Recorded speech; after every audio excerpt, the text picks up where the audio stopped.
Hey guys, this is God Harry. How are you all? Please support to subscribe this channel for watching new interesting stories. So in this video, we will see what if Harry was caught between the shadows of two fathers. Here is short summary. Torn between James's return and Sirius's loyalty, Harry must navigate fractured bonds, hidden truths, and a dark force that came back with his father. Some shadows protect, others threaten to consume. But before we start, if you want more stuff like this, then be sure to subscribe and like this video. And if possible, share this video with your friends. Now let's start the story. When James returned to the room, Lily was still sitting with Harry cradled to her chest. Her hands rhythmically stroking the baby's back in a soothing manner, her eyes half-lidded and distant, as though lost in thought. After a moment of silence, she finally looked to her husband expectantly. It had been several minutes since James had gone to check on a strange sound from the backyard. A dark frown lingered on his face, his brow creased in frustration. Finally, his wife's voice broke the silence. Was it the Muggles next door? James muttered, shaking his head. They were just taking out their trash. A silly exercise. James smirked when he found himself on the receiving end of his wife's classic glare. Lily always gave him that look when he mentioned the word Muggle in her presence, at least when used in any possibly condescending manner. She never really liked the term. After all, she was Muggle-born, but he just loved teasing her about it. Living in a Muggle neighborhood of all things became a rather tedious experience for someone from a pureblood family, but it was the safest place to hide at the moment. But no matter how hidden they were, James couldn't help but feel on edge. Lily's mouth formed a slight frown of her own, her eyes meeting James's searchingly. Where do you think he could be? I mean Peter, James didn't want to think on that, but the thought frightened him nonetheless. Peter, they had lost contact with him soon after Sirius had insisted they switch as secret keeper. Wormtail, where are you? I don't know. He should still be in hiding, and that's exactly what he should be doing. They could track the Flow network, even the Owl Post if he... Oh, rubbish, Lily snapped. He's very well protected, and we're all here for him. Sirius was supposed to check on him for us, after all. See if he's okay. Lily sighed, closing her eyes for a moment. Maybe Sirius knows. Or Remus. Sirius said he would stop by soon. He'll probably check on Remus because... He trailed off, unwilling to finish the sentence. Lily's eyed him while James moved to sit next to her on the couch. She knew exactly what he was going to say. Remus. Is he still suspicious? Lily. Why would Sirius have any doubts about Remus? Lily continued, undaunted. He's been nothing but trustworthy. You all have known each other for years. Who else would know him better? Who could? James pressed a finger to the bridge of his nose, adjusting his circular spectacles. They had discussed this before, but Lily still abhorred the thought of mistrust between the four of them. It was a sentiment that he shared with her, more than anyone could ever know. What is more important than loyalty?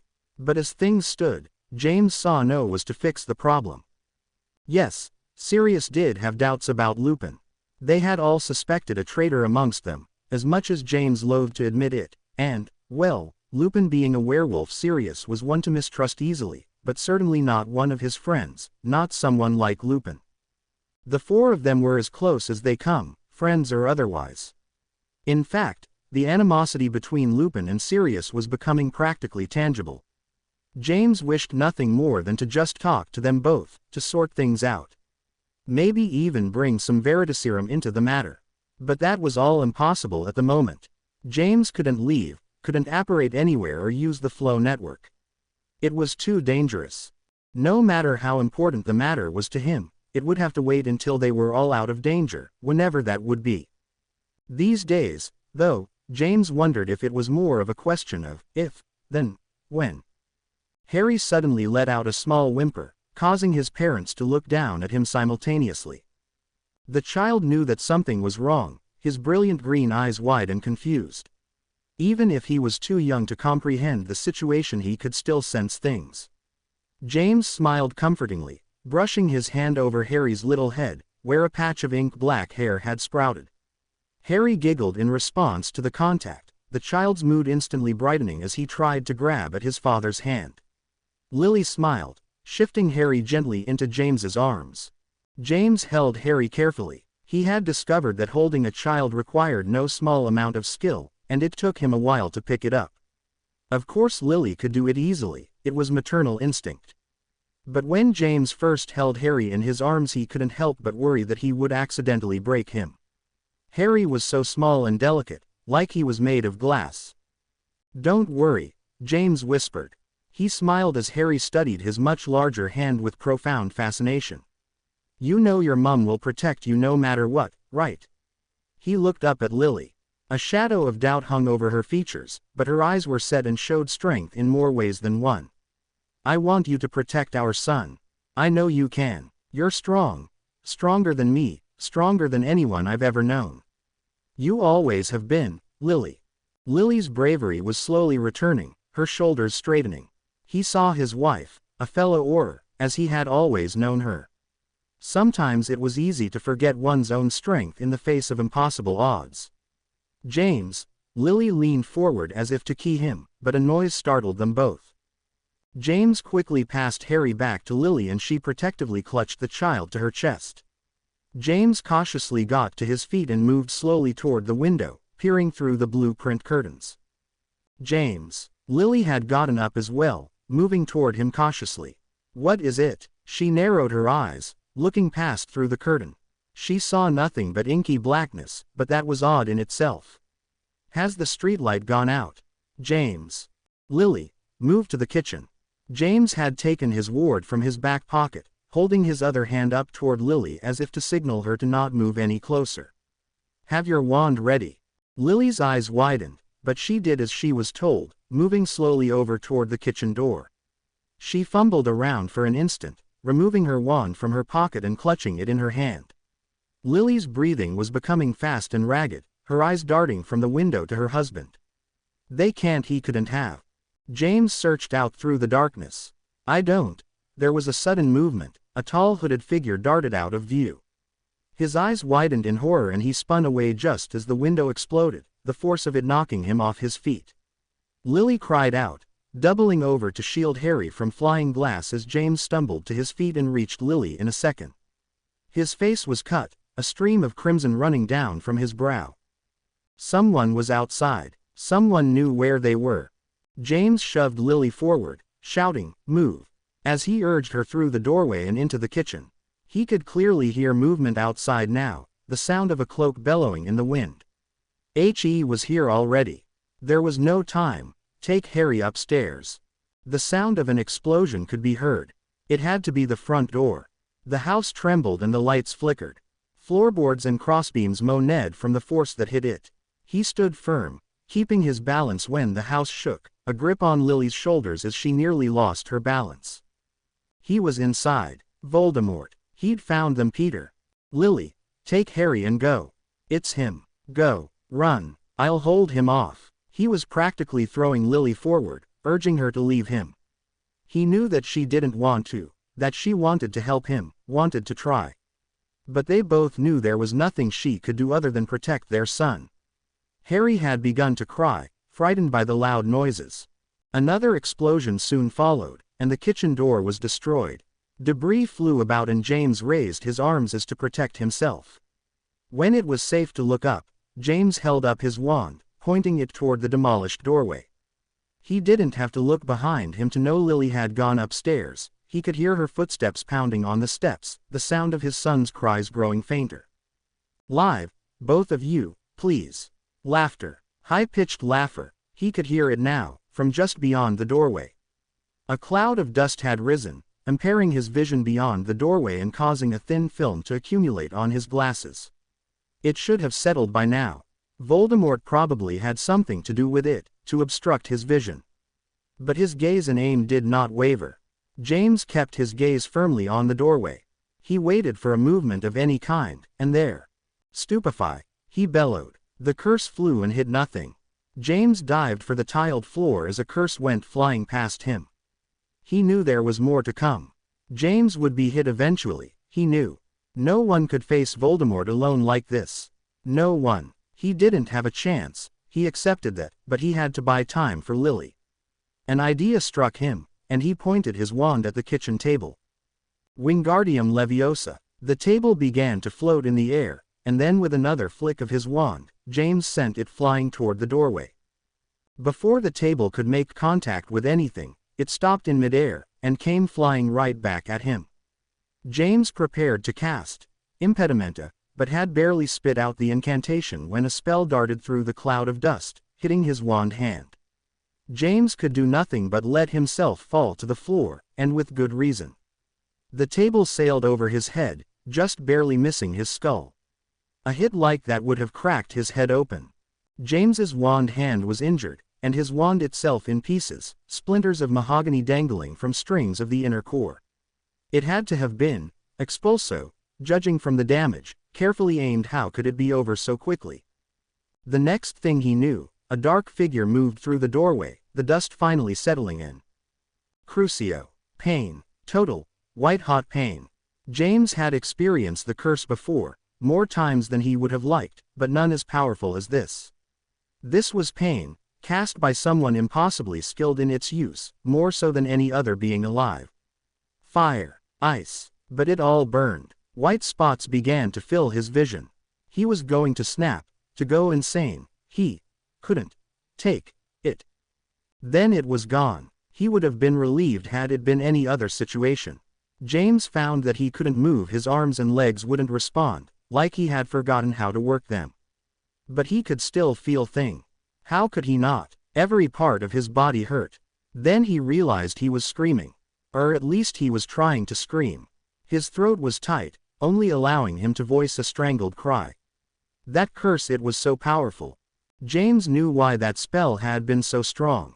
The Cruciatus curse is fueled from the caster's hate, the hate Voldemort had for him, for his family. His heart was hammering so hard in his chest it was painful, and for a moment James wondered why it was still beating, why he was still alive. There was nothing but the distant sound of his son crying upstairs. There was the sound of footsteps coming closer, what seemed to be gravel crunching under someone's boots, a voice speaking to him. James Potter, the voice hissed. He managed to focus his sight enough to take in a pair of crimson eyes and ink-black hair.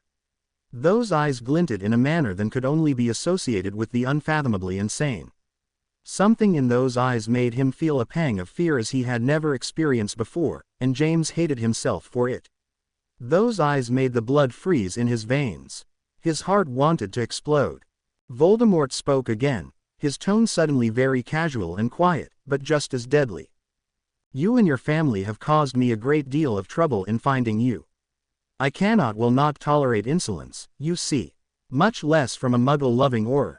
He said those last words with immense distaste. No, not distaste, that was too weak a word. It was as if they were the most repulsive creatures imaginable.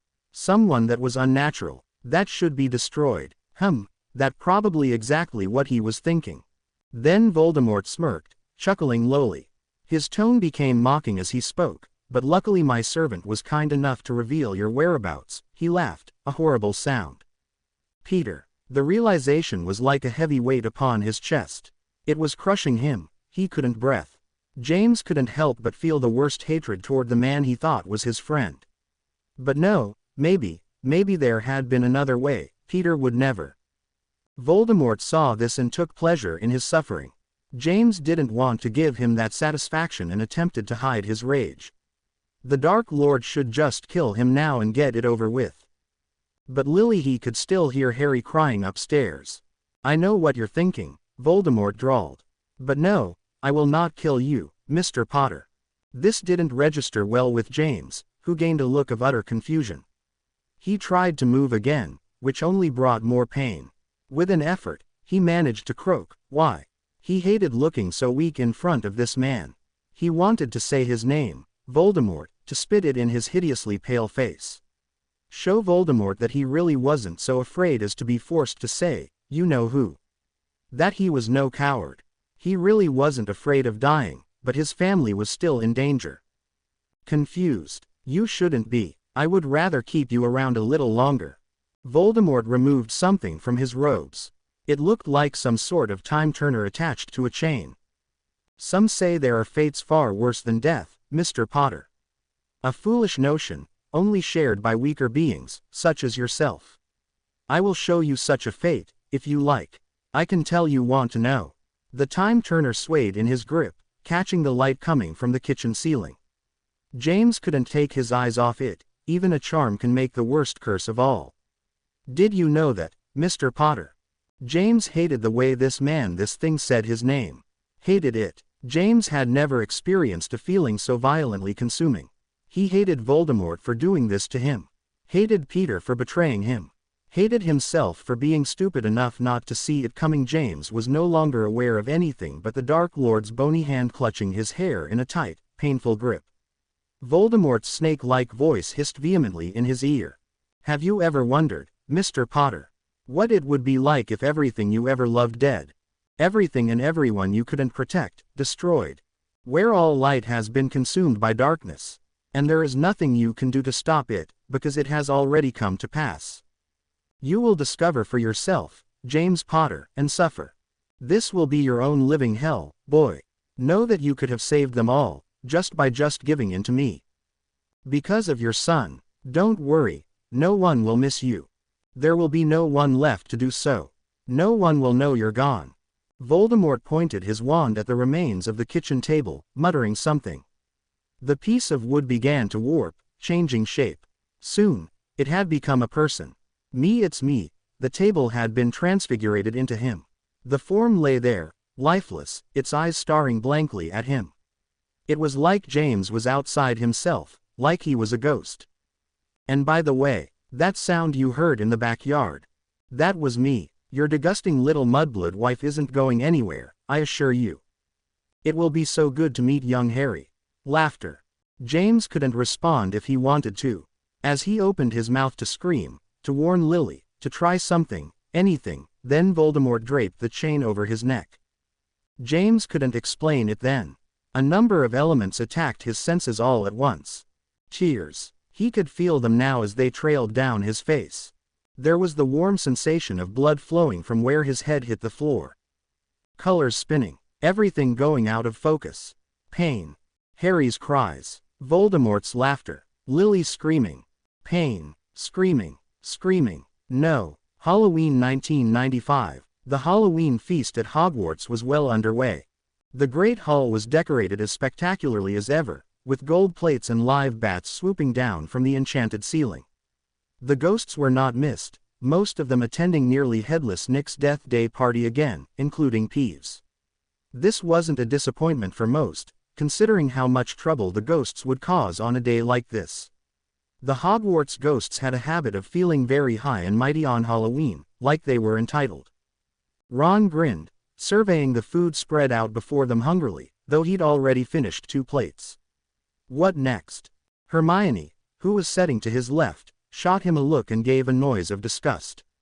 Really, Ron, you shouldn't eat so much, you'll be sick before the night is through. She was still on her first serving, taking her time. But you've barely touched your food, and you don't know how much I'm capable of eating all at once. Harry, who was seated across from them, looked clearly amused.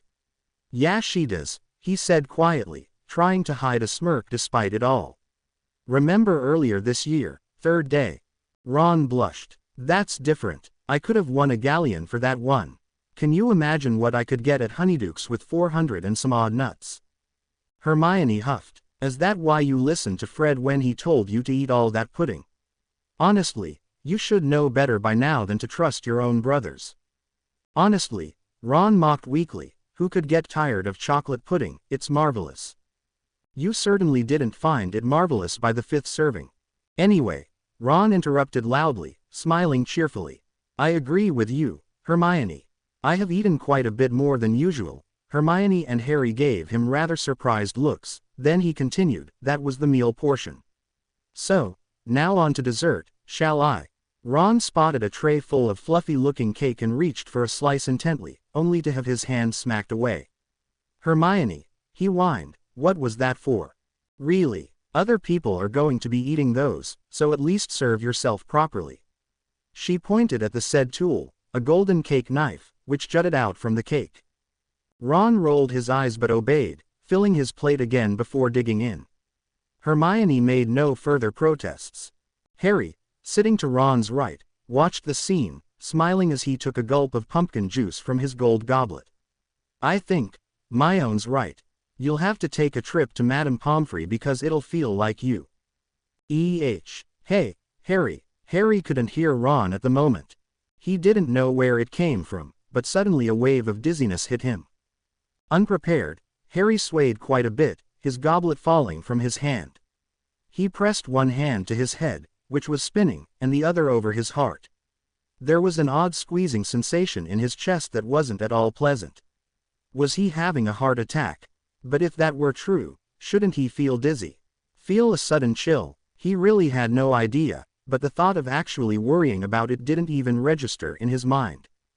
Harry was hardly aware of Ron, who had to grab his shoulders to keep him from toppling over. Then all at once the dizziness, the pressure, and the whispers were gone, leaving him slightly dazed and rather confused. Harry, are you okay? Ron, what happened? He just looked weird and then. Is it your scar? This sentence was whispered lowly by Hermione. Harry blinked a few times, straightening. I'm fine. A number of people had stopped to look at him, include many of his Gryffindor housemates. Dean, Seamus and Neville amongst them. They were voicing their concerns along with Ron and Hermione. You all right, Ari? Ron asked, letting him go slowly, as though he might fall over again at any moment. Harry nodded absently, rubbing his hand over his heart as if he could still feel that pressure again. Ron may be right, Hermione said quietly. Even if it wasn't your she looked around and then whispered behind her hand, Scar, it might mean something. He felt extremely embarrassed that Hermione and Ron were making a deal of this. They didn't even know what happened. Come off it, he insisted quietly. He glanced over to the teacher's table, hoping that they hadn't noticed. Fortunately it seemed that Professor Dumbledore hadn't, nor had the other professors. On the other hand, it looked like rumor had already spread 3 tables over to the Slytherins, where Draco Malfoy was gazing over at him suspiciously. Harry groaned mentally at this. Just what I need. It was just a stupid little dizzy spell, nothing more. Tell that to the chill still running up his spine. Ron gawked at this. Hermione didn't look very convinced as she used her wand to clean up the mess Harry's fallen goblet had made. The only other time I saw you have a dizzy spell like that a Dementor was present. Harry flinched slightly at the mention of Dementors. There couldn't be any around, could there? Ron saw his nervousness and was quick to change the subject. Oi, he said, why do they call it a dizzy spell, anyway? Being dizzy doesn't have anything to do with magic, does it? Unless you count some sort of dizziness curse. It's a muggle thing, isn't it? Ron, I think that's hardly the point here. Harry wasn't listening to their conversation. He was still caught up in that strange feeling like déjà vu, maybe. James didn't know how long he'd been asleep, but when he awoke he felt like slipping back into the darkness again. But no, he couldn't. James could move again, he figured that out. After all, he was bending his arms now. It was still painful, yes, but he ignored that. For some reason he was laying on concrete, on his side. His glasses were badly damaged, but that was only half the problem because he couldn't bring his eyes to focus anyway.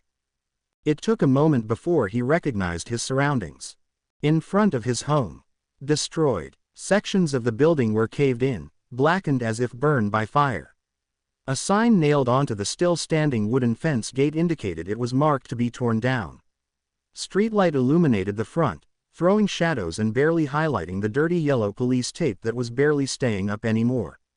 Altogether the place he had once called a home, a haven, was no more than an empty, blackened husk. Was he in the future? Lily, Harry, James could still hear them both screaming in his head. They're gone. He curled up into a ball, burying his face in his hands. He had nowhere to go. For all he knew everyone he'd known was dead or submitted to Voldemort. How far in the future was he? Have all the Muggles been killed? These thoughts flitted through his head for only an instant before disappearing. James just lay there in the darkness. Because of me, all because of me. Have you ever wondered, Mr. Potter, what it would be like if everything you ever loved dead? Voldemort's words drifted carelessly through his mind. No, he whispered, his hands balling into fists. His wand hand ached, reminding him of how it was injured earlier. Please, no. You will discover for yourself, James Potter, and suffer. This will be your own living hell, boy. Know that you could have saved them all, just by giving in to me. Laugher. All my fault. He lay there in the dark and cried. An hour must have passed before James finally lifted his head from the ground. He couldn't cry anymore, he realized. He'd finally reached the point where there were no tears at all. James rubbed at the dry salt tracks on his face and soon found himself staring at the black shell before him. He hated the sight of it, as it made his heart tighten for some reason. This was the future. It didn't look very different, really. He had noted that the street itself looked quiet, peaceful, even during the night. Much like it had been during his time, though everything looked a bit older, worn with age. Was he not in his own time? Of course, his home certainly wasn't like this the last time he saw it. Was this really the world of darkness Voldemort spoke of with such certainty? Could it actually be daytime? Had Voldemort taken over? Were the people who lived in these houses long dead? James wasn't aware of it himself, but he wasn't in his right state of mind. His actions were based solely on instinct, faint memories, and scattered thoughts as they flitted through his fuzzy mind. A breakdown, perhaps. He had suffered so much in such a short period of time. His mind wouldn't allow James to accept this horrible fate, and instead marked it all as some terrible nightmare. Yes, just a nightmare. A terrible, terrible nightmare. Where could Lily and Harry have gone to? They weren't home, he should be with them. James nodded to himself and slowly stumbled to his feet. His head was aching terribly, though he was no longer sure why. His wand was missing, and his wand hand ached terribly. He figured he wouldn't be able to cast spells anyway, given how much it hurt just to make a fist. But he wouldn't need that to apparate. Maybe Lily had run down to Diagon Alley. After all, it was probably daytime. Yes, this was light. There was a faint popping sound and he disapparated. The street was empty once more. It was past midnight at the Misuse of Muggle Artifacts office. Arthur Weasley was one of few that had decided to stay late that night. It was practically expected on nights like this, Halloween. For starters, some idiot wizard had decided to enchant an entire Muggle pottery shop, causing everything in the place to levitate.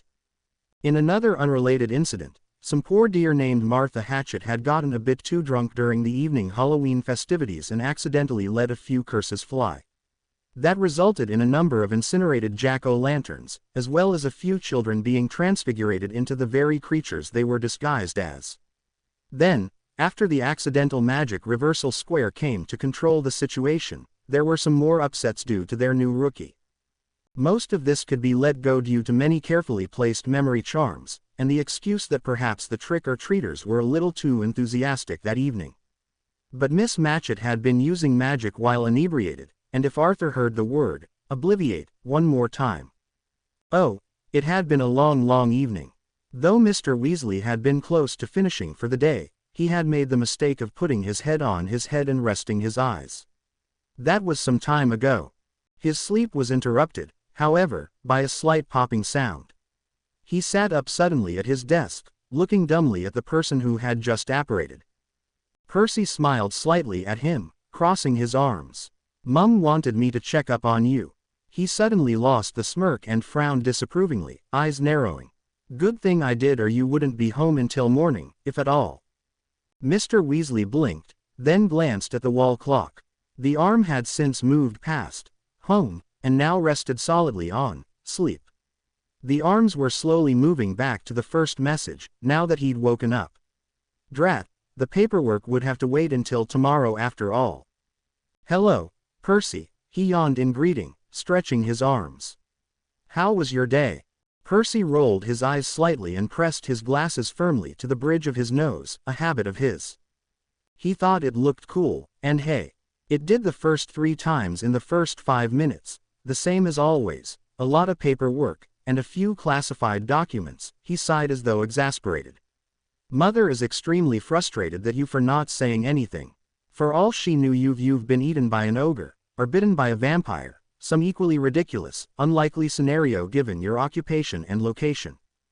Mr. Weasley smiled lovingly, his mind filling with the mental image of his wife hugging him, her eyes filled with tears of relief, then an image of her chasing after him, wielding a spatula and threatening with things that always made him wince. Ah, he wouldn't. They married any other woman. How sweet of her to worry. With missing Dementors. Percy interrupted. I don't. Oops, he obviously hadn't meant to let that slip. Mr. Weasley gave his son a very stern look.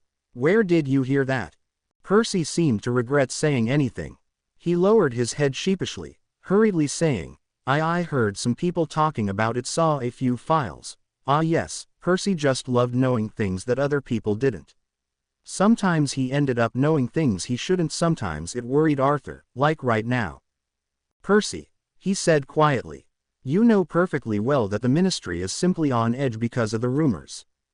The fine line between rumors and facts was blurred these days.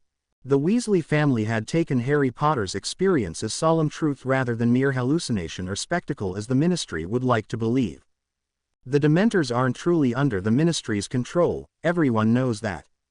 If a few of them decide to wander off, just consider that Azkaban isn't the only place where they flourish.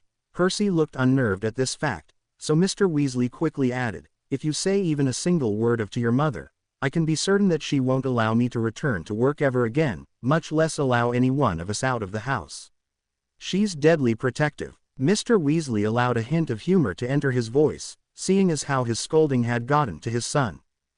But some subjects weren't meant to be toyed with, not with the risk of widespread panic that the Ministry was already fighting to contain. Percy nodded, acquired, taking the opportunity to change the subject. You know how she gets when she's not fully informed, highly irrational. Yet you don't realize you take after her. Mr. Weasley grinned at this thought, but didn't voice it out loud. Just like his mother, Percy was likely to make a big deal out of it and become frustrated.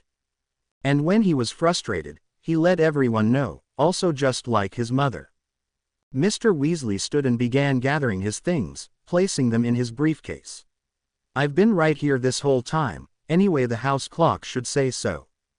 And we have just been informed that Fred and George have been starting another undercover business. They have made a few special items for the Halloween holiday. Weasley's exploding bat bombers, or some such. Percy made a face to show his distaste. I dare say we can't do anything about it until they get home, unless Mother sent a howler or two already. Really? Mr. Weasley smiled, leaning forward a bit. Is the, business, working out at all?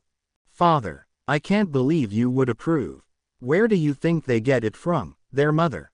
Mr. Weasley chuckled at the face Percy made. They are still children, Percy, give them a little room. They grow out of it, or grow into it, but either way things will work out. Percy was about to comment, but loud noises coming from the hallway caught his attention, the sound of hurried footsteps.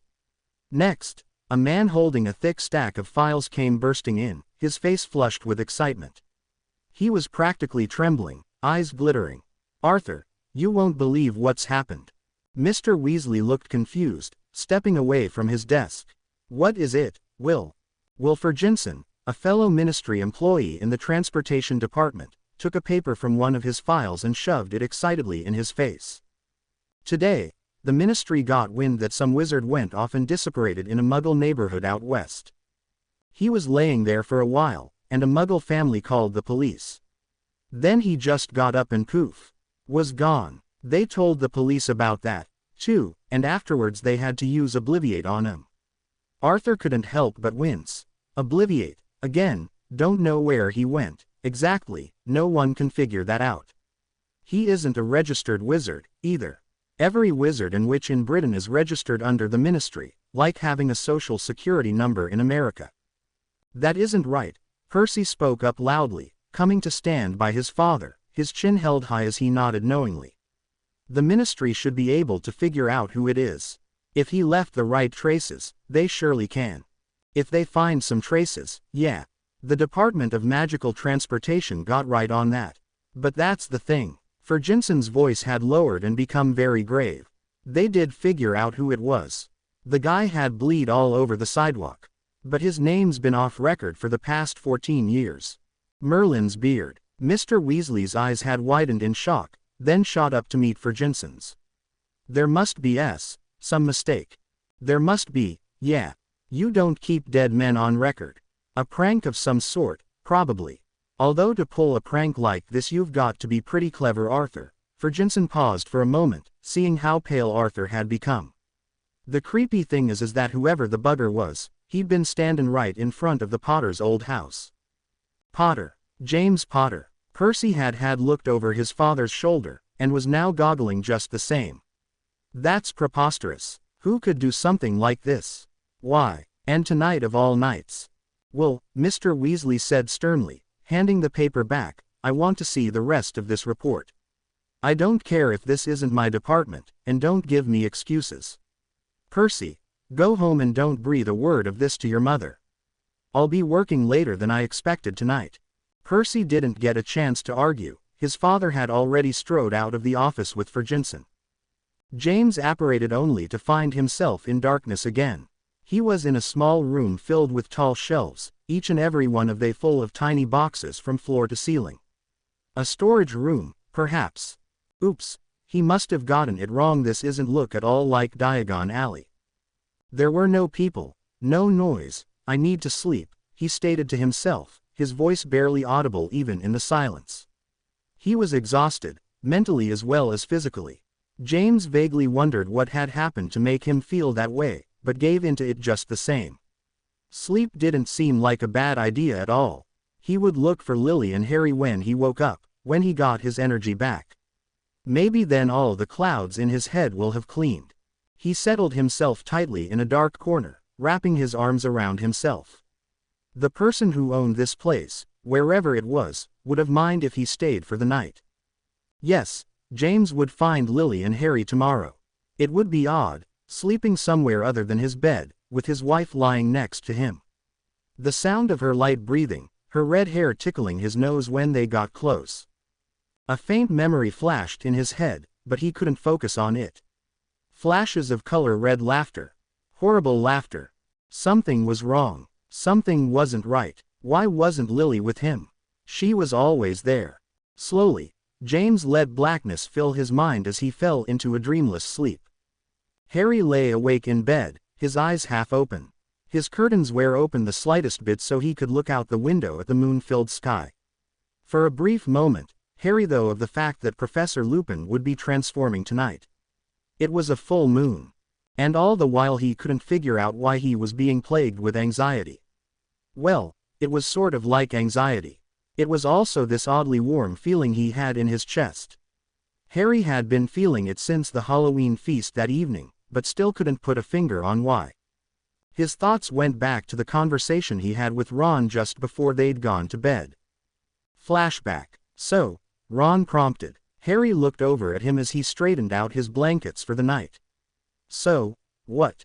Ron sighed. You have any idea of what that was? When you got dizzy and all? No. He frowned, shaking his head as he climbed onto bed. It was weird, like déjà vu, but worse. Worse. I don't know. Harry's head sank into his pillows. Normally that would be relaxing, but it didn't help now. Like it was all too real. Like I was repeating something, a memory, but I still wasn't sure of what that memory is. Weird, Ron agreed, sitting down on his own bed. What kind of déjà vu? What do you mean, what kind? You know, déjà vu is like you've done something twice. Or like you've done something, but can't remember what that something was. But then you remember you've done it before but it's happening again. Or at least I think that's what it is. He sounded confused. Harry thought on this. Maybe it wasn't déjà vu, I just had the strangest feeling. Ask Hermione tomorrow. She can probably look something up in a book. Maybe you accidentally ate something.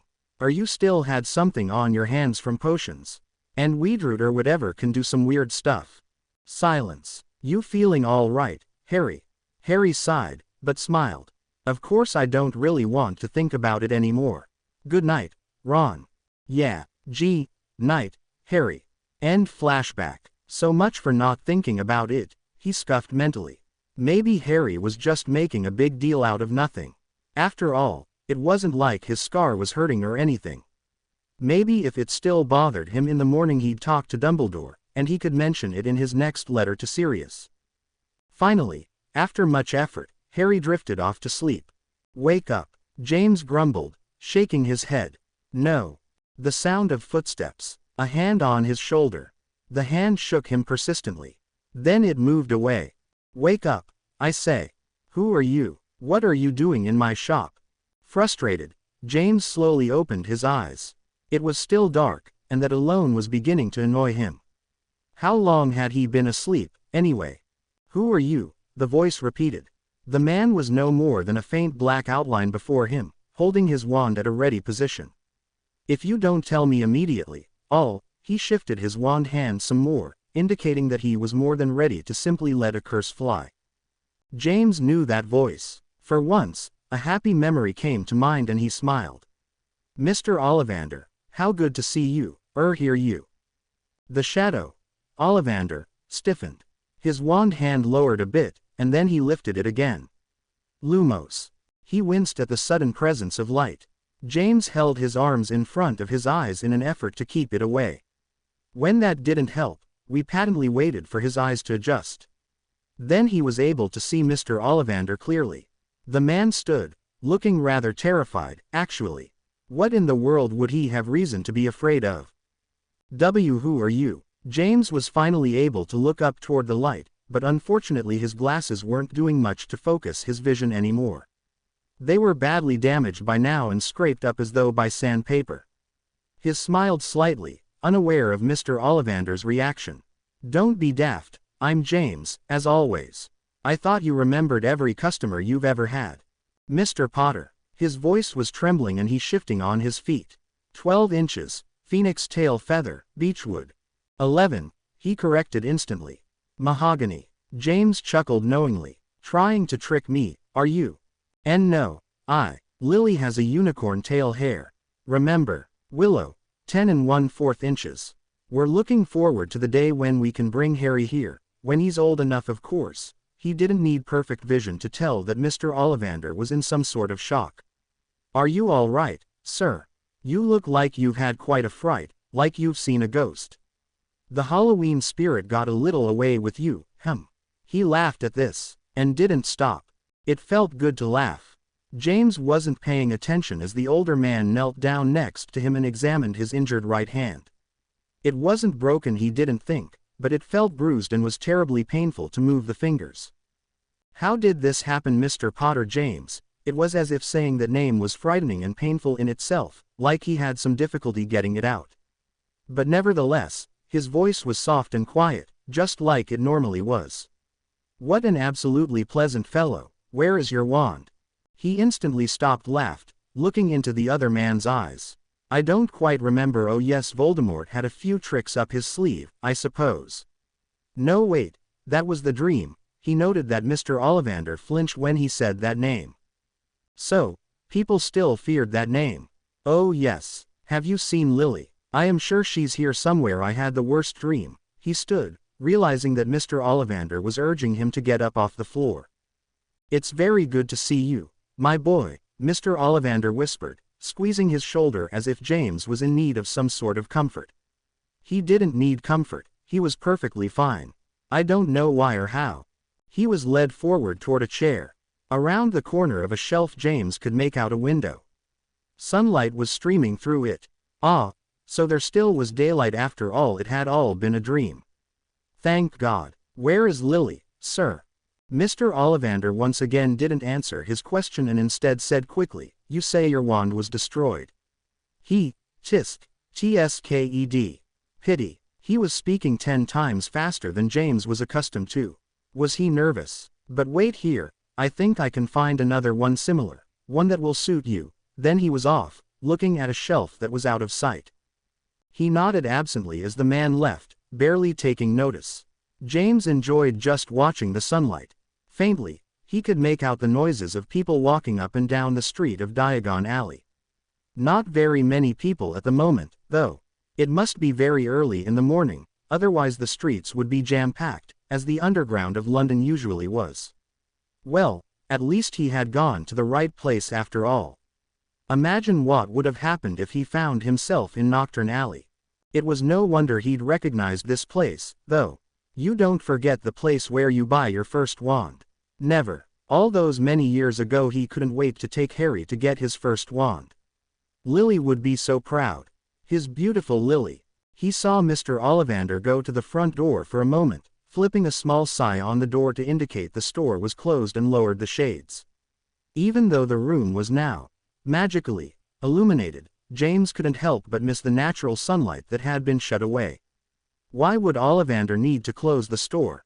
Oh dear, he hoped he wasn't being a nuisance. The man returned again, carrying a wand box in his hands. He looked much older than he should, now that James's really thought of it.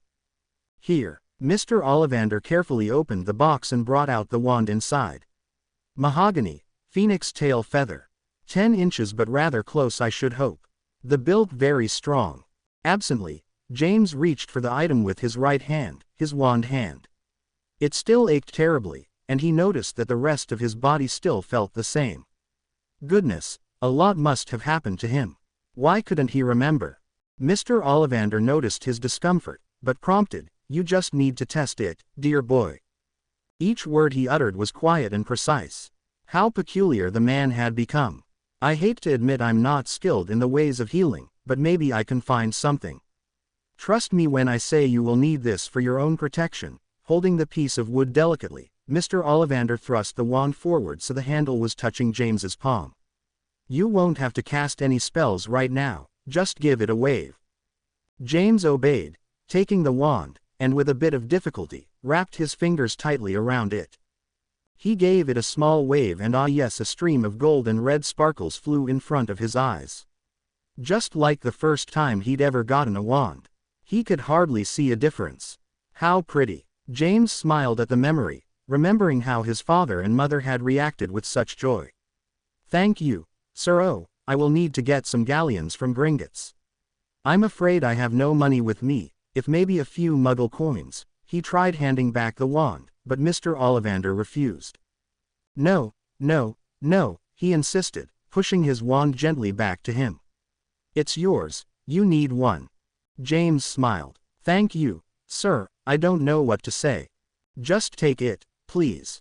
He obeyed once again, slumping into the chair. James's body protested any movement he made. It was getting to be annoying. I'll get you something to wash that blood off. Blood. James brought his hand up to his face. Oh yes, just like in his dream. That's not right. James sighed. I had a strange dream, he murmured, even as Mr. Ollivander left.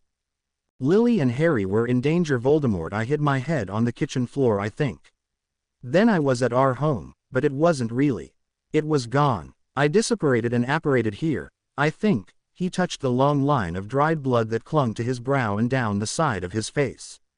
He must look a complete mess. No wonder Mr. Ollivander was so nervous.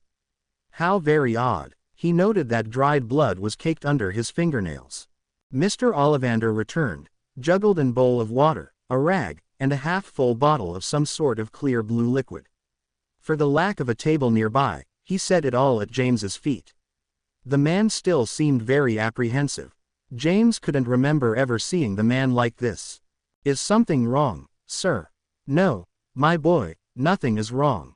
He gave what to James seemed like a forced smile. You stay here, right here, Mr. Potter. I have something very important to do. Will you stay here? James barely paid attention to the question, his mind going back to his own. Sir, have you seen Lily? My son. Aye. Mr. Ollivander became very pale, his eyes fleeting around rapidly. Then something seemed to hit him and he answered, Harry is at school. That was a surprise, really. But Harry is only a baby school already. Hogwarts. Mr. Ollivander nodded slowly. This was wonderful news, even though it didn't make any sense. His house. Mr. Ollivander frowned a bit. Gryffindor, I believe. His heart swelled with pride when he heard this. His son, a Gryffindor. But how? I will be right back, Mr. Potter. Please you may use this if you would like. He gestured at the things he'd brought. It will all be all right, Mr. Potter. It will. He gave James another squeeze on the shoulder and disappeared off to somewhere within the wand shop. James stared down at the bowl for a moment before getting up from his chair and kneeled beside it. The surface of the water was slightly reflexive, so he took a look. He looked absolutely ghastly. James's face was deadly pale, and he had dark circles under his bloodshot eyes. One side of his face was covered with dried blood the color of rust. Frowning, James processed to wash it all away using the rag. He never touched the blue substance.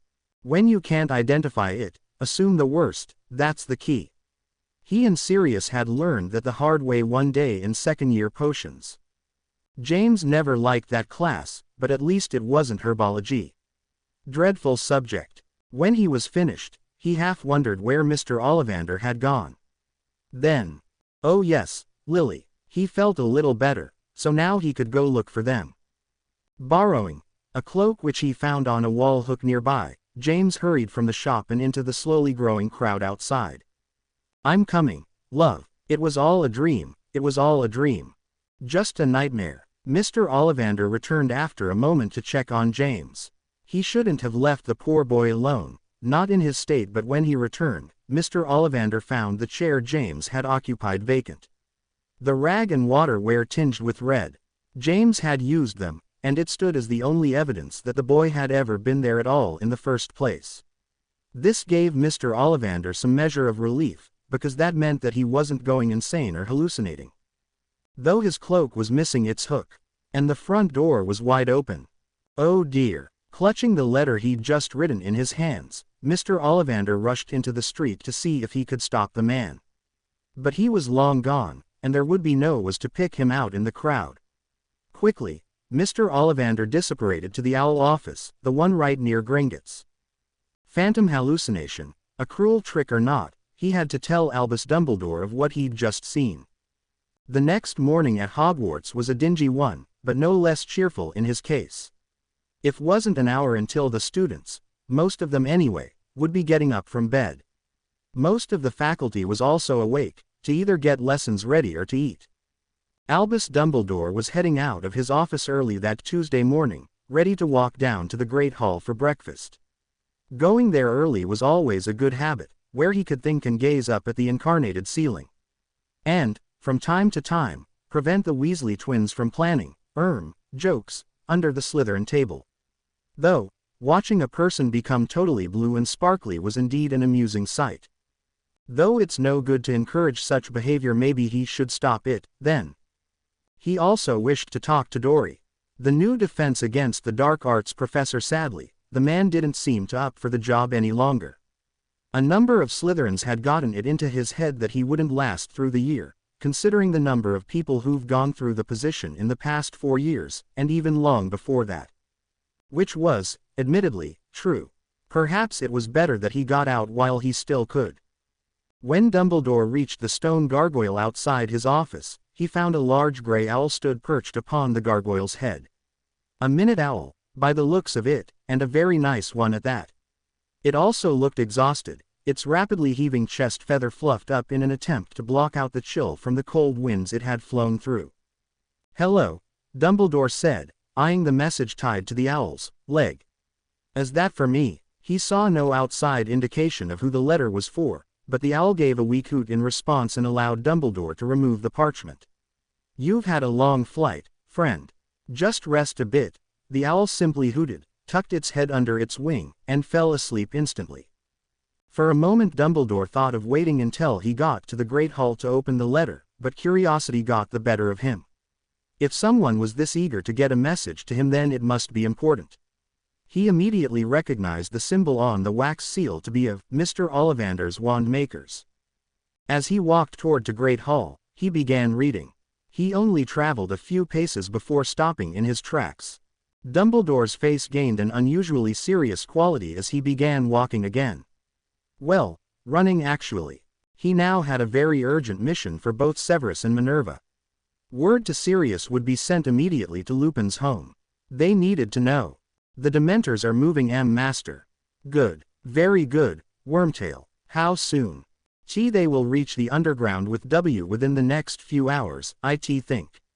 It is still daytime, but the rainstorm is helping them. The CC clouds are blocking out much of the sun. Dementors hate the L light, Pause. The pathetic excuse for a man was trembling, his silver right hand clenching and unclenching nervously. But for once, his nervousness wasn't due to being in his master's presence. He noticed this at once.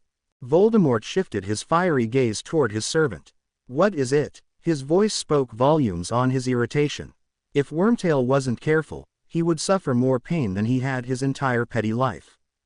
Wormtail seemed startled by the question, as if considering whether Voldemort could read his thoughts. That wasn't necessarily out of the question, now was it? That prospect now made him more scared. The Dark Lord let out low hissing sound, adding quietly, "I hate to see one of my most trusted servants in such a state." This was a lie, of course. He didn't care at all, and probably never would. No creature without a soul can feel. Do you really think Malfoy was CC correct? I mean how could he have seen seen? Wormtail couldn't get the name out. A bead of sweat rolled down his cheek. "See, can it be true?" "I don't doubt it at all," Voldemort hissed lowly. There was more to it than that, but Wormtail didn't get the message that his master didn't care to continue on that subject. He never was very observant of things like that. But the sheer fact that his own master believed that he was alive made the realization that much more terrifying. He just had to ask, "How, master?" "Don't ask me anything more," he snapped, causing Wormtail to gasp and stumble back in fright. The sniveling man dropped to knees and began mumbling his apologies rapidly, over and over. Angered, Voldemort simply kicked at Wormtail, causing the man to fall painfully onto his back. He made no move to get up. "Stop your sniveling, rodent. Is there anything more you would like to add, or," his eyes actually blazed, glowed as if lit by hell's fire, "or shall I the displeasure of having you in my presence for no reason at all?" Wormtail was scared out of his wits now. Voldemort knew it, yet still he prompted, in a voice that could freeze blood, "Are you, rodent?" He was raising his wand, and at that moment another man entered the room. The man fell to one knee immediately and removed his hood. His silver hair fell over his eyes, casting them in shadow. Voldemort grinned at this. "Ah, Lucius. Forgive me, master, for my intrusion, but I know it would be your wish to hear me." Voldemort had forgotten about Wormtail, lowering his wand as his attention shifted to the other man. "What news do you bring me?" He made a gesture with his hands, giving Mr. Malfoy his permission to rise. He lifted his head to look at his master. Lucius did not smile nor frown in his presence, but an air of smugness still radiated from his being. But there was also fear. There was always fear. Fear was power, the one true power over man. Mr. Malfoy did, however, give a glancing look over to Wormtail, his pale eyes glittering with mild distaste. As if Wormtail didn't deserve to be at his side every hour of every day, but that was just the point. Wormtail was nothing like Lucius. Lucius was cunning, held power of his own and over others. Wormtail was a coward, sniveling and used his position as a Death Eater to keep the bigger bullies away. And while Lucius had a family and a number of other things of value, Wormtail had nothing to lose other than his life. His soul might as well be lost already. Wormtail gulped, bringing himself to his knees again, but didn't rise any farther. "My lord. Leave us," Voldemort said simply, waving a gray-colored hand at him. "I shall deal with you after I am done here." Wormtail nodded quickly, jumped to his feet, and fled through the door as quickly as his feet could carry him. Once he was gone, Lucius Malfoy spoke, his eyes once again cast toward the floor. "How has my information served you, my lord?" "Well, Lucius, very well. You have pleased me greatly." His mouth took on a very grotesque shape, similar to what a normal human would call a smirk. He leaned back leisurely into his armchair, his eyes turning to gaze at the fire. "You have more for me." This was not a question. Maybe he could read the thoughts of his followers. Mr. Malfoy nodded curtly. "The Ministry has gotten wind of unusual Dementor activity. I understand that it is your doing, my lord." "Indeed. And what does the Ministry plan on doing about it?" "The Ministry is too busy working out excuses to explain their behavior. The fools can't, or simply refuse to, see the truth even when it's staring right in their face." Voldemort didn't mind the other man's sarcastic, bitter tone as long as it wasn't directed toward himself. And he particularly detested the Ministry. They would be some of the first to go. Though the Dementors may get hungry during their journey because it is still day, they become very weak. They might resort to feeding off any human they come across. My lord, if bodies start turning up. Voldemort snorted. An inexpensive casualty at the most. Since when do you ever care about bystanders, Lucius? But my lord, it's not that I care about. Do not confuse your concerns, Lucius, as my concerns. Your priorities are very different from mine. What you have to lose is unimportant, understand? Why yes, lord, you will one day be rewarded for your sacrifices, Lucius. You have my word on that. Voldemort always rewards his most loyal Death Eaters. As Wormtail was rewarded for his loyalty and sacrifice of flesh. Thank you, my lord. He bowed even lower, his forehead touching his knee.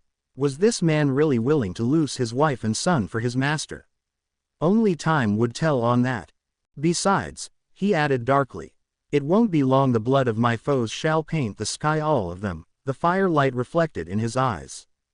And he laughed, high-pitched laugher, louder. Harry, louder, ear-splittingly Lou, Harry. Harry let out a strangled cry as he was yanked from his dreams. Something was hitting him repeatedly. He was being flogged mercilessly by a pillow. Harry tried to yell at his attacker to stop, but he wasn't able to get a word out before another blow hit. At a loss, he couldn't do anything. Until another pillow came fly, at full force, and punted Harry's attacker in the head. Harry's assailant let out a cry and went crashing down onto the bed next to him. He's bloody awake, git. It was Seamus, who was fully dressed and now walking for the door. Everyone's already up, the Irish boy said, annoyed. What are you just all standing around for? Let's get down there. He left the room, most likely to go to the Great Hall. Harry fumbled for his glasses on the nightstand, quickly putting them on so he could properly glare at his best friend. Are you crazy? Harry gave Ron a light punch before he sprang up to rummage for cloths in his trunk. That's not the way you wake someone up in the morning, twit. Ron, looking exasperated and red in the face, just glared back. You don't think I tried? I thought someone had put a sleeping draft in your pumpkin juice last night or something. Harry gave him an odd look, quickly changing out of his pajamas and into his Hogwarts robes. What time is it? Ron, who was already dressed, still had a look of frustration on his freckled face, though he pointedly wasn't looking at Harry. Half the school's already down in the Great Hall. Harry groaned. Oh man, I don't want to be late, why didn't you wake me up sooner? Ron gave him a very annoyed look and growled. What do you think I was doing? I thought you'd have woken up before. But you hadn't, because you were having some weird dream. Dream? Harry thought hard, but no, I didn't have any weird dream. But you wouldn't wake up.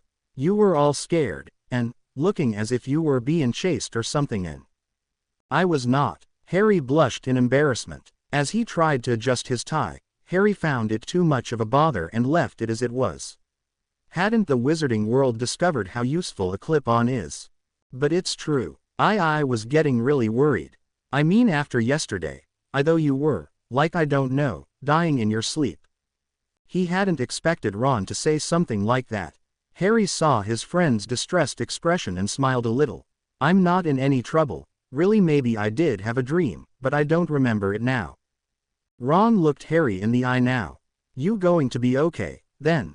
Yeah, it'll probably come back to me once I've had something to eat. He grinned, starting for the door. Last one to the Great Hall's a Snape-loving Slytherin. After making that particular comment, there was no way Ron would allow Harry to win. In the end, Ron's long legs served as an advantage as they both reached the Great Hall on record time. Luckily, they weren't the absolute last ones there, though there seemed to be something going on at the teacher's table. Dumbledore, looking much more tense than usual, but only for a short moment, and then he was back to his usual, cheerful self. Snape was absent from the table, which wasn't too much of a surprise, or a disappointment, but so was Professor McGonagall and Hagrid. Then Dumbledore stood, made a gesture as to excuse himself, and went into the back room just behind the teacher's table. What's going on there? Harry whispered, nodding toward the retreating headmaster. What's what? Professor Dumbledore seems upset. Ron looked toward the teacher's table for a moment then shook his head.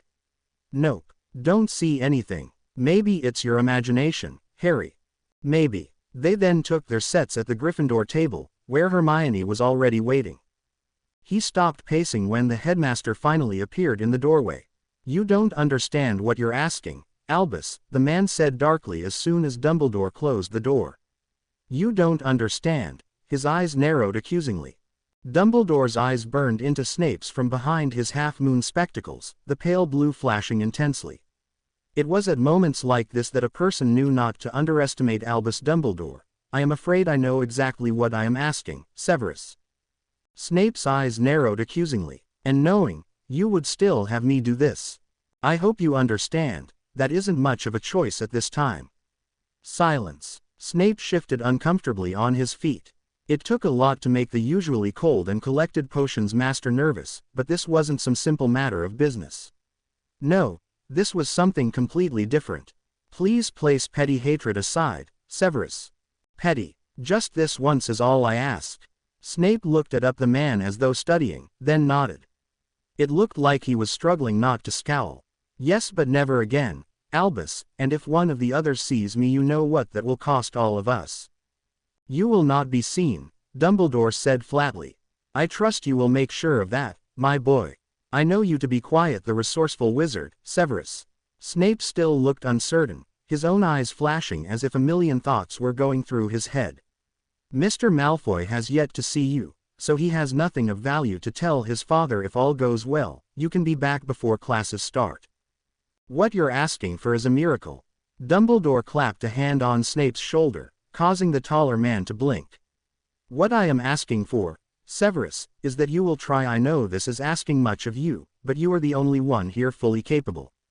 You should know perfectly well how dire the situation is. Please, Severus. Snape nodded hesitantly. Yes, I will trust that man to take care of things here. He made a face of distaste. I surely hope my aging potion has gone to good use. Indeed. But Albus, those creatures in my... Dumbledore had to smile faintly at this. Don't worry, they won't cause too much damage. Snape gave a grunt in response, and soon Dumbledore wasn't smiling at all. You know what to do. Please hurry. With a final nod, Snape had turned on his heels and left the room through a secondary door at the back. With this finished, he quickly exited the room through the door he entered with, taking his seat in the very center of the teacher table. Minerva McGonagall had returned, and was looking awfully tense from where she sat next to him. Her head snapped up as he arrived and almost made a motion to rise. Calm down, Minerva, he said quietly, motioning for her to stay as he sat. The other teachers were eating, talking, or just staring off into space. Well, the latter was only in Professor Dory's case. Everything is taken care of. Dumbledore idly took a sip of his pumpkin juice as McGonagall struggled to contain her anxiety. Did you send the owls? She nodded at this, her lips set tight in a thin line. 2 of the fastest. 2 hawk owls. Dumbledore nodded at this. Yes, hawk owls were particularly swift flyers. I dare say I placed enchantments on them both. The poor creatures will be flying so fast they'll be exhausted for days to come or worse. With the enchantments, how long do you think it will take? Not sure, under an hour until the one reaches Lupin's. Without an enchantment it would have taken maybe 4 hours. Good. Are you going to tell him? Dumbledore followed her gaze over to Harry Potter, who was laughing along with his friend, Ronald Weasley. Dean Thomas had just said some sort of joke that Hermione Granger found very unassuming. Ah, to be young again. That depends on how all this turns out, Minerva. Otherwise, we needn't tell him. McGonagall cleared her throat loud enough for just Dumbledore to hear. Albus, I do hope you have an explanation for why Severus isn't here. I have seen Mr. Malfoy and a number of the Slytherins glancing this way. You do have one, don't you? He smiled at this and only answered after taking a long sip from his goblet. Oh, yes indeed. And Hagrid is missing as well. Another sip of pumpkin juice. Indeed. You do, don't you, Albus? Dumbledore winked, his eyes twinkling again as if nothing unusual was happening, like he knew everything was going to be fine. Then he stood, calling out over the low roar of voices that already filled the room. "Attention! I have a very important announcement." Of course, his voice reverberated off the walls nicely, and almost at once every head turned toward him. It was all silent. Dumbledore smiled. "I am afraid that potions and care of magical creatures will be cancelled today. In fact, the dungeons will be completely off limits at the moment." There was a mixed response of cheers, groans, and shouted questions that immediately increased in volume. The Slytherins were particularly displeased at this news, since their dormitory lay in the very lower parts of the dungeons. How were they supposed to get there if not through the dungeon corridors? "Please, students, please." Once they had calmed down enough, he continued, "In fact, as you may have noticed, Hagrid and Professor Snape are not present." McGonagall looked up at him sharply, but Dumbledore just smiled and continued. "You see, earlier this morning, Professor Snape discovered something very interesting in the dungeons, a sort of infestation, if you will. Hagrid was kind enough to investigate the problem with him, to affirm his suspicions. I will ask that none of you attempt to help or go anywhere near the area until the situation is resolved." He shot a rather stern look at Harry and his friends to emphasize his point on the matter. Harry glanced down quickly, looking like he'd been scolded directly. Dumbledore hadn't missed the spark of interest in the boy's eye, however. "Quite frankly, this came as a shock, and most of you are now wondering why you weren't informed sooner. Well, this incident was probably planned since last year, given the amount of time the creatures would need to grow." "What kind of infestation?" came an uncertain yet annoyed voice from somewhere off to the right. "Ah, of course, Blaise Zabini of Slytherin." Dumbledore suppressed a chuckle. "I trust most of you are familiar with what a blast-ended Skrewt is." At that moment, there was the sound of an explosion from deep within Hogwarts. The floor vibrated ever so slightly. Half the students below now sat with their eyes bulging out of their skulls. Several jaws dropped. "Right on time." Dumbledore grinned. "Any questions?" Mr. Weasley had been up most of the night, and had gotten home only long enough to get 2 or 3 hours of sleep. His eyes ached for just a little more rest, but he wouldn't allow it. His attempts to get a hold of any substantial information regarding James Potter had been thwarted at nearly every turn. It was well after midnight when he'd finally received a set of death reports for the Potter family. Of course, they only described the very obvious causes of death. Unfortunately, there wasn't much to it. Mr. James Potter. Body was found in lower portion of house, the kitchen. Body was battered and bloody, amongst wreckage, suggesting torture before death. Laceration to the side of the head, possibly due to a blow or fall pre-mortem. Wand hand severely damaged, pre-mortem. Avada Kedavra ultimate cause of death. Mrs. Lily Potter. Discovered in upper area of house, the nursery. Avada Kedavra inflicted while standing before crib, protecting infant. Death occurred some time after husband was executed. Horrible. Both struck down by the killing curse. Such an act by you-know-who was commonplace at that time, so no one thought to examine the bodies. Though, a few curses had been strategically placed on the outer portions of the house. This was very odd indeed. These were curses, of course, had nothing to do with the Potters' safety and looked like they were to lock the Potters in rather than keep an intruder out.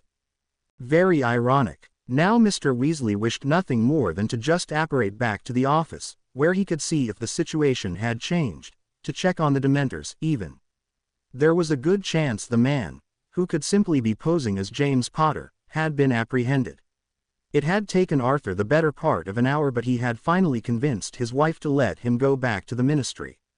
She had been against it, and still was. She was stubborn like that. Mrs. Molly Weasley now had her arms firmly crossed over her chest, her eyes glittering with suppressed anger, as well as a notable amount of uncertainty and worry. "At least eat something. You look like an old zombie." She turned and began to fumble around with some things on the counter before coming back holding out a piece of buttered toast eagerly. "It will give you at the least a bit of energy for the day."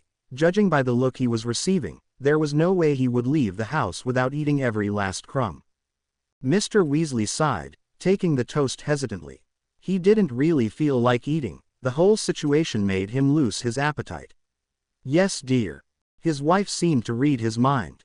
Are you still worrying about that James Potter imposter? Mr. Weasley couldn't believe this.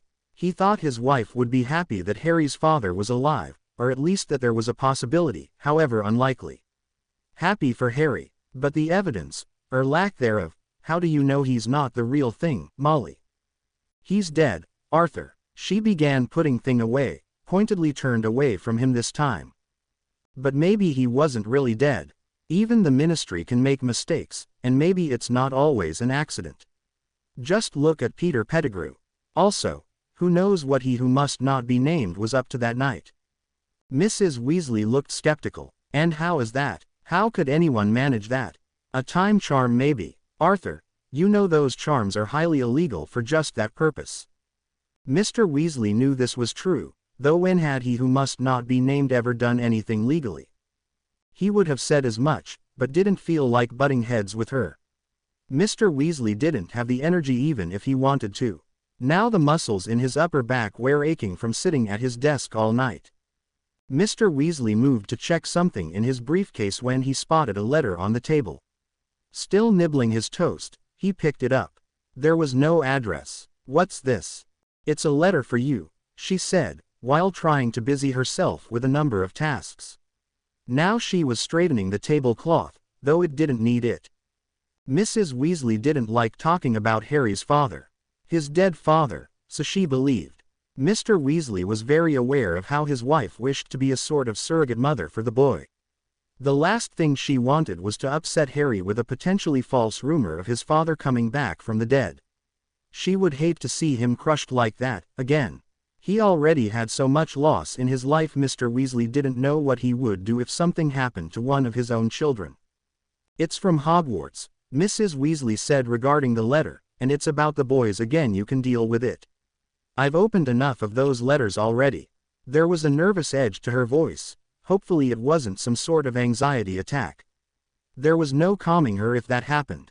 It came a little while ago, from a charmed owl. A charmed owl, would you believe it? The poor thing was exhausted. Mr. Weasley took the letter, unrolling it. It was obviously from Hogwarts. He was all too familiar with receiving reports of improper behavior from McGonagall about Fred, George, and on those rare occasions, Ron and Ginny. Reading over it quickly he frowned. Mr. Weasley picked up on the change in mood. Well, who is it from, Arthur? The headmistress. Again. She scowled, clutching a towel in her hands as if it were some sort of stress reliever. I don't believe it. Fred and George. They gotten into trouble again, haven't they? She spoke quickly, her eyes blazing with fury. Those bloody wands of theirs burn them all. Just wait until they get home for the holidays. Mr. Weasley shook his head. It's from McGonagall, but I don't think this is Hogwarts business, Molly. The angry fire in her eyes vanished immediately at this, only to be replaced by another kind. I see. He read the script carefully. She says Dumbledore needs a favor. Mrs. Weasley was going to probably ask, what sort of favor? When there was a faint popping sound from the living room. Oh dear, who could that be? She left the room muttering to herself while Arthur continued to nibble at his toast and read letter carefully. Then, Arthur, come quickly. It's Charlie. Mr. Weasley instantly dropped his toast and ran into the living room, where his wife already stood by the roaring hearth. And sure enough, there was Charlie Weasley's head, floating within the flames. Mr. and Mrs. Weasley would have otherwise been happy to see him, if it weren't for the grave expression on War. Dad, we're having some major problems down here. Mr. Weasley frowned. Where on earth are you? You weren't supposed to visit from Romania for another few days. I decided to come a little earlier, and it's a good thing I did. The Ministry's in an uproar. Has Mr. Potter been found? Charlie's head shook. No. He's the absolute last of our worries right now. Dementors have been sighted all over the London Underground. No victims as of yet, but it may only be a matter of time now. Mrs. Weasley let out a muffled gasp of horror, covering her mouth with her hands. Dementors. How? Why? She suddenly stopped, took a deep breath, her hands clenched. Then she continued carefully, how did this happen? We can't be certain, Mother. The Dementors are forbidden from entering the underground, at least they're supposed to be. The Ministry's putting together a squad equipped enough to handle the matter. Mr. Weasley snorted. It'll take something more than a bloody squad to fight off a horde of Dementors. Charlie took a deep breath, shaking his head. I know, but we don't have a choice. And I'm not going to just stand around when I can help, Dad. People have to be protected, magical and muggle alike. A rainstorm's hit London and it's given the bloody bastards a powerful advantage. They're frantic down here, they're scared. We need everyone from every office. No one's sure why they're acting like this. He who must not be named, Mrs. Weasley whispered hoarsely. This is what Harry warned us about, Arthur, this is exactly it. Mr. Weasley didn't answer her, the gears in his mind turning, trying to think of an answer but there was none. Charlie, I don't want you down there. Charlie looked startled. Please, I don't want you, Bill, or Percy in any danger. Images of James Potter flashed in his mind, pictures of Lily and James Potter's bodies, ministry officials walking around to examine them. Could he really lose a son to this? But with the sort of lives they led, wasn't it always a possibility? Charlie didn't look too agreeable. I'm glad that you're worried about me, and to be honest, I'd take my chances with a Horntail any day, but I don't think it'll be a problem. Whether they're moving through the underground or not, they aren't going for the ministry. I think they're looking for something. Or someone. Mr. Weasley glanced down at the letter form Hogwarts, now clenched tightly in his fist. Well, if his sons were brave enough to handle all this. Mr. Weasley smiled. Charlie, do you have any connections for getting or making a portkey? Charlie seemed startled by his sudden change in mood. Yes, I have a friend who makes them for Quidditch tournaments and such. But we haven't talked in a while. Why? I have a favor to ask of you for the order. He turned to his wife, meeting her gaze.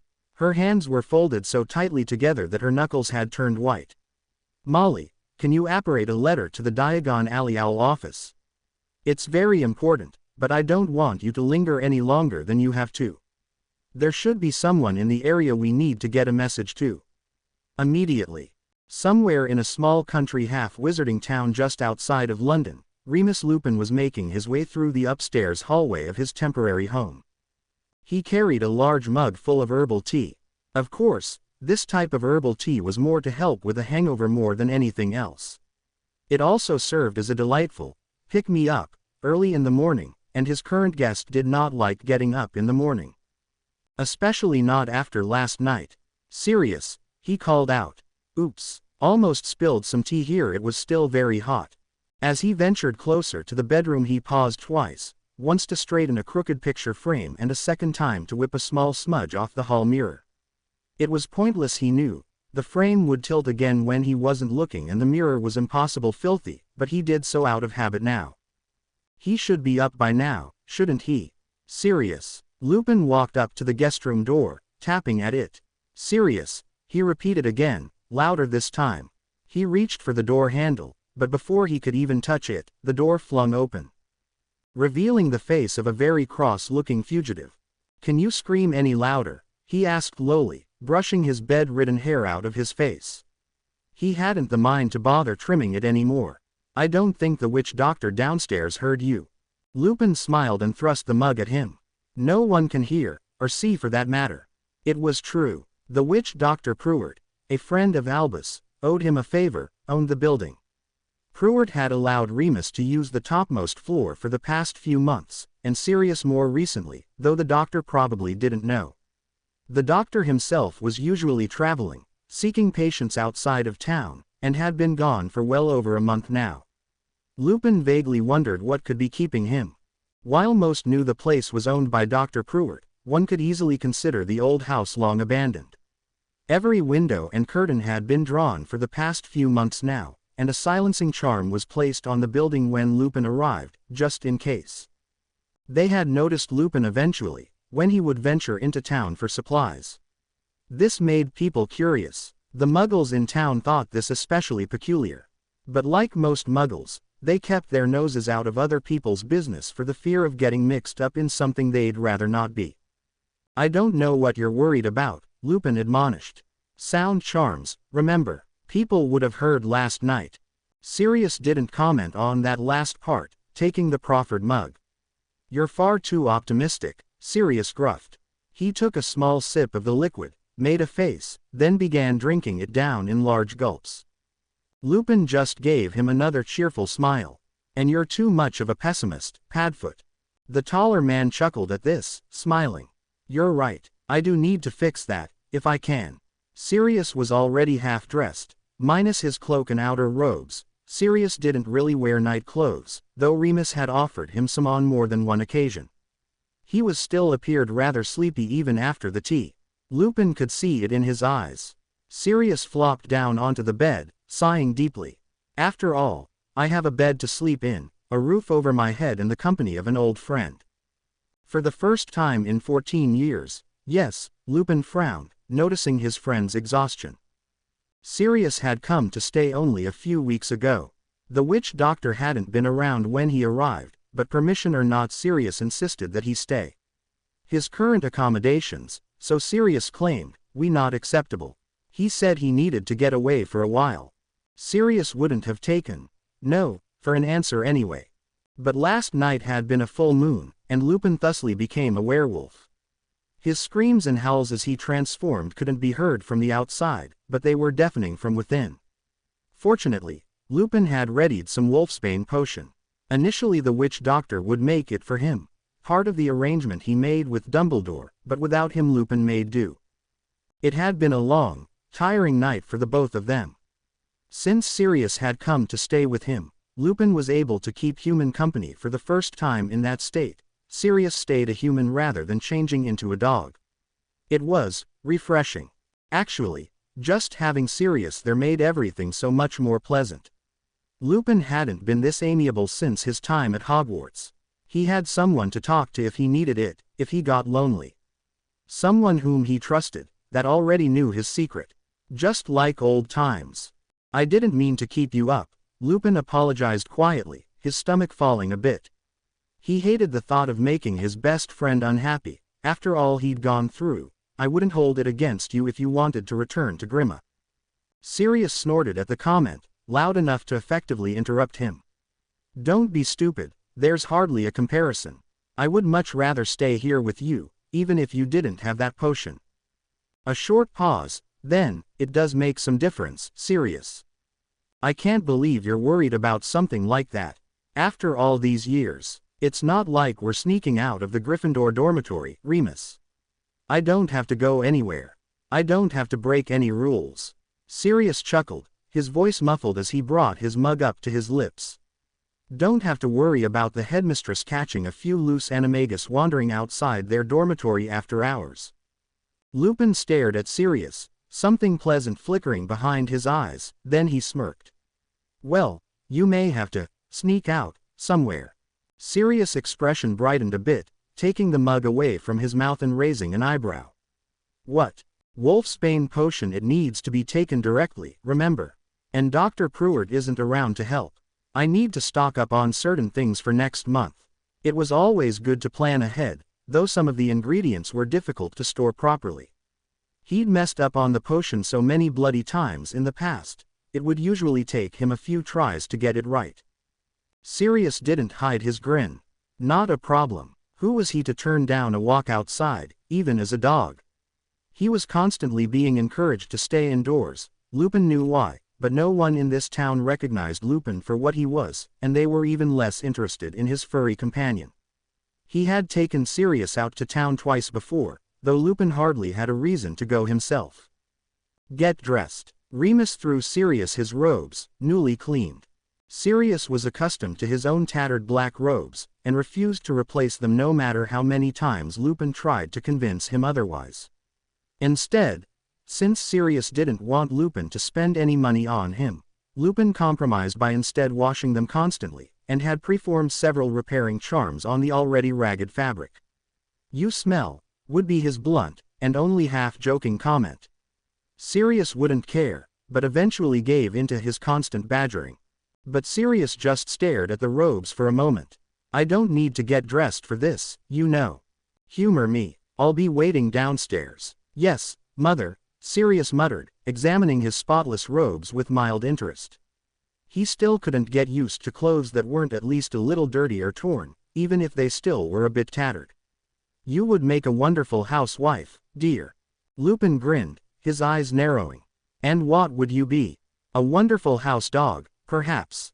Lupin shut the door as a boot flew at him. It hit the door with a deafening thwack.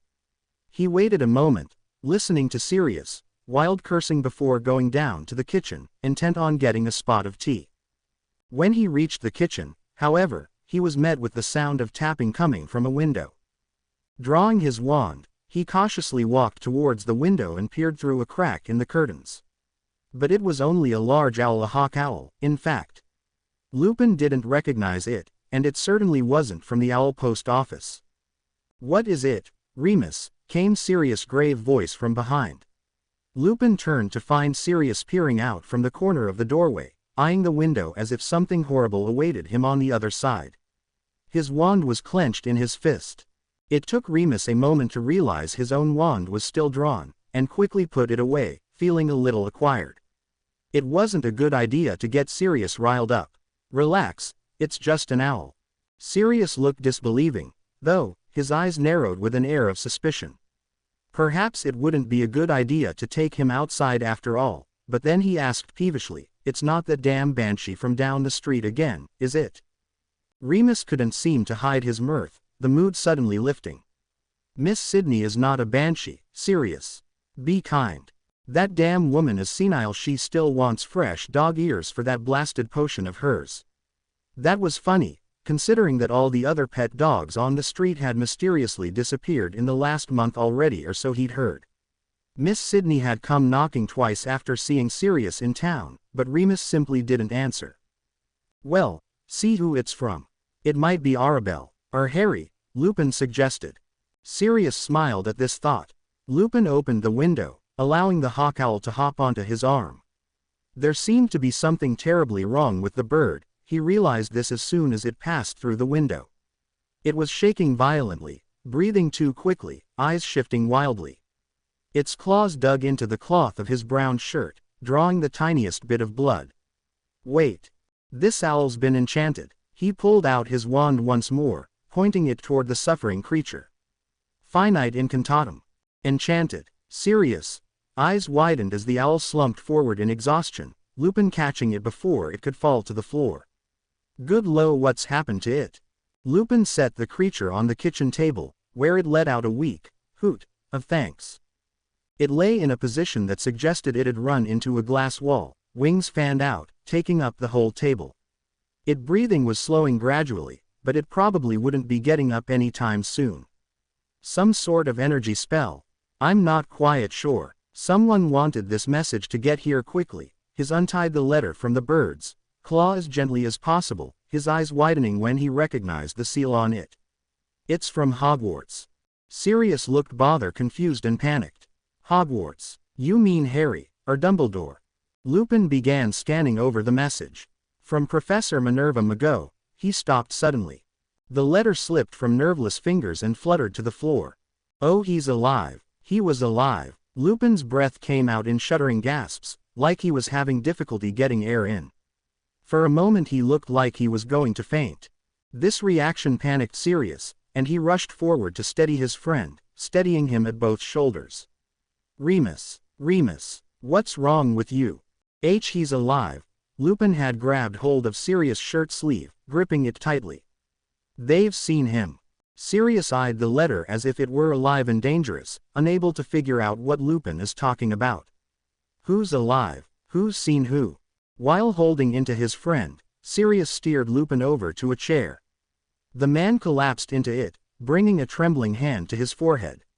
"What did it say, Remus?" he asked firmly. Lupin was shaking his head slowly from side to side, he might even be crying. Remus, speak to me, come on. Who's alive?" "James, oh God, something's happened." "He's alive, Sirius. There must be some mistake." Sirius paled. Of all the things Lupin could have said at that moment, Voldemort has taken over the Ministry, something he feared. Snape's turned against Dumbledore, which he had anticipated all along. The sky was falling, which wouldn't surprise him in the least. But not this. His throat was painfully tight when he tried to speak. What? He snatched up the letter and read it halfway through before stopping. After a long silence, he spoke. That's impossible. It can't. His brows furrowed in confusion, trying to understand. He pressed a hand to his forehead, trying to keep his head together, trying to think straight. It must be some trick. True. Lupin seemed to have collected himself, his shoulders were still trembling but he sat straighter. The man hadn't been crying, no, but his eyes had gained a haunted look. The same look that Sirius saw in the mirror every day. The look of a man who has many sleeping ghosts. And Lupin's had just been awoken with a vengeance. Sirius didn't argue when Lupin plucked the letter from his hands and reread it. Mr. Ollivander James went to him. If it's him, Sirius muttered, his tone full of bitter uncertainty, and no small amount of anger. His was trapped somewhere between suspicion and utter joy. But he'd known too much disappointment to put all of his hopes into this, something so impossible. And the thought of it being true in the first place, he should be sent straight to St. Mungo's. Who else had seen him? Was Ollivander sure? He was sure. Lupin carefully read toward the end of the letter. Dumbledore has contacted the Weasleys. He's sent Severus to look for James. What? He snatched the letter back, almost ripping it in the process. He read over the part Lupin had spoken aloud. No, he's mad. Snape will kill him before helping him. He crumpled up the paper in his fists, seething. He couldn't describe the feeling he was experiencing. Something between rage and desperation, and for some reason thinking that it was all for nothing, if that bastard finds him. It may be for the best. Lupin took the letter and whispered, "Incendio," and they both watched the paper as it combusted into flame. It is better that no one else knows, Lupin muttered, watching the black ashes flutter to the wooden floorboards. Then he lifted his gaze to Sirius, wild, black eyes. Sirius didn't like that look. Think about it, Sirius. If Mr. Ollivander recognized this man, and a few muggles were able to catch sight of him, what do you think the chances are of a Death Eater seeing him? Sirius stiffened. This realization hit him with a sensation that would rival even a Dementor's presence. Don't you understand, Sirius? Remus took a long shuddering breath. It's not a matter of who is trying to get to him, now it's a matter of who will get there first. I don't see what we're looking for. Points of entry, Ron. Obviously those Skrewts got in somewhere. Ron rolled his eyes. We have better things to do with our off time than this. But Hermione continued like she hadn't heard him, stalking across the grounds as Harry and Ron struggled to keep up. Since potions and care of magical creatures was cancelled right now, many Hogwarts students had nothing better to do than wander around. Of course, Hermione had a particular place to wander, as was she had something very particular in mind to be doing there. Neither of the boys were very happy about being outside in the first place. The air was very chilly that day, with the hint of dark clouds in the sky. At times, Harry felt specks of raindrops, but then it were gone. All three of them wore their scarves tightly around their necks as they had to walk against the wind. Now they were nearing their destination. An area behind Hogwarts, near the green houses. According to Hermione, there was a certain spot in which the dungeons would be only 10 feet under, the closest the tunnels ever reached ground level. No one really knew this, unless they took the time to read the history of Hogwarts. And of course Hermione read that book during her first year, so she knew all these little facts about Hogwarts.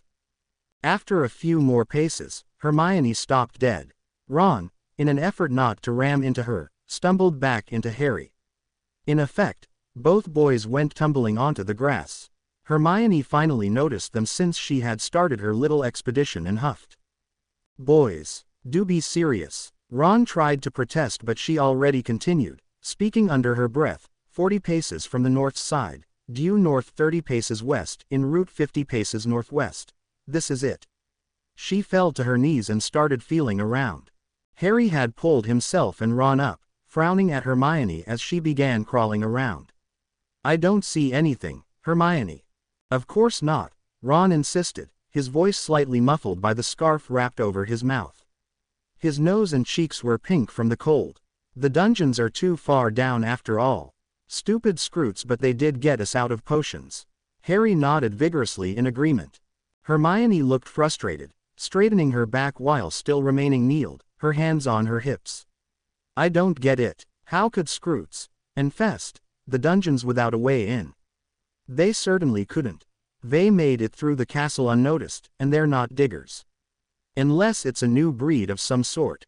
Maybe they dug their way in somewhere else, Harry suggested. Or they could have been there the whole time. They've got to be pretty big to make all that noise. Judging by the look on the girl's face, Harry could tell that Hermione disagreed completely. I've read everything about Skrewts last year, and I read nothing about digging or infestation or anything of that sort. There was a moment of pause where Hermione took the time to think.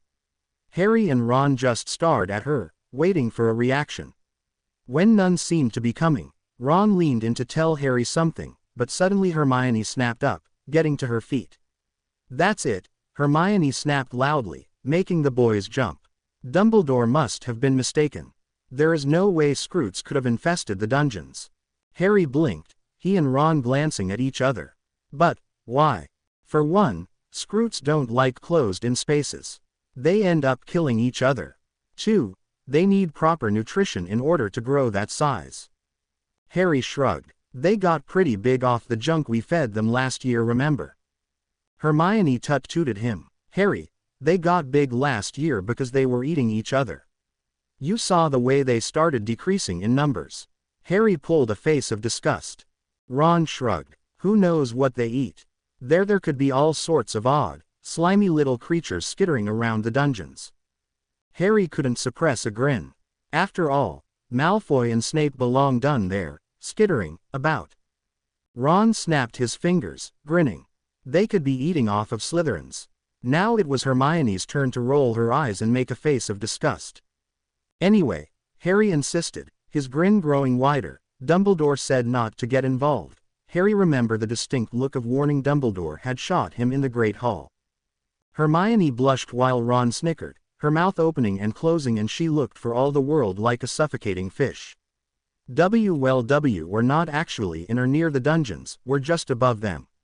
She nodded to herself, crossing her arms, and muttered words of assurance to herself. Yes, that's right. The last thing she wanted to do was break the rules. After all, she stood up for the rules. Wonder if the Skrewts will eat Snape, Ron pondered, then shook his head.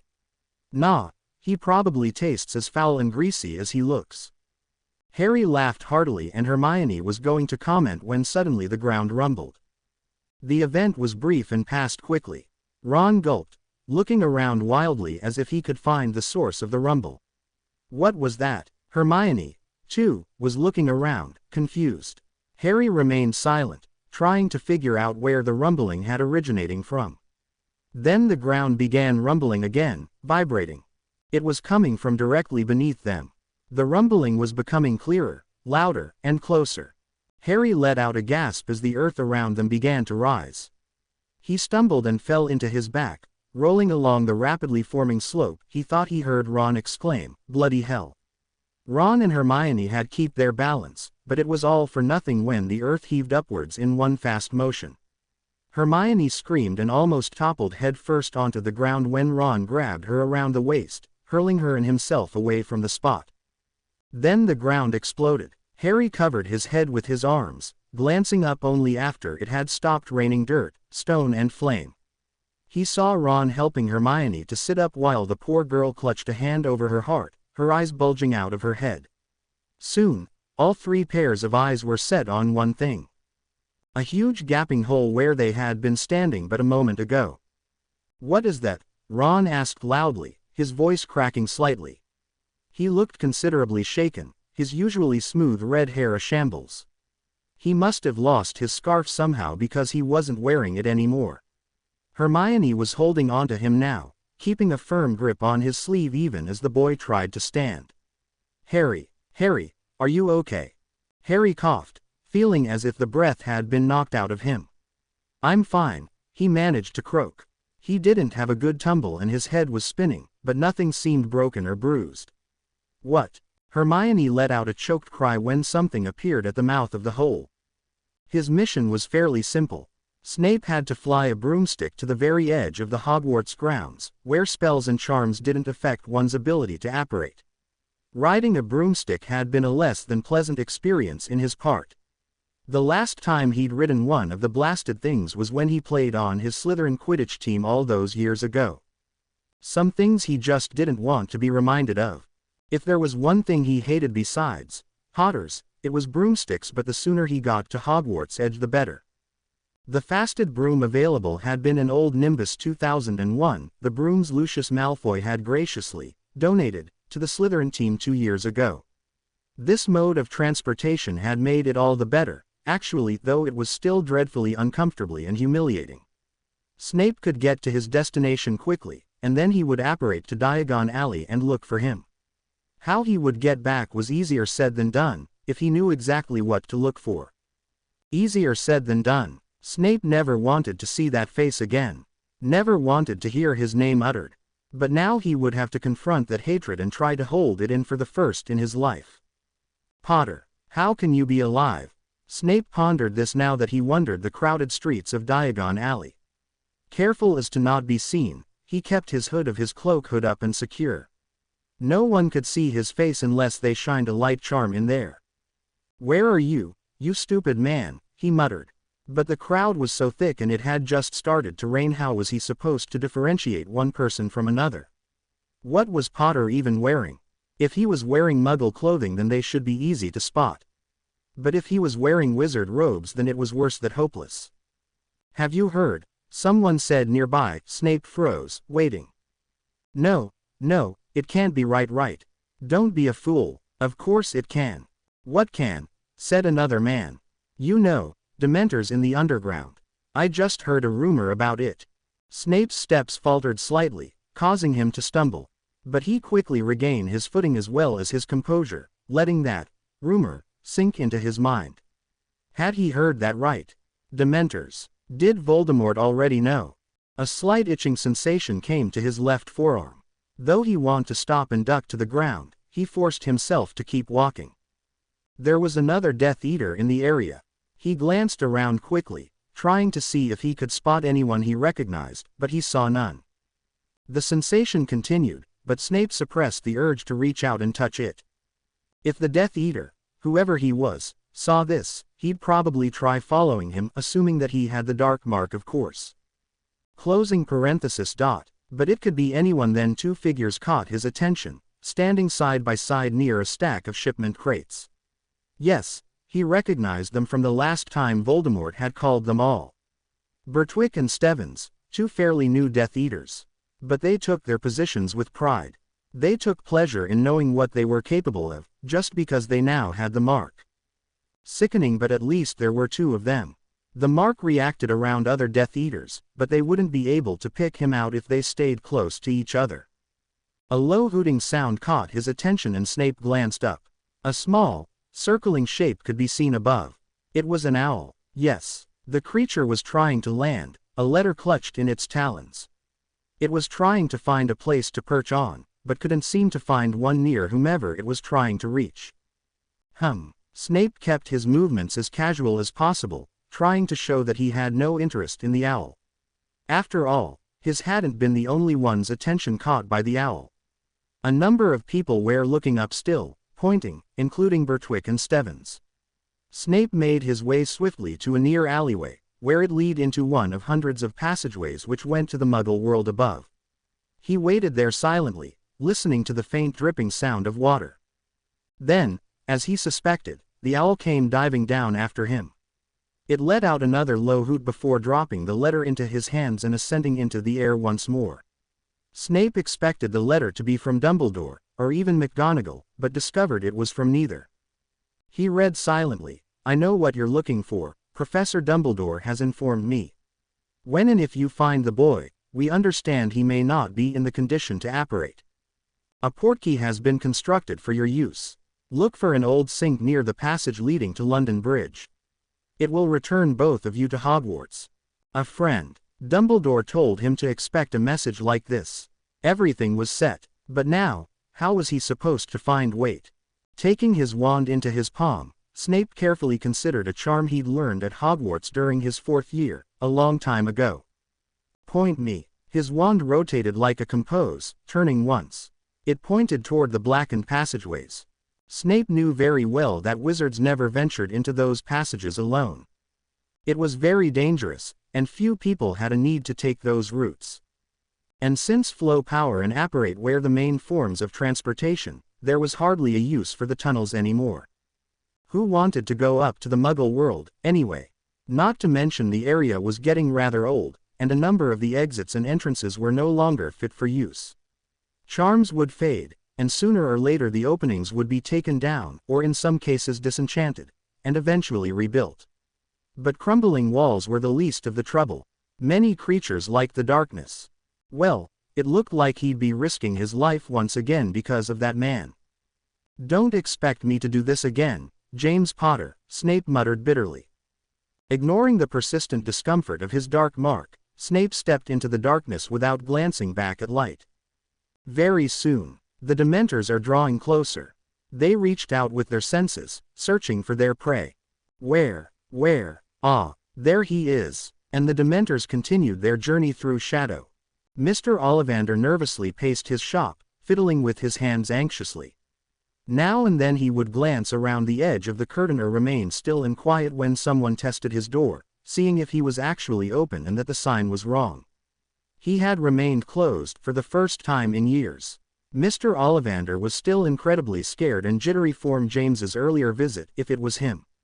Such an event can cause any normal wizard to become suddenly paranoid. Would the Ministry find out what he saw? Would people be after him? Would you know who and his Death Eaters be after him, too? Would they use gulp Avada Kedavra? This though made him shiver with fear. Mr. Ollivander couldn't handle something like this. He was a wand salesman, not some pawn in this whatever game was being played. But he couldn't forget the sight of those distant, sad eyes as James talked about Lily his son. He prayed that the boy would be in good hands soon. He practically screamed when he heard a loud bang and crash from the back of his shop, somewhere amongst the many shelves and out of his line of sight. There was the sound of a person or creature, moving around, a faint curse. There was more than one of them, he could tell. There were two voices.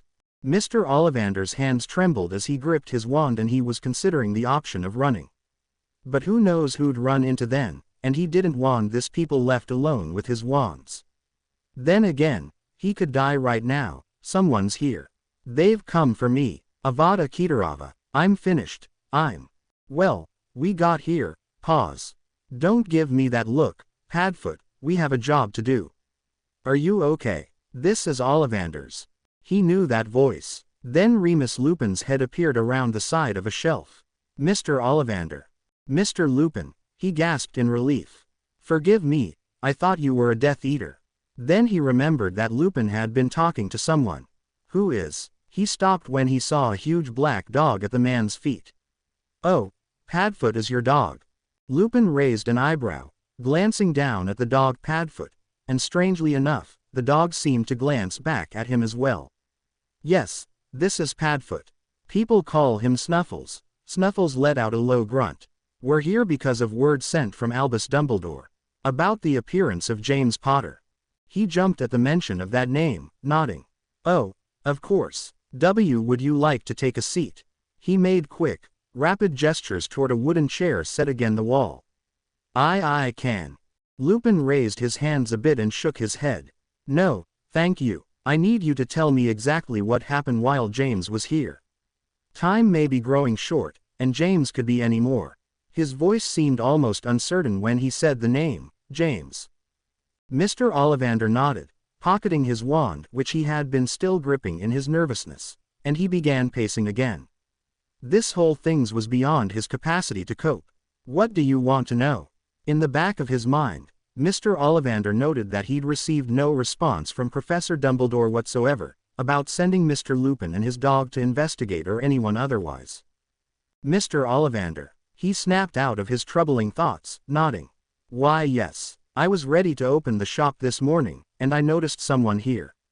I assumed he was a robber. It seemed the boy had spent the night asleep in the corner. Lupin closed his eyes for a moment, taking a deep breath. How was he? I mean, what did he look like? Ill? Was there anything unusual about his appearance or behavior? Were his senses sharper or duller than they should have been? Mr. Ollivander was taken aback by this sudden tirade of questions, halting his continuous pacing. What does that have to do with anything? Such odd questions given the situation. Well, if this man wasn't James Potter, then he might be something other than human. It might not. They've been a polyjuice potion at work here. Did he show any signs of inhumanity? Pause. Are you all right, Mr. Ollivander? He nodded, gulping. Yes, he thought hard, remembering what had happened a short time ago. It wasn't too hard, the images were still very clear in his head, though some a bit fuzzy. He was a bit off. The poor boy was disoriented and he bowed his head toward the floor. I think he'd gone mad. Snuffles let out a small whimper, hanging his furry head. Did that dog understand him? Lupin frowned. Anything else? He said quickly. Anything at all? No, wait. Yes, he didn't seem a day over 20. It was true. Mr. Potter hadn't looked very old at all, while he should be, 40 by now. That was indeed odd. He hasn't aged, Lupin whispered in awe. Then to Snuffles he said, this may be more serious than we thought. He is talking to that dog. Suspicion settled on Mr. Ollivander. Had Dumbledore really sent him? Or was it all a lie? It's so hard to tell right now. Could he trust this man? When did he go? Did he say where he was going, or say he wanted to go somewhere? Mr. Ollivander made a split-second decision. He wouldn't tell this man anything. He couldn't trust anyone right now. That's an extremely bad idea. Mr. Ollivander shook his head. No, he didn't say anything, he just left. Lupin looked crestfallen, crushed, but the dog Snuffles began growling, the sound coming out as a low, threatening rumble. Its ears were set low on its head as Snuffles bared his teeth and took a few padded steps toward a now frightened wand seller. Lupin looked between Snuffles and Mr. Ollivander quickly, looking worried and confused. Snuffles, calm down, it's not his fault. It was like he was holding back a sob. Maybe he made a mistake. Mr. Ollivander nearly screamed when the dog snarled again and this time snapped its jaws at his leg. Panicked, Mr. Ollivander moved as far away from the creature as he could, bumping into a shelf. Boxes fell all round him, but he took no notice. He fumbled for his wand as Lupin lugged forward, wrapping his arms around the creature's neck. Don't curse him, Mr. Ollivander, please. Mr. Ollivander froze his motion as he was moving his wand to point at the dog. It was so frightening. Stop it, Snuffles. But the dog was far too strong for him. Snuffles broke loose. Lupin screamed. Sirius, no. Sirius, wait. Lupin had apparated into his shop. Dogs can't apparate. The next thing he knew, Mr. Ollivander was face to face with a very murderous-looking Sirius Black.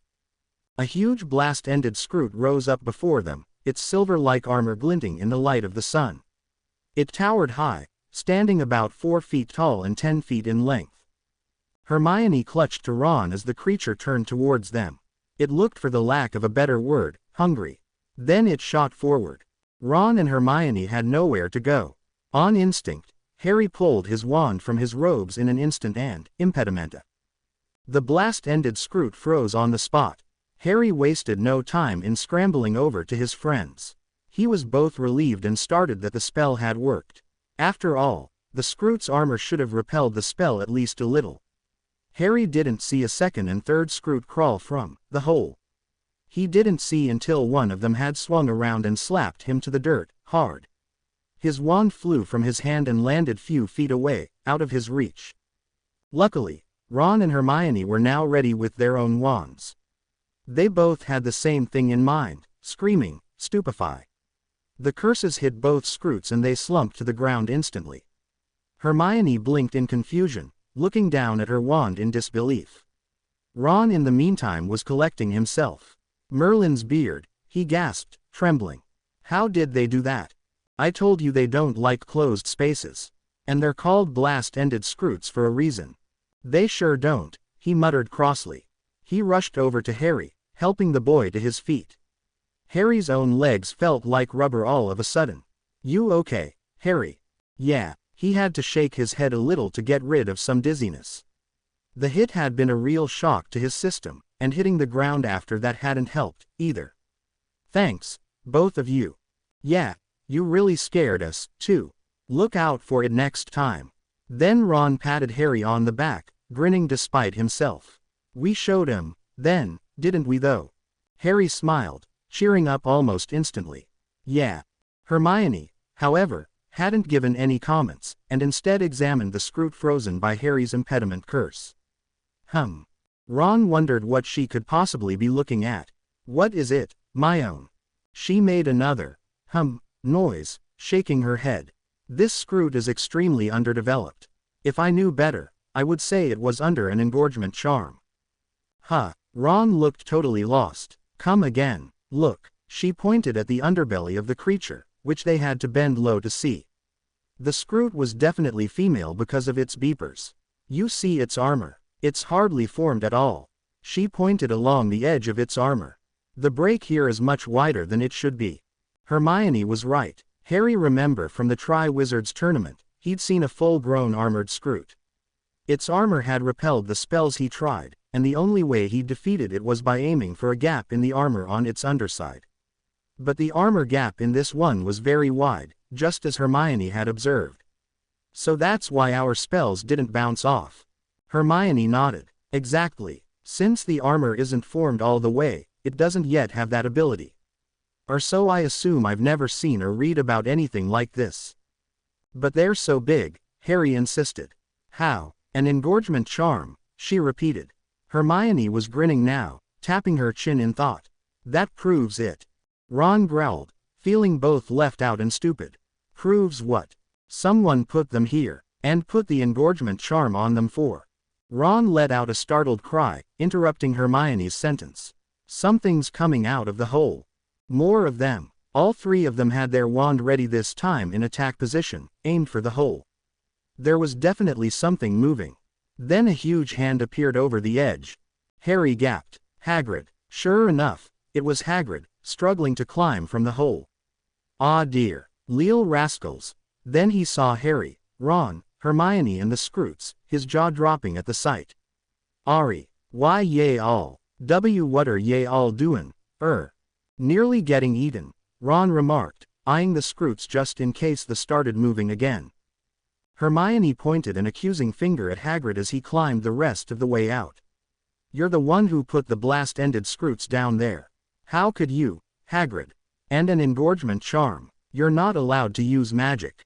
I thought you would have learned your lesson after. She was fuming and couldn't get any other words out at the moment. Instead she stomped her foot, aggravated. Hagrid blushed in embarrassment, looking to be a bit sheepish. Well, where's Snape? Ron asked, peeking into the hole while keeping his wand pointed ahead of him. He's still down there. Or have the scroots eaten him already? His voice sounded a bit too hopeful. Snape. Hagrid looked confused, scratching his bushy head. Ain't back yet, eh? The three of them glanced at each other. Back? Harry asked. Diagon Alley, course. Found. I am yet. What was Hagrid talking about? Found who? Hagrid. Forehead turned toward the new voice. Professor Dumbledore stood a few yards away, an uncharacteristic frown on his usually cheerful face. He don't know, Hagrid. Oh. Hagrid looked ashamed, bowing his head like when Rita Skeeter had told the public he was half giant. Please return the scroots, Hagrid. If the noise stops for too long, the Slytherins may think the danger has passed and try to return to their common room. They can't go into the dungeons until Severus is back. Harry wasn't to say, so Snape is gone, but he bit it back. It didn't seem like a time to interrupt. Yes, sir. Hagrid began dragging the huge creatures toward the hole. Dumbledore made a motion for the three of them to follow, and they did so immediately. None of them, not even Dumbledore, said a word. Their footsteps seemed loud as them hit the ground. It was far too quiet. Are there any more? Hermione asked, breaking the silence. Scroots, I mean. Dumbledore didn't look at them, which made the situation even more unnerving. I thought I asked students not to get involved. They were silent, Hermione looking strangely guilty. Of course, there is no tricking you, Hermione. There never was. He looked at them now, his eyes twinkling, a smile spreading over his face for the first time during their meeting. It was an expression that made them all smile in relief. But still, something was now bugging Harry. Sir, what was Hagrid talking about? Nothing that concerns you, Harry. Try not to think of it. That was an unusual answer. Harry frowned toward Ron, who only shrugged. But it has something to do with me, doesn't it? Professor Snape went to look for someone, didn't he? Hermione asked quietly. That's why you asked Hagrid to use those scroots. Dumbledore was silent, but he kept walking. Yes. Who is he looking for? Harry asked, feeling a bit eager. He just had the oddest feeling. It must be really important. Ron nodded. I mean, putting those things down in the dungeons. I don't mean any disrespect, Professor. It is not my place to tell you, Dumbledore said, not looking back at them once more. It shouldn't be my right. But why not? Harry picked up his pace so he was right next to the headmaster. Normally he would show the utmost respect for the man, but something about this was different. He could feel it, just like he had last night. Somehow, Harry knew that Sirius would want him to trust his instincts. What's so important that you can't tell me, and all this? I don't want to see you hurt, Harry. Not again. Harry saw that Dumbledore's eyes were pleading, making his real age show. He looked so old and tired. It really was something important, something bad. But he had to know, no matter what. Please, Professor. Dumbledore stared at Harry, as if he were trying to read something in his eyes. Finally, he shook his head, sighing sadly. Very well, my boy. I will tell you if you believe you can handle it. Mr. Ollivander reeled with panic as the dark, malicious-looking wizard grabbed him by the collar. Those wild eyes, that mad glint, Sirius Black, he choked as the man suddenly tightened his hold. He gagged, his heart pounding in his ears. He was going to have a heart attack, he knew it. Lupin was trying desperately to get Black off him, attempting to pry at his hands. Sirius, let him go. Are you crazy? I'm going to die. He's lying, Black growled, shaking his captive roughly. I know it. Lupin looked surprised, his eyes turning to Mr. Ollivander. Mr. Ollivander. Mr. Ollivander felt the blood drain from his face. He needed more air. Where is he? Black roared, his eyes glinting with madness, ready to kill. Tell us where James went now, or... He grinned maniacally for a moment, making Mr. Ollivander shiver. Use your imagination, old man. And Mr. Ollivander happened to have a very good imagination. Lily, he croaked, a bead of sweat running down his brow. He wanted to find his wife and why young Mr. Potter. It was finally more than Mr. Ollivander could take in, and everything blanked out. Lily he wanted to find his wife and why young Mr. Potter. Then Mr. Ollivander fainted. This caught Sirius by surprise and he let the man slump lifelessly to the floor. Panicked, Lupin dropped down beside Mr. Ollivander, checking his pulse and a few other things. Satisfied that he didn't find anything life-threatening, he glared up at Sirius. Are you mad? He hissed, his eyes darting to the blocked-off windows. You nearly scared the man to death. Sirius stared at him, then averted his eyes. He was lying, he deserved it. Lupin adjusted Mr. Ollivander's position on the floor, making sure the man was at least slightly comfortable. Then he didn't the only thing he could think of. Obliviate, carefully, did his best to erase Mr. Ollivander's memories of the past 5 minutes. How on earth did you know? He asked Sirius when he was done.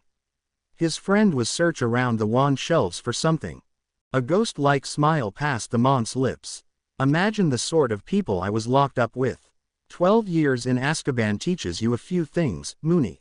Lupin didn't comment on this. He felt horrible for Sirius, but there were more important things to do. And Sirius was taking a wand. Sirius, what are you doing? I'm not stealing, I'm trading.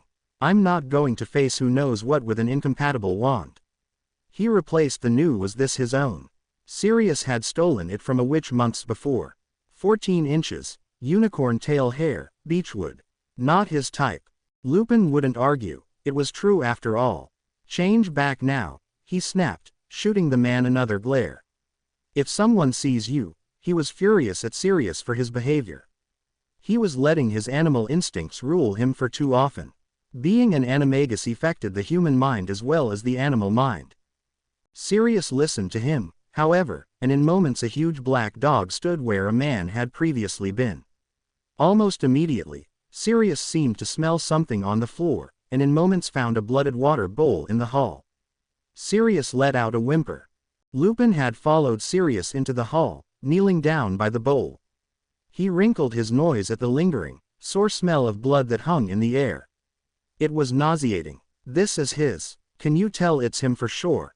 Sirius whimpered again, ducking his head. Do you think you can find him? Sirius gave a silent nod, his ears perking up as concentrated. He certainly wasn't a bloodhound, but me could follow a scent if he tried hard enough. Sirius found the scent easily, but of course, blood had a very potent smell. Then he began following it, tracking the scent toward the door. Hastily, Lupin followed close behind, opening the door for his friend. This led into the streets, through that rain, and then to a dark alleyway. The sound of dripping water followed them as they journeyed farther, deep into the darkened passages of the underground. We're coming for you, James. Just wait for us. James smiled at his wife as she buttoned up her nightshirt and hummed a soft melody. A big shirt and sweatpants. Quite a style you have there, Mrs. Potter. He laughed when she shot him a mock glare, a smirk tugging at the edge of her lips, but she continued to hum. The melody wasn't one he was familiar with, but Lily had talked about it a few times before. It was from a Muggle musical called Starmites. Maybe. Lily had watched it on broadcast television when she was younger. An odd tale. And a very, very odd musical. Muggles create the oddest things, he murmured quietly, yawning a bit. He was exhausted from a long day of errands and playing with his son. James was sure that Harry would be able to walk soon. He was an amazing child. He was going to grow up to be strong and smart, just like his mum and dad. But Lily heard what he said about Muggles, frowning as she sat down next to him. Muggles are just as creative as wizards, James. A brush had been laying on the bed, and Lily grabbed it. James grinned, eyeing her slyly as she began brushing her tangled red hair. Oh, she ignored him, still brushing her hair as she hummed again. Yes, she hummed that song to Harry now and then. James often heard it drifting from the nursery when Lily was getting Harry to bed. Well, at least put some words to it. Lily stopped brushing and gave him a look, raising an eyebrow. A song's no good if it doesn't have any words. That's as long as it isn't a symphony, I think. She made a noise of disagreement, shaking her head. Oh, come on, it's serious opinion. With the sort of rubbish he listens to. And singing helps Harry fall asleep, so there's nothing wrong with it. He snickered, which earned him a smack in the arm. Undaunted, he scooted closer to her, resting his head on her shoulder. Come on, please. What, sing for me? Oh. Lily blushed a bit and nodded. All right, but don't laugh, you. He nodded quickly. Satisfied, Lily cleared her throat and then began humming the tune. She stumbled a bit, but continued. Say good night, I'll be the light, and pray your soul to sleep. No, wait, that's not it. James snickered a bit, earning himself another, harder, smack in the arm. It's hard to remember, you know. The last time I heard it I was 10. She started to stand so she could stomp off, but James grabbed her by the hips and pulled her back, this time into his lap. I'm joking, really, just try again. She stuck out her chin, tossed her brush away, and crossed her arms. But didn't try to escape from him. Once more, James, she cleared her throat again, humming. Then she sang. Say good night, I'll be the light, and pray your soul to keep. It's been fun, but the day is done, and even heroes sleep. Lily's voice wasn't that bad at all, and strangely comforting. His arms circled her waist and he buried his head in her chest. Lily played with his messy jet black hair as she continued, humming the tune once more before adding the words. James could hear her heart beating. Close your eyes and maybe then, you'll fly to the planets and back again, and bring those dragons to their woeful end. Pretend and close your eyes. By now James had closed his eyes, sighing softly. This is where he belonged. This is where he wanted to be. My little hero, my little boy, my little hero, close your eyes. Where he belonged. Lily had stopped, though there was still more to the song. She blinked down at her husband questioningly, his chin now resting on her shoulder. James, are you asleep? He moved his head ever so slightly, and she giggled as his hair undoubtedly tickled her neck. He tried not to grin, but he couldn't help it. Yes, very asleep. He turned his head slight so his lips now tickled her neck, keying it lightly. James smirked when she shivered a little and keyed her again. Her hair smelled so nice. Lily giggled some more, but wiggled from of his grip. James pouted, watching as she left and wanting her to return, but Lily wagged a finger at him. Silly, I told you it worked to get him to bed. Your voice isn't that bad. Thank you, she said, with a note of sarcasm. I'll be right back, I just need to check on Harry before I go to bed. She turned and padded barefoot through the doorway. She didn't look back, and he heard the door to the nursery open. James didn't want her to go. He wanted Lily to stay with him. Why did he feel so cold? Then a scream ripped through the air, making his stomach drop.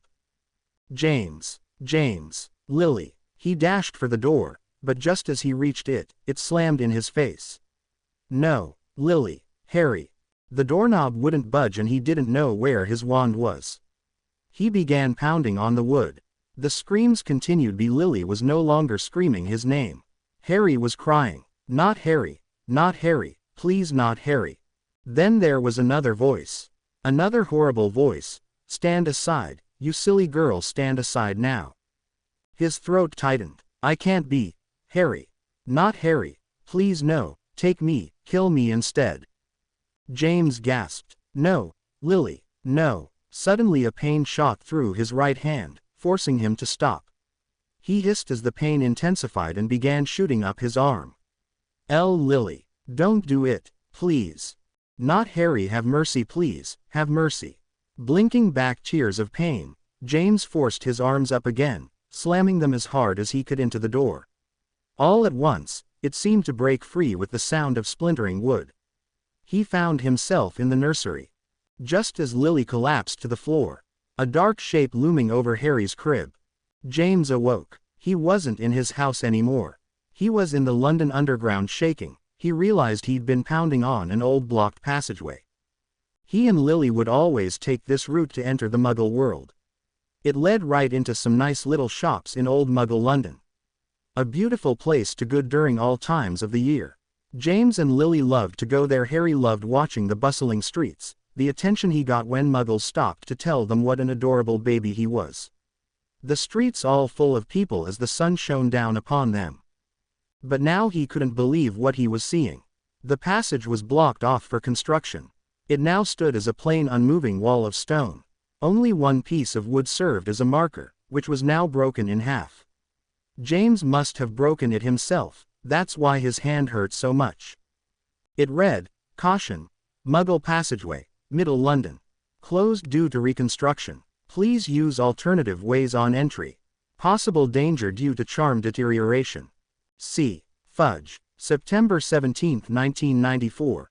No, the nightmare was real, it was all real. No. Real. All. Real. James didn't want to face this. It was what his mind had run from ever since he'd woken up in front of his destroyed home. He closed his eyes tightly, remembering the figure looming over him, grinning maniacally. Know this and suffer, James Potter. When he opens his eyes, will there still be that dark figure standing over him, over his dead family? There's on way to find out. He opened his eyes. James way in the passageway. It was cold. The hood of his cloak had fallen. Everything was real, his memories clear. But a dark figure did stand over him. In fact, the person had a firm, cold hand on his shoulder. James looked the person in the face.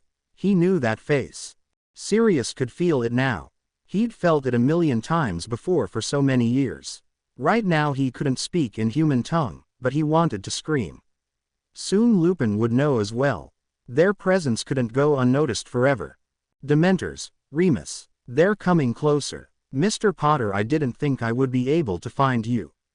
A sinister smirk spread over the Mont's face, his eyes sparkling with perverse satisfaction. A pity for you. James knew who he was. The image was fuzzy through his horribly damaged glasses, but he could tell. Malfoy. Lucius Malfoy seemed surprised for a moment. His eyes were hardly visible, his white blonde hair plastered over them probably from the rain. But those eyes soon narrowed, showing a certain degree of disgust. Why, I didn't think you would remember me. Of course James knew him. Lucius had been a few years ahead of him and had a horrible reputation, as most Malfoys do. He and another man, Arthur Weasley, who was in the year as Lucius, were always getting into fights. But that was all he knew. And that Lucius was just as bad as Snape. Besides, he had no idea what Lucius could be doing here, or all places. A memory was lingering on the edge of his mind, but it went away whenever James really thought of it. Something about Lucius, maybe a memory from his years at Hogwarts. Maybe. Don't be flattered, Malfoy, James muttered dully, shrugged Lucius' hand away, and the man stepped away from him. James then backed up to lean against the stone wall for support. He had no energy left in him, and it was almost beyond him to even stand. You shouldn't be, he added. James was beginning to feel so empty, so hollow. Maybe that was better than being about to feel the pain would go away. James could forget about all the people he knew and lost. Lucius shrugged, turning his nose up and away. No, I shouldn't, he sniffed loudly, adjusting his already damp cloak around himself in a vain attempt to appear less disheveled. He didn't look like the type that would wander around in the rain, and much less the dark passages of the underground, and I am not. I reserve that honor for those who deserve it. His face contorted in a sneer. Not those who are foolish enough to poison their bloodline. With a pathetic mudblood no less. He spat the word, mudblood, like it were poison or had some foul taste to it. But that comment hit James right where it hurt the most, and the dulling numbness went away. He could barely control his own voice as he said, "Never talk about my wife like that, you bast." He started to advance on the man, his good hand clenched into a fist and partially raised, when Lucius pointed his wand. At James's heart, startled, James stopped and took a few steps back. What? My lord wouldn't want you to live, boy. No, death is too good for you now. The Dementors will see that your soul suffers for eternity. Lord, you, Lily, Harry, you serve him. Lucius only smirked, as if James's reaction was humorous. You're one of Voldemort's ****. Death Eater. These people killed his family. They killed them in cold blood. Hunted everyone. Screaming in his head. All around in his head. Why hadn't that stopped? Lucius looked taken aback for a moment, shivering at the mention of his master's real name. Pathetic. I do have that honor of serving my lord. An honor you turned down, remember. You and the rest of you weakling Aurors. James wished nothing more than to have his wand at that moment. Wished his hand wasn't injured. And if nothing else, wished he could tear this man's heart right out of his chest. Something warm was running down James's face. Had his wound opened again? It hadn't had a chance to heal yet. You're a fool, Potter, just like your wife and son. I won't let him get to me, I won't let him get to me, I won't let him. His previous numbness had gone into effect, but he had to struggle to keep it that way. Light-headed, James stood there, his right hand cradled to his chest, still leaning on the wall for support. The pain in his hand was subsiding, but he could no longer move his fingers properly. James realized he must have been walking through the rain, because his clothes, shoes and cloak was dripping wet. Had he been really so delirious? Was he still? James was really seeing what shape he was in, and it didn't look good. His own skin seemed practically white, clammy, and a continuous tremor shook his body from the cold.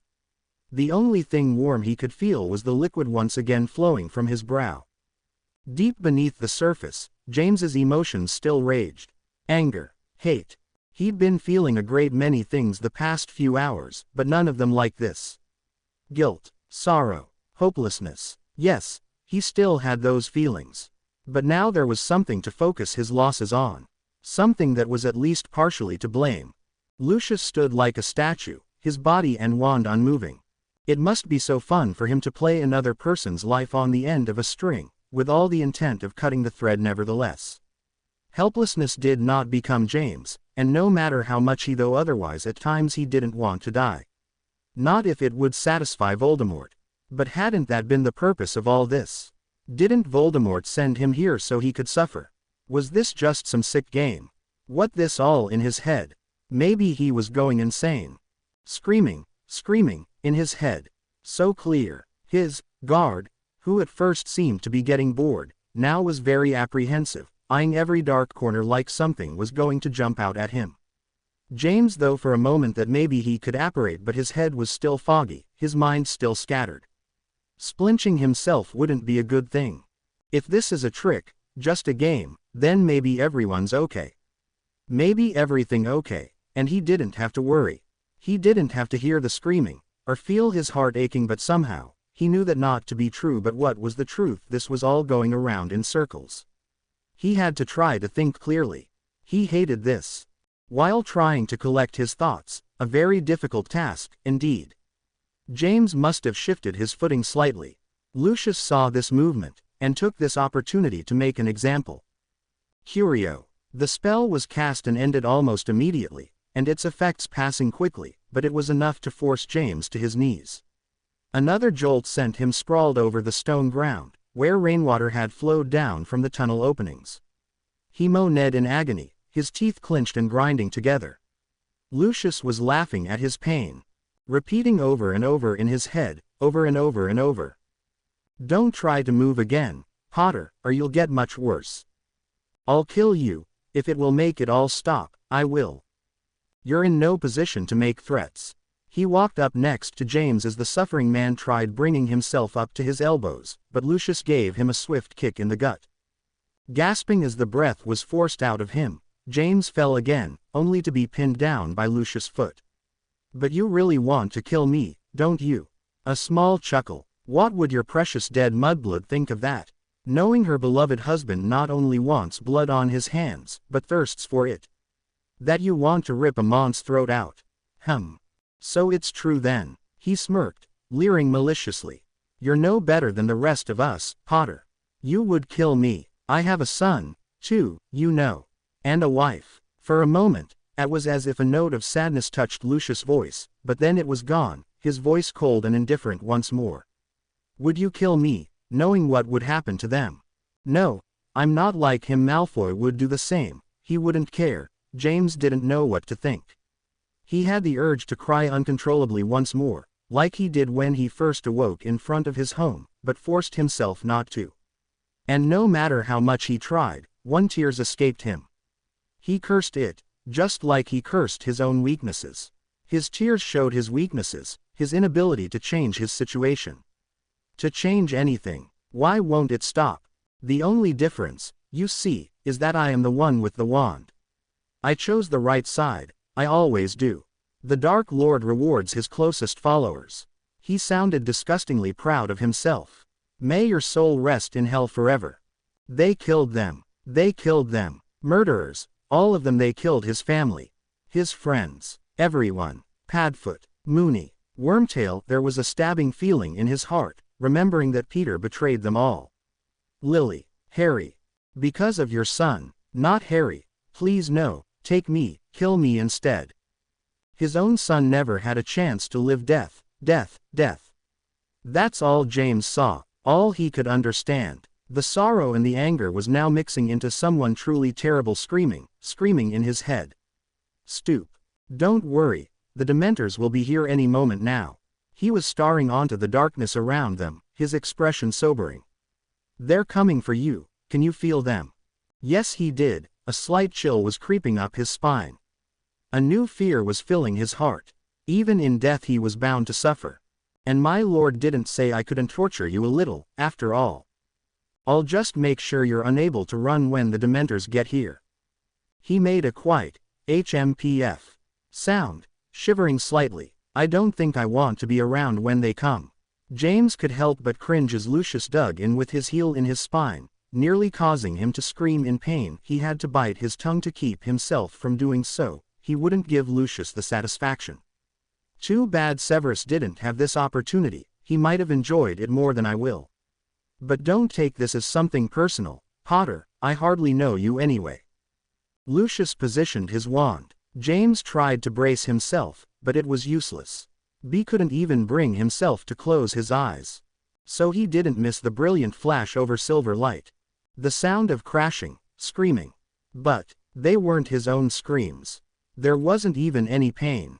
The pressure on his back was gone, and James realized that Lucius was gone altogether. He had the freedom to move, and he slowly looked up to see a cloaked, hooded figure standing with his wand pointed in his direction, but not at James. James looked behind him, shocked that the stone wall was practically destroyed. Lucius Malfoy lay half buried under the rubble, unconscious. The hooded man didn't waste any time, and simply lowered his wand reluctantly. As he approached James, he was mumbling something, the tip of his wand glowing. The pain slowly dulled, and the man was trying to force James to his feet. Unsure of how to act toward this man, however he was, James complied, wincing. This person wasn't being very gentle. While James got his footing, the man stared at him. What was he looking at? Then the hooded man shook his hand and spoke. So it is true. James could hear a number of things in the man's tone. Bitterness, even disappointment, and the voice was hauntingly familiar. His suspicions were confirmed when the man lowered his hood, showing his pale, angry face. Snape, you ready, Arthur? Mr. Weasley frowned, gazing over their assembled team. Yes, are we all here? A nod. Yeah, the second team is ready. We're heading for the north edge. A Dementor was definitely sighted there. Right. He fidgeted nervously. Expecto Patronum. He practiced in his head. Expecto Patronum arg. I was never very good at that one. The Ministry was happily assuming that the Dementors were attack the Ministry. They had no idea that they were looking for one person. But the number of victims was slowly rising. The Dementors' presence wouldn't be hidden for long, and those walking through the street were being affected directly. And word spread fast. In their teams could just spread out and attack in numbers, then maybe they had a chance. A chance. Dad. Mr. Weasley turned to find his son, Charlie. Is everything taken care of? He wasn't talking about the Ministry's situation, but about some else. Charlie nodded. Everything's really. You're crazy, you know that. Mr. Weasley glanced back as his team before looking back and smiling. Of course. A voice called out, Charlie Weasley. We need you over here. I'll be there in a second, Charlie called back, sounding a bit annoyed. God. Stupid. Mr. Weasley frowned, observing the group of men and women from which the voice had come from. What are you doing? Charlie frowned as well, looking uncannily like Mr. Weasley that moment. I'm on the team going to the south side, Dad. No, he didn't want his son out there. No with those things. What if, I don't want you going. There are enough people here. And they're all busy. He smiled knowingly. Dad, come on. It's just a few Dementors. Mr. Weasley gawked. Just a few Dementors. Charlie, you could get killed. Almost everyone was looking at them, whispering, but most only for a second before they turned back to their own work. Charlie looked nervous, displeased by all the attention they were catching. I know, Dad, but they want everyone. Percy. He shouldn't go either. Percy. He can't handle himself yet, not yet. Dad. He placed a hand on his father's shoulder, squeezing it a little. I can understand what you're feeling, I know. You think I like it. That you're even going out there. Mr. Weasley tried to say something, but Charlie interrupted. We all have to take our own risks. I promise I won't get killed. Okay. He smirked. It's hard to take down a Weasley, remember. 9 live and I'll take care of old Percy. Mr. Weasley paused for a moment, but nodded. Okay, be careful. Charlie nodded and turned away, walking back to his own team. It was strange. He was sudden to his old sons going out and getting into trouble, Fred and George into danger, Bill too. But the thought of ever losing them was never an option, not a consideration. What if Charlie died, or Percy? He didn't want to end up like the Potter family. As cruel as that may sound, it was true. Losing someone, it would be the hardest thing. Charlie, just be careful. Snape. James slapped away Snape's hand and backed away, all the while glaring his hate. Snape sneered, but was fidgeting noticeably. Potter. Too bad Severus didn't have this opportunity, he might have enjoyed it more than I will. You're one of them, too. I should have known you of all people. Snape hated him, of course he did. Snape wanted him dead, He had to. He always had. Kill him. Kill him before he kills you first. He's a Death Eater. He wasn't sure of where these thoughts were coming from, but he complied. James, forgetting about his wand, not that he could use it, anyway, and lugged at Snape.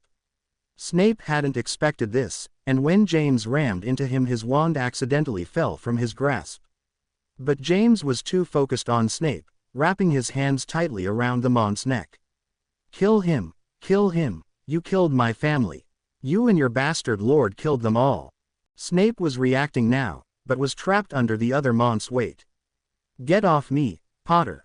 Get back, he struggled, trying to escape from the hands wrapped tightly around his throat. He gasped for air. James couldn't help but feel satisfied, seeing Snape choking to death. He thought of trying to break Snape's neck, but the effort sent a flash of pain through his injured hand. His grip loosed ever so slight, but just enough for Snape to speak.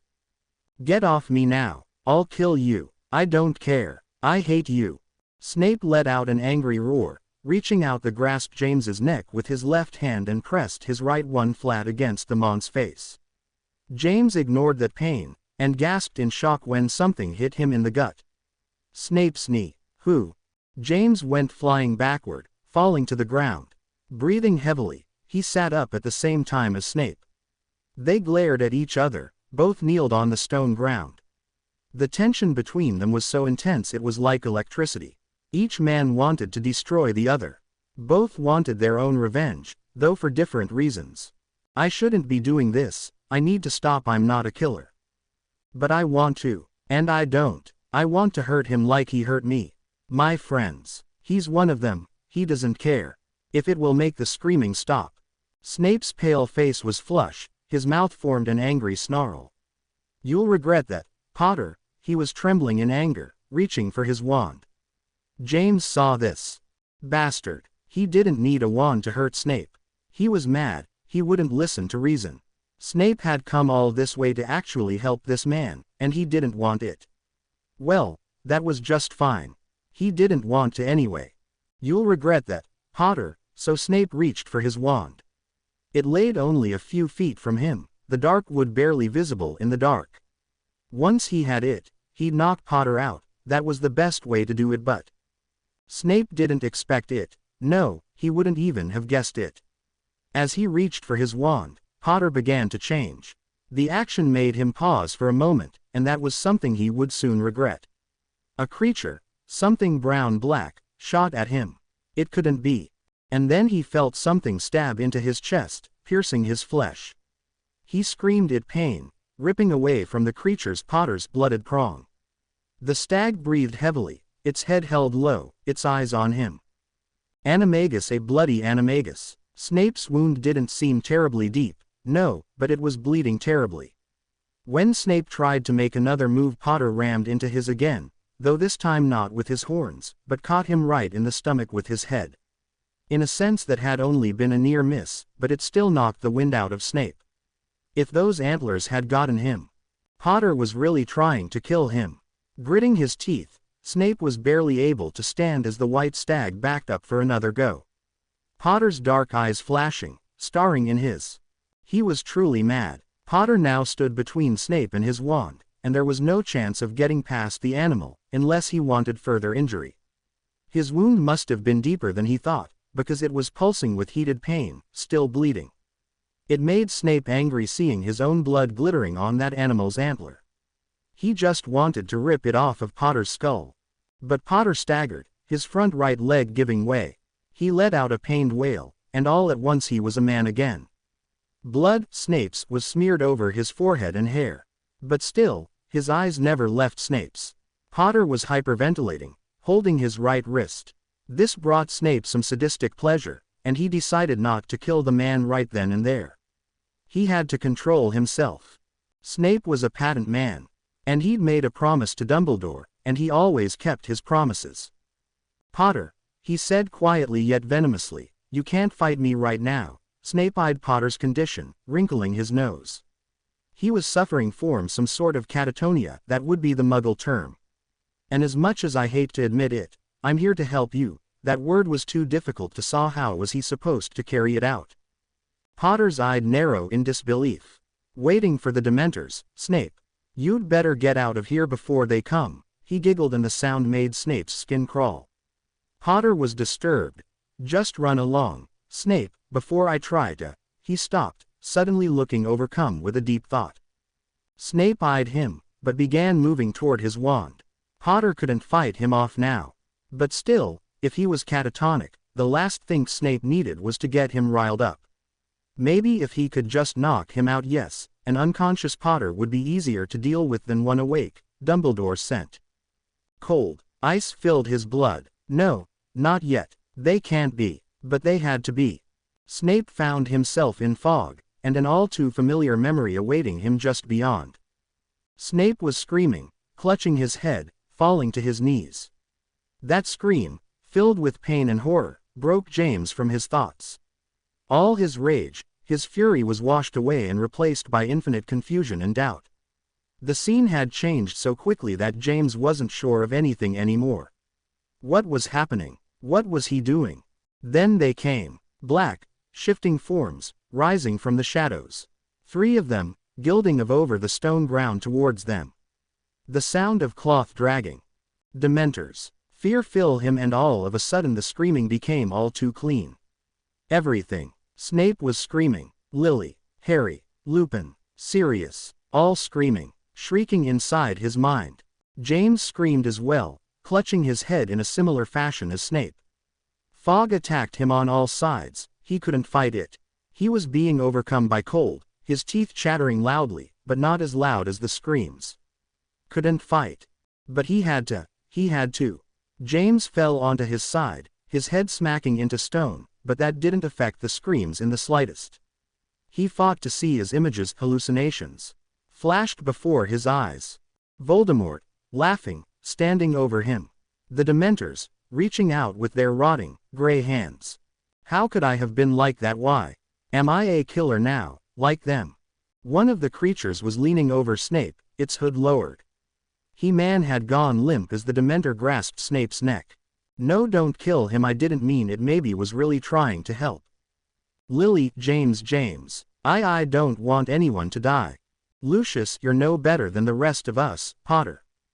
I'm not. Clammy hands grasped his neck. You would kill me. I have a son, too, you know. And a wife. Sorry. Would you kill me, knowing what would happen to them? No. His face was forced upward, the scent of foul breath. Dead fish. Voldemort, have you ever wondered, Mr. Potter, what it would be like if everything you ever loved dead? Everything and everyone you couldn't protect, destroyed.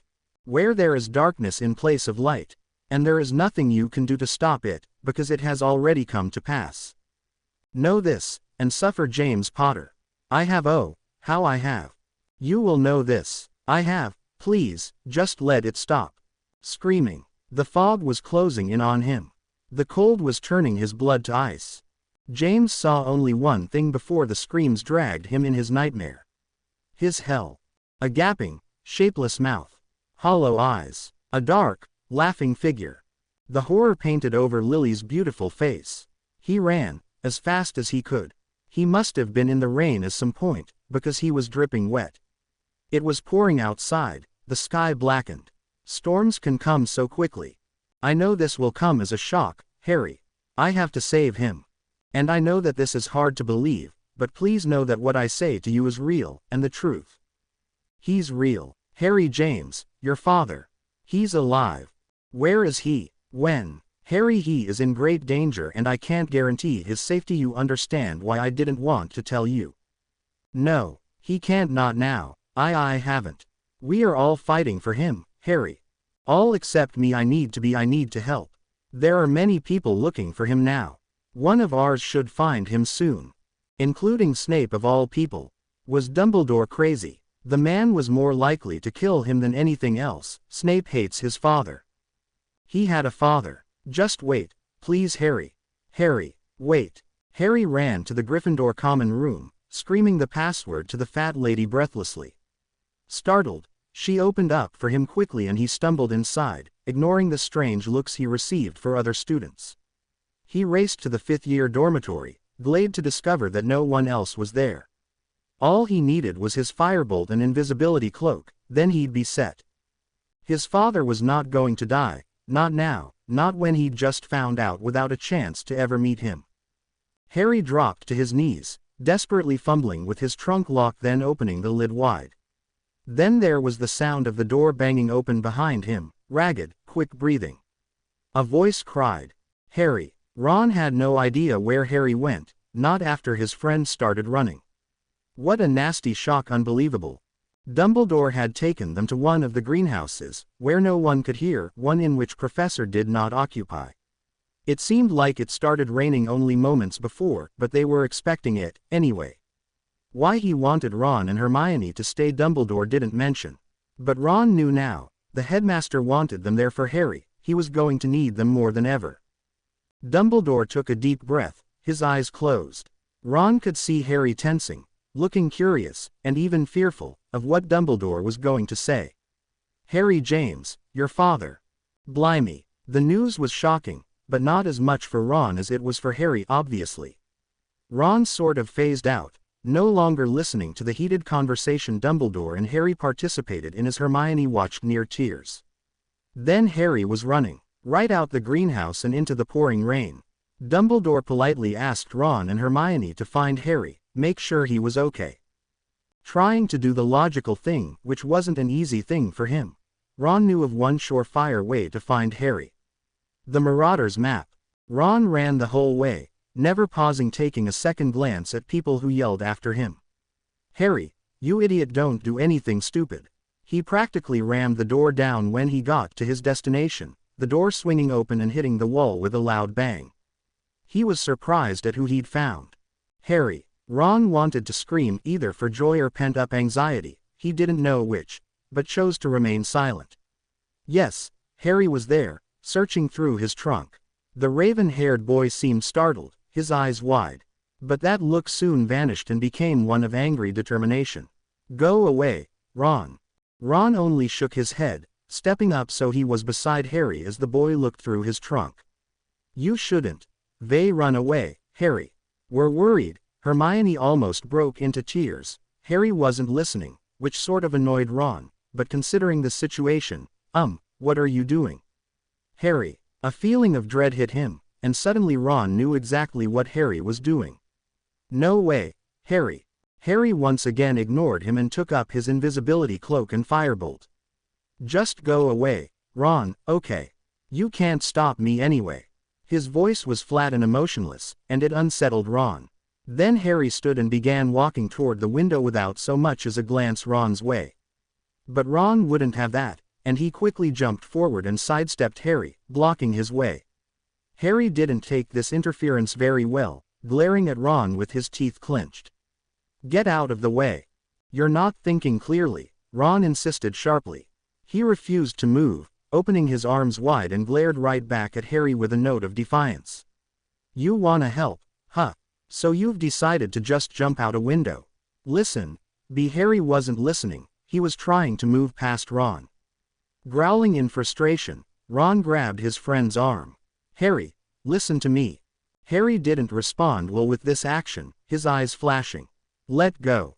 The next thing Ron knew, Harry had pushed him with enough force to send him to the floor. From what Ron could tell, Harry stood for a moment. He looked just as shocked as Ron felt, his jaw hanging slightly, his eyes wide. But that still hadn't stopped him, and Harry was soon rushing toward the window again, moving around Ron's fallen body and fumbling with his invisibility cloak and firebolt. He'd barely gone more than a few steps before Ron had lugged himself at Harry's leg, grabbing hold. Harry went crashing to the floor with a loud cry. In moments the two were wrestling viciously, one trying to pin the other down, and the other trying to escape. Neither of them were successful, and Ron would refuse when Harry screamed at him to get off. "This is getting them nowhere. Quiet it," Ron yelled, desperately trying to keep up his fight, while at the same time he didn't want to risk hurting his friend. "You can't go running off, and you've got to calm down, mate. Stop. No, I'm going to find him, I'm going to get yourself killed, you prat. Dumbledore. Dumbledore. I don't care what Dumbledore says. It's not like he's my father." Ron suddenly stopped, And Harry took the opportunity to shove the boy off him, thought not as roughly as before. But instead of running, this time Harry just lay there, and Ron could see the tears in his eyes that had yet to fall. "Dumbledore's not my father," Harry mumbled quietly. "He's serious. They all want to be. They want to be a family for me, but they're not really. I still love them, but I have a dad now. My dad would want me to trailed off uncertainly, his brow furrowing in confusion. "He'd want you to stay," Ron finished as gently as he could manage, "wouldn't he?" He watched Harry carefully, just in case he tried running for it again. But Harry just sat there, his legs now tucked up to his chin. "You'd get hurt and your dad would hate that, right? I know mine would." Pause. "Yeah." Harry smiled wearily, but still, he didn't let his tears fall. "It's weird, you know. I have a dad, my dad, for the first time. He's out there, and I can't help him." He sniffed, irritably swiping his sleeve over his eyes as a tear escaped him his careful attention, then crossed his arms tightly over his chest. "But I'm not happy really. I'm just scared, Ron. I finally have a family, but he might die, and there's nothing I can do to help." His eyes had darkened in a way that scared Ron. Harry's eyes always darkened like that when he was truly angry. "I swear if anything or anyone hurts him or worse, I'll kill them myself." This declaration made an ice chill run up Ron's spine. Harry had meant what he said. He really did. He was actually very frightening at that moment, his eyes staring straight ahead into nothing, but that expression soon crumpled and disappeared altogether. I should be helping him, but I can't." Harry let out a choked sob, unable to hold it back anymore. He shouldn't be holding it back. Harry buried his face in his arms, shaking his head. "I don't want to lose him, Ron. Not yet. Not when I just found out." Ron didn't know what to do, his mind working hard to find a solution to this problem. Then he cautiously crawled over to Harry's side. Then, after a moment's hesitation, he wrapped his arms around his friend, speaking quietly, soothingly. "Come on, it'll be fine. It always is. We're always here for you, me, Hermione, Sirius, we're all here." Harry didn't respond and continued to cry, but made no reaction that would indicate he didn't want Ron's comfort. It was odd, hugging another boy while he cried. There was the issue of the fact that boys don't cry, after all. Hugging anyone while they cried was off for him. Well, Ginny maybe, his mum, or even Hermione, but Harry. Well, the only other time he'd seen Harry cry was after the Triwizard Tournament, and he knew very well what happened then with you-know-who. What would it be like, if he didn't have a mum or dad? Just like Harry, what would happen if suddenly his sister or one of his brothers died or were killed? Fred, George, Bill, everyone. Well, Ron remembered how it felt when Ginny disappeared his second year. Pretty awful. It was terrifying, in fact. He'd been torn apart inside. And suddenly, it didn't seem wrong at all for Harry to cry. There was a flash of lightning, so bright that it made Ron look up for a moment, startled. He saw Hermione standing in the doorway silently, her hands clasped tightly together over her chest. Her cheeks were flushed from running, and her eyes brimmed with tears. "She's been doing that a lot lately." Ron smiled a little and nodded, mouthing, "It's okay," and Hermione carefully walked over to join them. The whole of Hogwarts went on with their daily routine, even though trapped indoors because of the storm. The dungeons were now flooding because of the hole the blast ended Scroots made. Transfiguration going as slowly as usually with a very anxious Professor McGonagall. The sound of rain and thunder drummed against every wall connected to the outside. But for three friends sitting together on the floor of the Gryffindor Tower, none of that even existed. True friends, real friends, I never knew they existed. Harry, Ron, Hermione. Everything would be okay. The Dementor's key, icy, scabby gray hands, gripping his neck. The hideous breath brushing his face. The fog, screaming and hysterical laughter that was threatening to drown him completely. All that was broken suddenly, though not completely. For a moment James wondered why could even think, why the screaming and laughing was growing quieter. The gaping mouth threatening to beep out his soul faltered and backed up a small degree, as if it were looking toward something. Something was there, just outside the fog and the screaming. The sound of something running toward him. Loud barking, snarling, howling.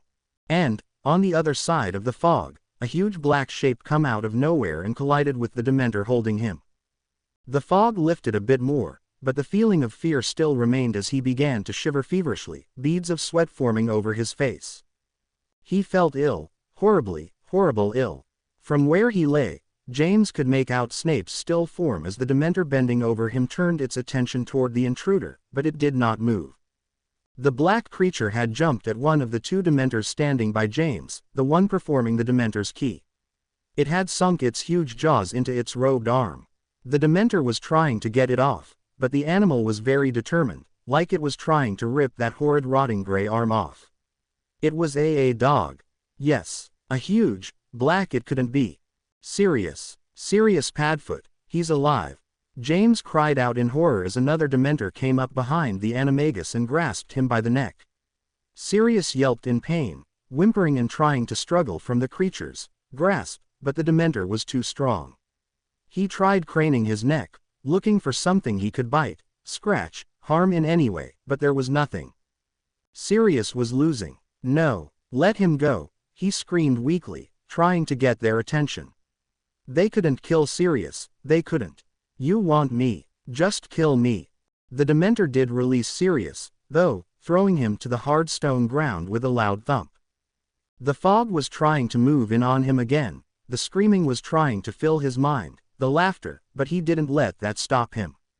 James fought, struggled through the haze and reached forward until his hands finally came in contact with Sirius' furry body.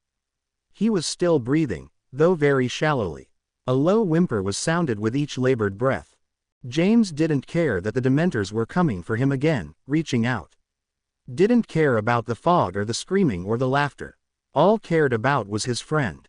Sirius was in danger and hurt. They couldn't take him. The Dementors would know the dog was a threat, and they would try killing him, too. They couldn't kill Sirius, they couldn't. No, no, no. He buried his face in the black fur, squeezing his eyes shut. They wouldn't get him. They wouldn't. All three Dementors towered over them, making sure there was no escape. Don't worry, I'll protect you this time. Screaming. Laughing. One Dementor swooped down toward its waiting victim. Cold hands brushing James's face once again. Expecto Patronum. Expecto Patronum. The next minute would be a confusing blur to James later on. The Dementors had moved away all as one, reeling as a large, shapeless, silvery form lunged at them. A blinding light, a Patronus, shoes pounding against the ground. Someone shouting, gasping for air. Sirius, Sirius. They were alone again. The Dementors had melted back into the darkness. The Patronus was gone. The echoing screams were fading. Someone had fallen down next them. James could see the person wore brown, tattered robes. He was breathing heavily, a wand clutched in his fist. His hands trembled, reaching out for James. Sirius. James. Oh God. James looked up into a pair of tortured brown eyes, eyes which widened considerably. The man reached out and grabbed his shoulders, squeezing gently. James. James, is this really you? His eyes flickered to Sirius, panic etched in them. He couldn't separate his attention from either of them. Are you two all right? Those kind eyes the same. But his hair was brushed with gray, and his eyes looked tired and sorrowful. James's face was totally blank and unblinking, before a small yet joyful smile spread over his lips. Hi, Moony. Lupin's eyes were filling with tears as he smiled back. Hello, Prongs. James was beginning to feel sleepy. He was feeling strangle warm inside. A feeling of peace and comfort that was washing over him in waves, lulling him into the calming darkness. But one thought came to his lips, his voice full of curiosity. What's your happy memory, Moony? Then there was Black. Lupin could only smile as his friend fell into sleep. Sirius was all right, just stunned at the moment. Then he couldn't hold it back any longer, and Lupin carefully pulled James's sleeping form into a gentle hug. They would never let James leave again. Never. This is my happy memory, James. But I'm not happy really. I'm just scared, Ron. I finally have a family, but he might die, and there's nothing I can do to help. Harry's eyes darkened. I swear if anything or anyone hurts him or worse, I'll kill them myself. Are you okay? Can you move? He had his eyes squeezed shut, his body wrecked with tremors and his head was pounding. Bloody Dementor's awe. The back of his neck flared with pain as a hand touched it. That hand quickly shot away, and the voice came back, as worried as ever. "Sirius, can you hear me?"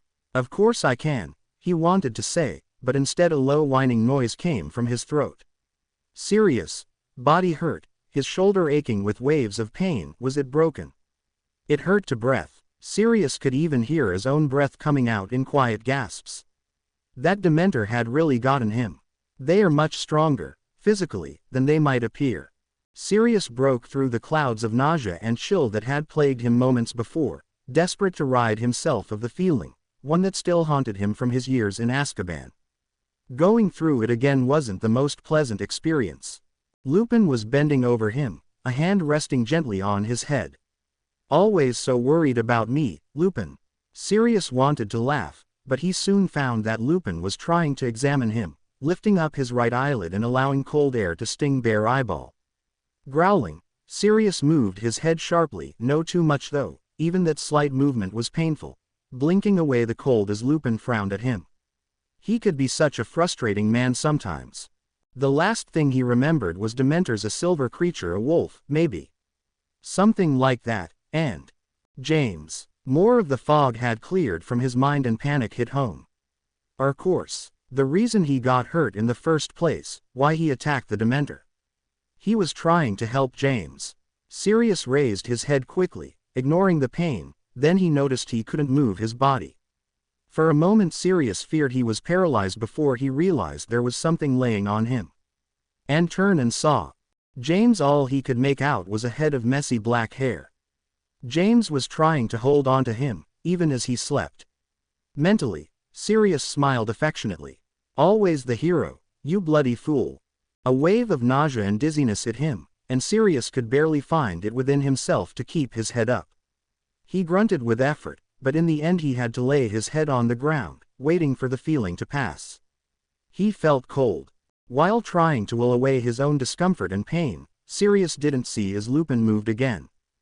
"I'm going to move him off you. You'll need to change into a human so I can check if you're okay.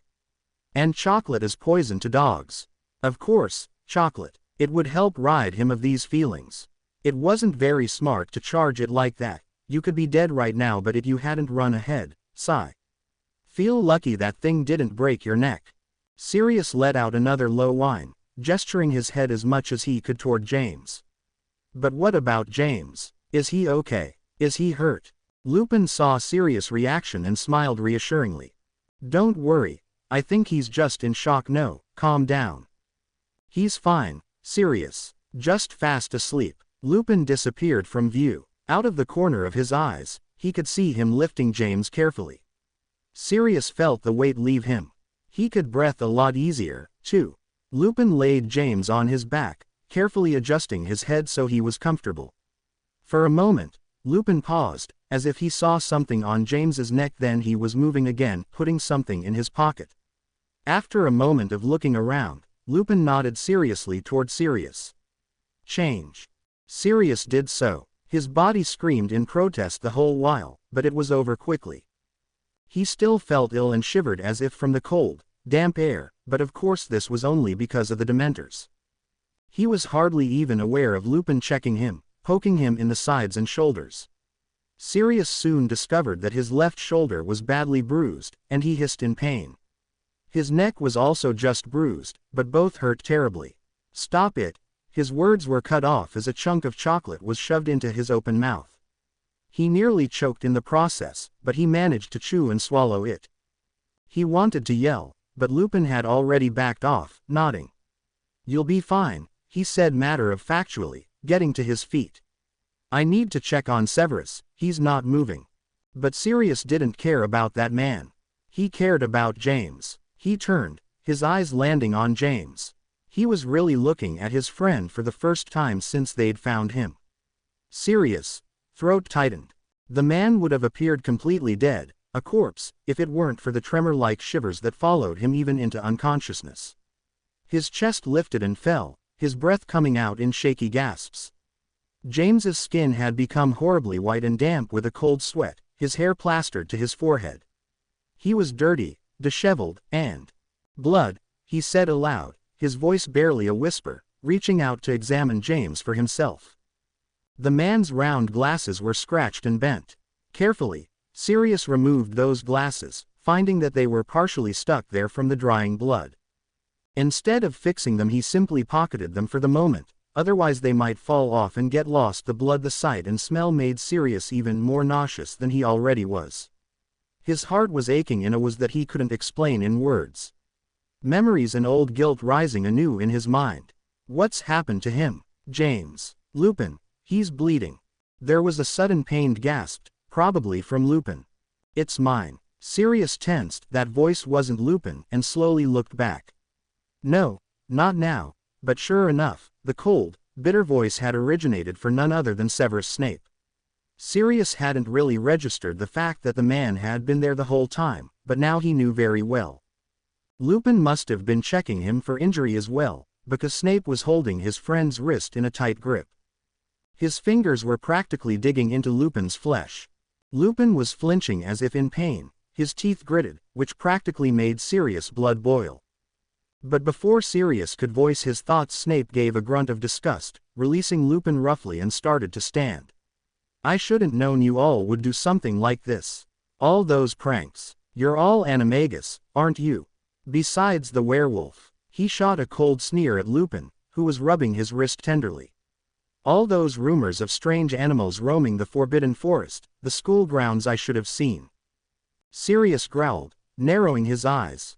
His voice was dripping with venom as he spat. You could never keep your big nose out of our business, could you?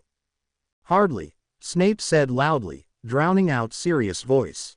Sirius could tell he'd made Snape angry, his face eyes flashing. A group felony, it would appear. He had an edge to his voice, one which indicated that he was threatening them. That threat would probably have something to do with giving this information to the Ministry if he had the chance. Since he could kill Snape, though he desperately wanted to, Sirius would just remind himself to put a very powerful memory charm on the git later. What are you two doing here? Snape demanded, his gaze shifting back and forth between Sirius and Lupin. Why are you here? Damn you both. Sirius gritted his teeth. We're here for the same reason you are. And unlike you, we have the right to be here. Dumbledore sent us word, Lupin said, his voice very even. And it's a god thing we came, for both of you. That Dementor was going to. I don't care, Snape shouted sharply. And even so, why are you just standing around? The Dementors we most likely come back here. Leave. I don't think so, the Dementors W. Why bother with him, Remus? Sirius demanded, though he refused to leave. James said. The old fool is better off dead, anyway. I can't even understand it when someone saves his life, just like with James. Absolutely no sense of gratitude. Snape stiffened and looked straight into Sirius' eyes as he spoke. Go back to the dark, slimy hole you crawled out of, Black. Sirius, angry, was too strong to put into words, but he was screaming in his head. Die, Snape. Just drop dead. Lupin sighed, closing his eyes for a moment and rubbing the bridge of his nose. Why can't you just accept our help, Severus? Snape cut him off sharply, seething. I don't want your help, Lupin. Lupin, however, hadn't given up on helping the man, no matter what Snape said. Why? Sirius would never know, but Lupin always did have a very kind nature. Closing parenthesis. You're hurt. Lupin reached out toward Snape, who had his hand pressed firmly over some sort of wound in his chest. It looked as if it were still bleeding, and Snape's pale hands were covered in crimson. His heavy robes were also wet with rainwater, as were Sirius and Lupin, but also with blood, barely visible amongst the many folds of dark cloth. He might have even been suffering for blood loss, but it was hard to tell, he being so pale to begin with. Of course I'm hurt, Snape snarled, moving out of Lupin's reach, half staggering. Snape pointed juttingly at the sleeping James, the motion almost throwing him off balance, was trying to kill me. How dare he accuse James? How dare he? He wouldn't hurt you unless you were trying to hurt him, Sirius roared, glaring for all he's worth. All the years that they'd spent in Snape's presence, he wasn't about to listen to him badmouth James of all people. Not now. When Snape simply glared right back with a certain amount of mocking, Sirius decided that glaring just wasn't enough, and took his wand, which he'd recently exchanged at Ollivander's, from his robe pocket. Snape, apparently unarmed, looked more than a little angry now. "You would do best not to open your mouth, Snape, or you might regret it." His voice was barely a whisper, but quiet, deadly in tone. Snape hissed, his eyes narrowing as he stood his full height, looking unintimidated by Sirius' threat. "You would attack an unarmed man, wouldn't you?" Snape made a noise that was something between a snicker and an exclamation of disgust. "Damn Slytherin." Sirius gave into the urge of bring the man bodily harm, moving to attack. "Enough," Lupin barked, no pun intended, so loudly that Sirius stopped in his tracks, and even Snape looked faintly surprised. It was very rare at the quiet, calm Remus J. Lupin shouted at the top of his lungs. Snape's display of what some might have considered surprise soon vanished into the bitter look he always had when in the presence of James, Sirius, or Remus. Peter is not included in this, because the wimp didn't even deserve a bitter look, much less any attention at all. Closing parenthesis. Snape and Sirius shifted uncomfortably under Lupin's sharp gaze, until the man was certain that they had stopped. "Don't forget your agreement," Lupin said gravely, his gaze drifting between the two men. "You must trust each other, and that also means that you shouldn't be at each other's throats all the time." Yes, Sirius remembered all too well the agreement that he and Snape made at the end of Harry's school term last year, just after the Tri-Wizards tournament. It was a moment he rather regretted at this time. What he would give to just blow Snape away. Snape didn't seem to agree with this either, but took it in the same manner as Sirius, with bitter regret. He sneered, "No need to state the obvious, Lupin. He was cut off as Lupin thrusted a piece of chocolate in his face. Lupin had eaten some himself already, so that's why he was so calm. Snape blinked, his nose wrinkling in disgust when realized what it was. "Eat it," Lupin ordered simply. "It will help with what the Dementors." Snape growled, snatching the chocolate from Lupin's hands, interrupting his sentence. "I know very well what it does. I am not ignorant." Lupin just shrugged, not taking any insult to Snape's behavior, but it pissed off Sirius worse than ever. Oh, how he hated that man. Damn bloody git. Damn you, Black. Once again, humiliated and nearly killed by these men. And now in debt to Black of all people. After all, Black interrupted the Dementor at the last moment. This was yet another fact he would have the displeasure of living with. First Potter, now these two. At least Potter was unconscious. That would help, considering. Snape composed himself, despite the fact that he was a mess. The Dementor that had grabbed him left a feeling of nausea in its wake. His head wasn't as clear and sharp as it should have been. His hands were shaking, to his utter embarrassment, and the memories that the Dementors had forced him to relive still clear in his mind. But he wouldn't let Black and Lupin notice this. No. He hid his hands in the folds of his robes, annoyed with the cold, damp weight from rain and blood that had soaked his robes. Snape didn't know that he could easily bleed to death at this point, but even so, he wouldn't show any more weakness than he already had to Black and Lupin. Never again. His mind set on heading for the portkey, Snape suddenly strode in the direction of his fallen wand, practically shoving Lupin out of his way, and still holding the chocolate he'd been given. Snape's wand lay a few feet ahead of where Potter was asleep, with Black knelt in front of him. Black tensed and stood tall as Snape neared, his wand gripped tightly in his hand.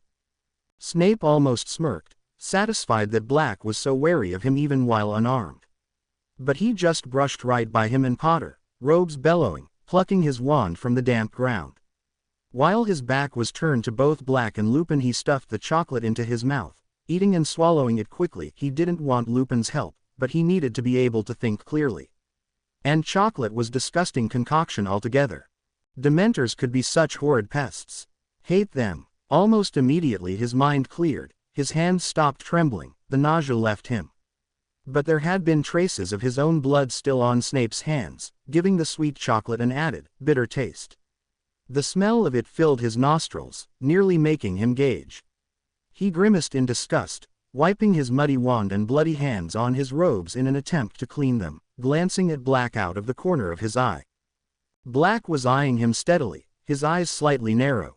Lupin was offering him some chocolate as well. Does this man always have chocolate with him? When the man didn't respond, Lupin got annoyed and simply shoved the substance into Black's mouth. Surprised and totally caught off guard, Black began choking. Lupin turned from Black, ignoring his vehement cursing.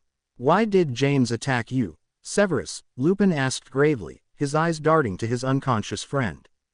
Snape was getting annoyed by the way the two fussed over Potter. Instead of commenting, Snape raised his wand. Black tensed and started to raise his wand as well, but Snape had already turned from him and toward the pile of rubble near the collapsed wall.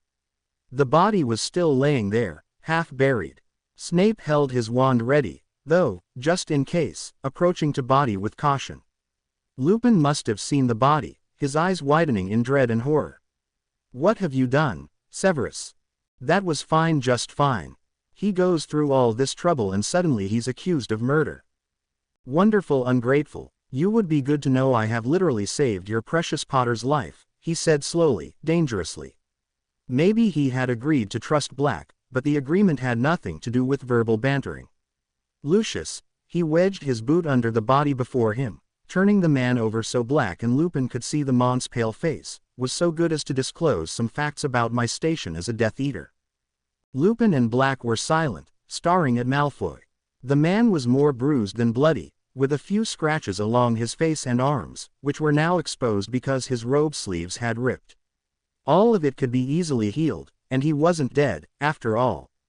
Snape had seen much worse in his time, and though Lupin and Black seemed shocked, Snape assumed that they had, also. Lupin took a step forward, ready to check on Malfoy, but Snape held up a hand to halt him. "There's no need to look after him. He will live." Lupin looked worried. Imagine that, worried about someone like Lucius Malfoy. "But, did you not hear what I said? He would sooner cast the killing curse on us if we were in his position." Lupin found this hard to believe. Even a fellow Death Eater. Snape narrowed his eyes, frowning. "You know very well, especially a fellow Death Eater. Such a stupid question, so just go back to fretting over Potter and leave Malfoy be." "Look, Snape," Black growled, walking forward until he was right in his face. "Our goal here is to get everyone back and alive. It doesn't matter who he is at this point." Snape snorted, crossing his arms. "Idiotic Gryffindor honor. I would expect you to grow out of it by now. Both of you. Nor have you grown out of being a Slytherin. As nasty and cruel as ever." Black sneered, looking as disguised as Snape had ever seen him. "I don't know why Dumbledore puts his trust in someone like you." "That's it." Snape couldn't hold it in anymore and he exploded. "Feel luckily that I didn't give in and just curse Potter myself when I had the chance." Black grabbed Snape by the collar, squeezing with surprising strength, an almost maniacal glint in his dark eyes. He looked almost as mad as Potter had seemed earlier. "You bastard," he roared, "I'll kill you if you ever even think of hurting him." "Get off, Black, get off." But Black, unlike Snape at the moment, didn't have blind rage on his side. He couldn't get Black off. He cursed viciously, bringing his wand to Black's throat, ready to just kill him there. He could get off with murder if it was in self-defense, against a wanted killer. But Dumbledore, Severus and Dumbledore, just before he left for Diagon Alley. "Please place petty hatred aside, Severus. Just this once is all I ask. Yes, never again, Albus. What you're asking for a miracle. What I am asking for, is that you will try. I know this is asking much of you, but you are the only one here fully capable. Please, Severus. I can't kill him, damn." But he wasn't strong enough to fight back at the moment. Too much blood. He couldn't betray Dumbledore's trust. His thoughts were interrupted by Lupin, who had come between them and shoved Black away. Snape stumbled along with Sirius, both still glaring their rage at each other. But Lupin looked just as enraged as both of them. "Stop fighting for once," he shouted. "If you two are so eager to see bloodshed, then just look around you." He paused, breathed deeply, his breath shuddering with suppressed emotion. Lupin could stay calm in most situations, but this was different. Very different. Wait for another occasion to do this, because now is not the time. My guess is that there are more Dementors still out there, looking for us, and will probably manage to kill all of us if they make their way here. Do you think this is the time to act like brainless adolescents? Lupin waited, but both men remained silent. He took this as a no. Good. He turned to Snape and spoke, addressing him politely. Severus. Snape's head raised slightly, but then he merely crossed his arms, wand still in hand. Yes, he asked quietly, as if he were trying to control his voice. Do you know of a place we could hide, or go to? We can't apparate and leave James like this, for whatever reason. When it looked like Snape was going to say something, Lupin continued hurriedly while raising his hands. Whatever you might otherwise think, we need to stay together. For the safety of all of us. The Ministry would have sent people out by now to find or hunt out the Dementors. Sirius jerked suddenly, like he'd been shocked. They wouldn't come here, would they? Not this far out. Lupin sighed, frowning, his eyes drifting to James for a moment. I think you ran into those Dementors by accident. They were probably heading toward town, where there are more people. These passages were just dark and convenient enough for them to travel through. His eyes landed on Malfoy, his mind still piecing together all elements of the situation. I doubt even Voldemort trusted James to stay in the area, not if he was wandering off. He sent Malfoy to make sure he was around for the Dementors to. He could feel his throat locking. Damn you to hell, Voldemort. Snape looked away, his face calculating. We won't need to stay here. A Portkey is waiting for us. He was straining with the words, we, and us, as if they were trying to intrude on his own personal matter. Dumbledore won't be pleased with me, bringing extra baggage along with me. And I doubt my students will find him very welcoming. He gestured toward Sirius, who just pointedly ignored his meaning. I think your students will manage, Sirius stated, crossing his arms. Lupin nodded. Good, so they could leave. Straight to Hogwarts. Severus, if you would be so kind as to place a memory charm on Malfoy, just in case. Sirius, help me with James. Sirius obeyed immediately while Snape paused for a few seconds, obviously not very pleased about taking orders from someone else other than Dumbledore or Voldemort, or much less a werewolf. Lupin shivered, kneeling down with Sirius over James's body. How can we move him? He asked, unsure. He'll too heavy to carry, and we can't risk waking him. Sirius didn't respond. Why, Sirius? He looked up. Sirius was still next to him, with his eyes squeezed tightly shut and a hand clasped over his mouth. He looked like he was about to vomit. He looks like a corpse, he whispered, his voice shaking and muffled by his hand. I can't stand looking at him like this. Sirius, you need to hold together, Lupin said quietly so Snape wouldn't hear. Please, wait until we're out of here, then we won't have to worry anymore, okay? Lupin waited. Then Sirius took deep breath. He nodded, his eyes opening. His eyes looked so much stronger than before. Right, he said firmly. I suppose I could use Mobilicorpus. He glanced at his new wand, grimacing. I'd hate to use something like that on him. Swallow your misfortunes, Black, Snape muttered so he could hear them, the tip of his wand glowing as his memory charm did its work. Whatever can get him out of here quickly. And I doubt his body is taking to the Cruciatus Curse very well.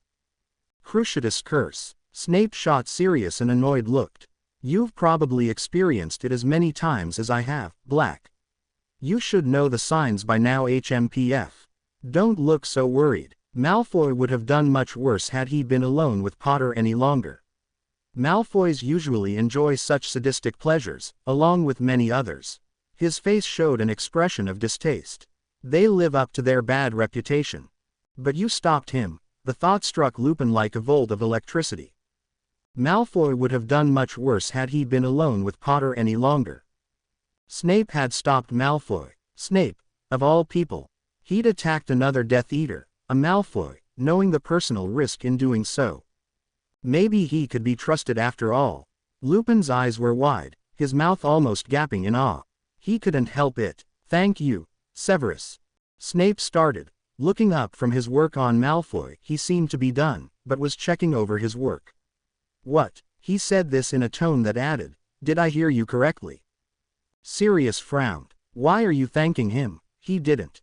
Sirius. If Severus hadn't gotten here when he did, who knows what Malfoy might have done to him.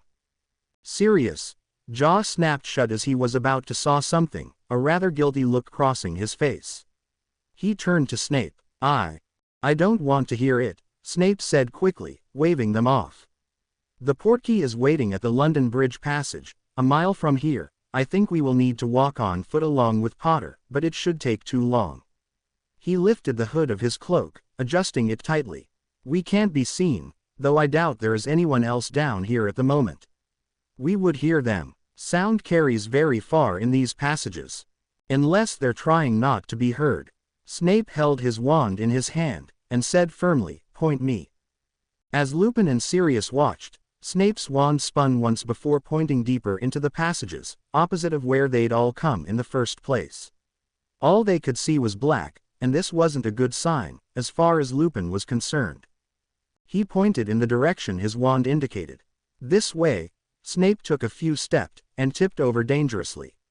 Even as Lupin moved for him, he caught himself at the last moment, cursing. Lupin took a step toward Snape, concerned. Are you? He saw how much blood had stained Snape's robes, saw how incredibly pale his hands were. Severus, you're bleeding to death. I'll be fine, he said stubbornly, already walking, his hand once again clutched over his wound. Lupin stared after him, disappointed though he didn't know any spells that could stop bleeding, anyway. Just when maybe they were getting somewhere with the man, well, maybe Sirius wasn't. Sirius had turned to James, pointing his wand. He whispered, "Mobilicorpus," and James slowly lifted into the air. Then they were walking. In all true, it was a horrible experience. Sirius listened carefully for sounds from the tunnels while Lupin paid attention to where they were going, using a lighting charm so they could see.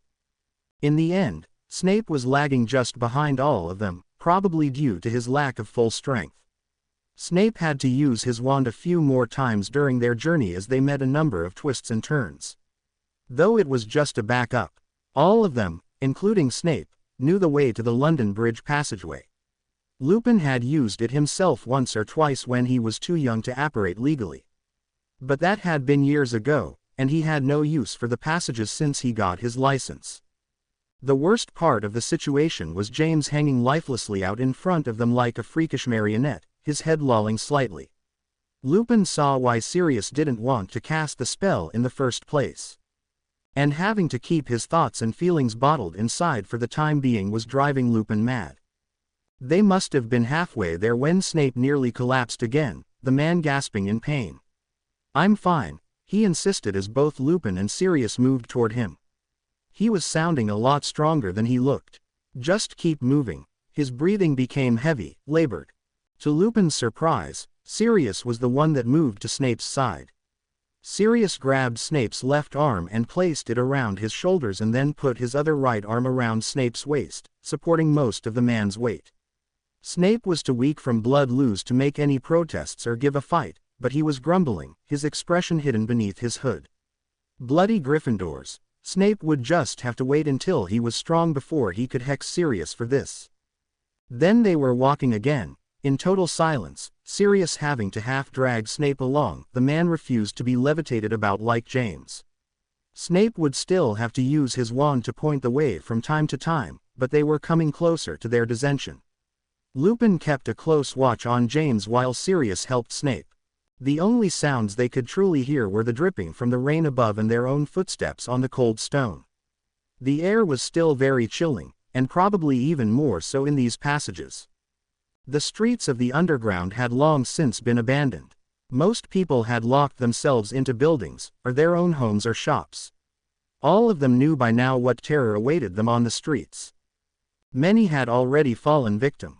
Arthur Weasley shivered as the rain continued to fall, though now in the form of a faint, icy mist. They had come across 3 bodies already, 2 of which, luckily, were old wizards with weak hearts, unable to handle what was happening to them. The other, a middle-aged witch she didn't meet as merciful a fate. The number of victims was uncountable at this point. Who knew how many the other teams had come across? More and more Dementors had been sighted before they left, reaching up to a count of 13, a very unlucky number. But even with this fact and possible omen, the Ministry team was doing their best to keep faith, to block off their own feelings of dread and fear. It would only be used against them in the end. But now they were drawing nearer. They could feel it. Mr. Weasley could feel it. There was movement. Expecto Patronum, he thought. Expecto Patronum, Expecto Patronum. Two dark shapes glide from the shadows, arms outstretched. Oh, God please. Fear gripped him. Fog tried to move in. But no, he would be stronger than that. Charlie, Percy, be all right when this is over. Molly, everyone, I love you. I love you all. And Mr. Weasley rushed forward with the others. All rushing to face their nightmares. The passage that they were looking for should be no more than a few yards ahead. They'd been walking for quite some time, but they trusted that they had been going in the right direction. The silence was broken as a curse whizzed by Snape's head. They all stopped suddenly, spinning around. The attack had come quickly, and none of them had heard anyone approaching. But it was too late now. Luckily their enemies were pretty far away, their voices were so far in the distance that even the echo faded once it reached them, and they were unable to identify any of the curses that were thrown at them. Lupin screamed. Nox. And his lighting spell was cancelled out. Everything was near black, they could only make out faint moving silhouettes. They couldn't see their attackers and now their attackers wouldn't see them. But they were getting closer. Another curse came flying their way. Snape and Sirius moved away from each other, both backing up to a wall. Sirius got one wall while Lupin and Snape got the other. The impact of Sirius' body against the cold, hard stone caused jolts of pain to shoot through his still fresh bruises. He hissed in pain. James. Get James. Sirius had almost missed it, but Lupin's panicked cries made him realize it. James was still hanging in the air as the curses came flying past as brief spurts of bright light, like wild fairies. In a panic, Sirius cancelled the spell suddenly, Finite Incantatem, and James fell. The impact with the ground only lessened by a carefully cast spell by Lupin. Sirius was screaming. Run. Come on. Who is that? It doesn't matter. Run. Wait. Arg. Some sort of curse had barely missed a direct hit on Snape, getting him in the shoulder. The effects of the curse couldn't be determined unless they took a close look, but he wasn't about to check now. Snape nearly collapsed against the wall, supporting himself with his left hand against the cold stone, still flinging curses right back at their attackers. Cast the spell on Potter. Move him. I can't. Sirius screamed back, they'll hit him. Moony, it was only safe to use names that their attacks couldn't identify. Get out of there. Lupin tried moving for James, but got shot in the ankle. He cried out in pain, nearly falling. Get James. Get him out. Sirius pointed his wand at James, who was still laying in the middle of the passage in the line of fire. Moony, get ready. Lupin nodded. Accio. James was suddenly flung toward Lupin, who caught him in the chest. Both men went down, however, crashing to the floor. Chaos. It doesn't matter anymore, Snape screamed. Just wake him. Now. I'm trying. Enervate. Isn't working. He's not in a normal state of sleep. Stupefy. Damn it. Sirius fought against the pain, still pressing himself against the wall. We can't even see them. Who are we fighting? Snape cursed. This isn't working. Shut up. We're losing this. Wake him. Padfoot. James. James. What's happened? James had awoken. Wah. Chaos. Oh Merlin. How could you, Albus? Dumbledore shook his head, staring into the fire. His office didn't seem as alive as usual. Even Fawkes was still, silent as he stood on his perch, watching. The fire bird could tell something was wrong. I don't understand what you're asking, Minerva. McGonagall shook her head, her lips set in a tight line. Sir, I don't see why you had to tell him. And keep this from him, he interrupted quietly. McGonagall didn't answer, turned his brilliant pale blue eyes at her, gazing seriously through his half-moon spectacles. What would you have me do, Minerva? Lie to him about such a thing? But what if he tells his fellow students Miss Granger and Mr. Weasley? They needed to know so they too could understand. They would have to so they could be there for Harry. Harry will need them right now. More than ever. And what of Severus? Silence. Dumbledore wouldn't admit his own dread for the Mont's safety. Asking him to find James was much to ask, when he'd done so much already. Severus Snape was a good man, though rather vicious at times. Severus refused to be seen as what he really is, and is satisfied with playing the silent hero. But if Severus was injured, or seen by another Death Eater, Merlin help him. Albus, what are you thinking about, Albus? She was looking at him curiously, though worriedly. Dumbledore sighed, shaking his head. Nothing, Minerva, he smiled, totally masking his thoughts, though he didn't feel very enthusiastic about doing so at the moment, though he should be used to it by now, he does it so often. Let us go to the Great Hall. Lunch will be starting soon, and it wouldn't be good to show up late. A faint rumbling could be heard, though not as pronounced as earlier. I'm sure there are many Slytherins wanting to know if their dungeons are still intact. He didn't wait for an answer before walking, McGonagall following close behind. Their footsteps echoed slightly in the empty hallways, their robes brushing and rustling over the stone floors. Soon they neared the Great Hall. A student or two rushed by them now and then, eager to get to lunch. The faint sound of chattering could be heard just ahead, which soon became a distant roar. They had walked in silence, for a while in step with each other, before McGonagall cleared her throat, whispering, "I haven't heard any noise since we left your office. What do you make of that?" Yes, indeed, Dumbledore had noticed. But surely Hagrid had done enough already. Dumbledore didn't expect him to keep up the act for too long. I think he may be exhausted, or perhaps the blast-ended Scroots are exhausted. Albus, I really have no idea. They entered the Great Hall. It was half full of students from various houses. Very few faculty members had arrived either. That was a good thing. Surely that will cause problems. They might go and try looking for their headmaster in the dungeons. Minerva, Dumbledore said quietly, shaking his head as they reached their table and took a seat. One thing you must realize: Slytherins are not Gryffindor. Very few could risk beep a thing. I know, but Albus, how to describe cowardice to a Gryffindor? Severus is going to be furious when he sees. McGonagall sounded very uncertain as she said this, as if she were displaying only faint hope. Was she so certain that Severus wouldn't live? I know, Minerva, but Severus will just have to do a bit of cleaning. McGonagall gave him a look. Little. Dear me, Albus, look. Dumbledore followed her gaze to the Gryffindor table. There, Harry sat with his friends Ron and Hermione, chatting quietly. Ron was telling some sort of joke to which Harry laughed, if not very enthusiastically. Dumbledore knew he'd pull through. Such a strong boy. Dumbledore smiled knowingly, the expression reaching his eyes for the first time since he'd told Harry the news. McGonagall looked just short of shocked, her jaw dropped for a moment before snapping tightly shut. I don't believe it, she whispered, her voice almost laughing with joy.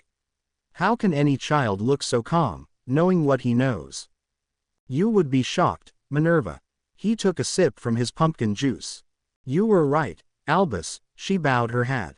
I am sorry I doubted your judgment. Everyone has their doubts. We would not be human if we didn't have them, nor would we be truly alive. That way we know our own limitations. A doubt had helped me make my decision to tell the boy, and now look how it's turned out. Sip. But we can all make mistakes, we all have, and we will again, he smirked and winked, from time to time. McGonagall stared at him. Indeed. Dumbledore just smiled. You worry far too much, Minerva. McGonagall sighed. The two watched as more professors and students joined them in the hall. Everyone was accounted for within the next few minutes, and nothing seemed out of place. Dumbledore watched the enchanted ceiling as the rain clouds and lightning finally began to fade into blue and sunlight. Then an intense tremor hit the school, like an earthquake. It was intense, like nothing they'd experienced that day, and Dumbledore knew at once, while everyone else sat, glancing around in confusion. He stood. McGonagall was startled. What? The Scroots? No, he said gravely. The Scroots aren't causing this. A few moments before the quake. You okay, Harry? Harry smiled a bit, but only a bit. Yeah, Ron, thanks. You really should eat, Hermione insisted gently, smiling a little. You look hungry. Silence. Hermione smiled. You know, I'm very glad you came, Harry. It is very brave of you. Harry brightened ever so slightly. Really? Ron and Hermione nodded enthusiastically. Yeah, Ron added loudly. Then quietly he said, your dad'll be really proud, yeah, no. Harry thought he actually blushed a little at that thought. Thanks to his friends he had a new hope, and the very thought of making his father proud made Harry feel warm inside. You think so? Hermione sighed. Harry, how many times? Her voice, however, was soon drowned out by a loud rumbling noise. Everything was shaking and vibrating madly. The floor, the chairs, the plates and goblets. Even the floating candles were flickering wildly. It came so suddenly that a number of students screamed in panic throughout the Great Hall. A number of goblets either fell or were tipped over by accident as students stood up suddenly. Harry saw a Ravenclaw attempt to stand up from his seat, but only succeeded in falling to the floor. A number of others followed in suit. All of this only took 15 seconds, then it was gone. The hall was full with the sound of chattering students once more, all nervous and ever terrified about what just occurred. The professors had all stood at the faculty table, all talking rapidly to each other, especially the very nervous Dada Professor Dory. Dumbledore was trying to bring order to them all, but none would listen. The Scroots really made a bad one, that time, Ron said shakily, getting to his feet. That was not a blast-ended Scroot, Hermione croaked, looking pale with fright. 3 of them couldn't cause that. Ron. Oi, Ron, are you okay? Yeah, are you hurt, mate? Ron waved down the table at his brothers, Fred and George, smiling reassuringly. I'm fine. It's okay, Ginny, don't worry. It's just the Scroots. It cannot be the Screwts, Hermione insisted again. Harry could see Ginny a little ways down the table, clutched protectively between Fred and George. She looking terribly frightened, eyes almost impossibly wide, and her brothers looked terribly apprehensive themselves. They were talking to some 7th-year Gryffindors rapidly. Everyone was scared or confused, and Harry was definitely both.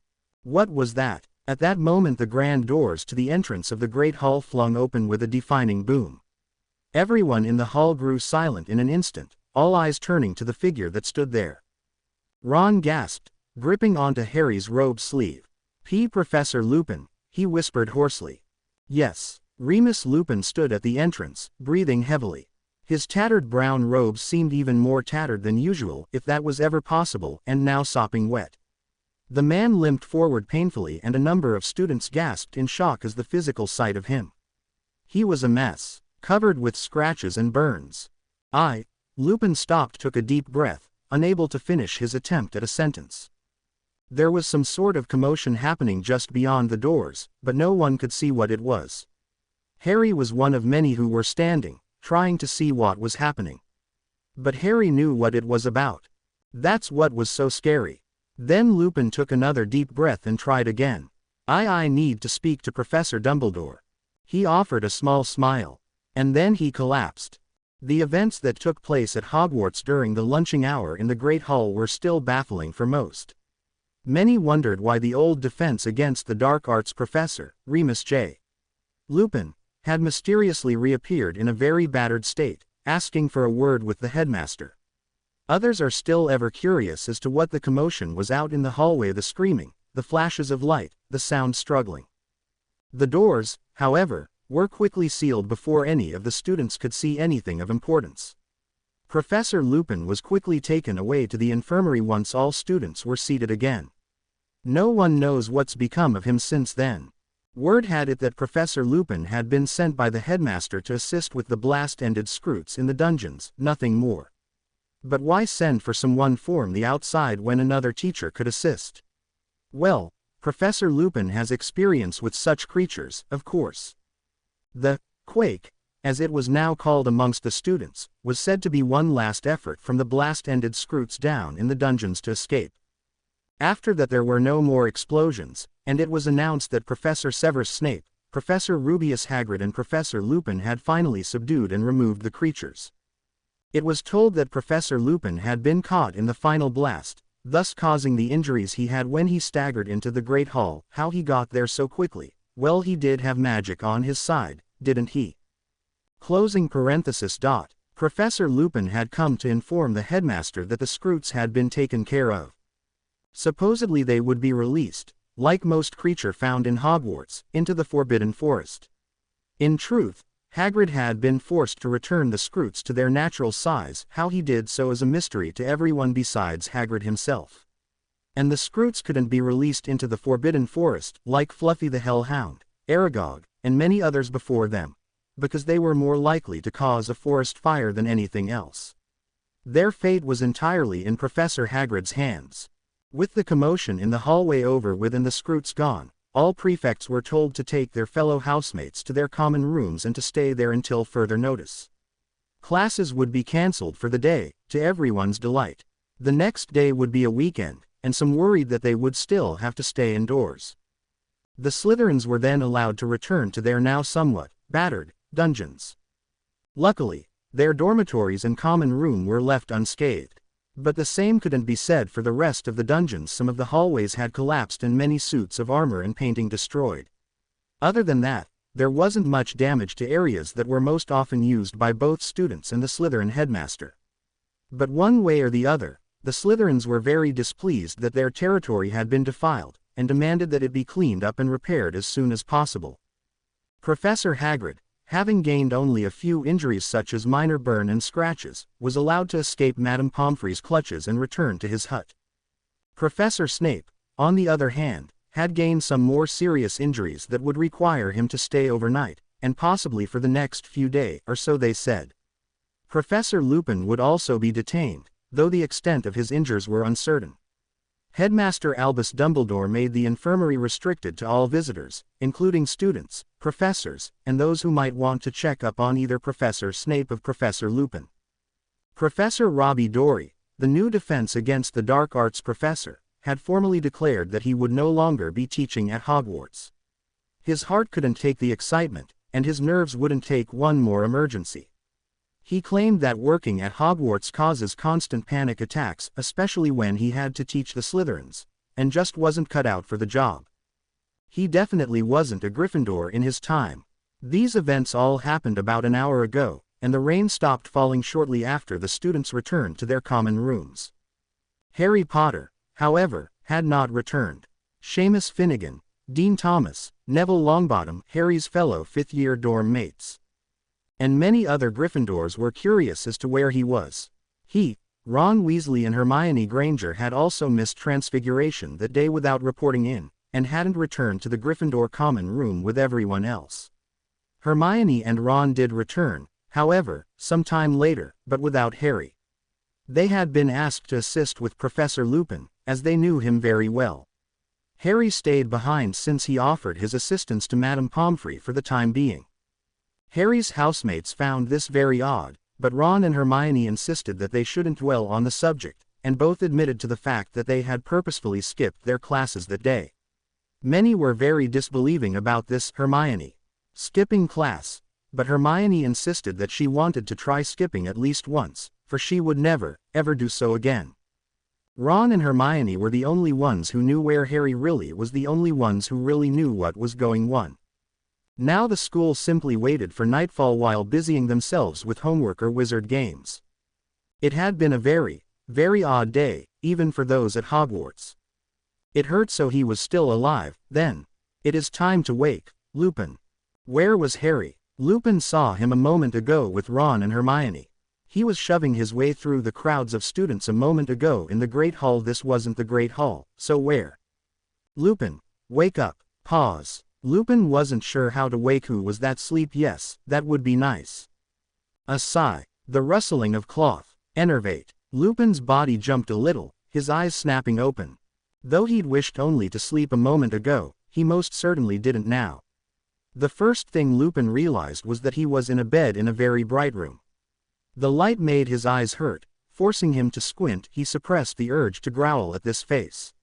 He was unable to clearly see the face of the man who had spoken, who had said the incantation, but he did make out a pair of crystal blue eyes peering through half-moon spectacles. Albus. Albus Dumbledore smiled down at him, his face lighting up. Yes, it's me, my boy. I haven't seen you since I'm glad you've made it back safely, more or less. There was humor in his voice. Did that mean that all was well, then? Lupin smiled a little, dimly aware of a pain in his ankle.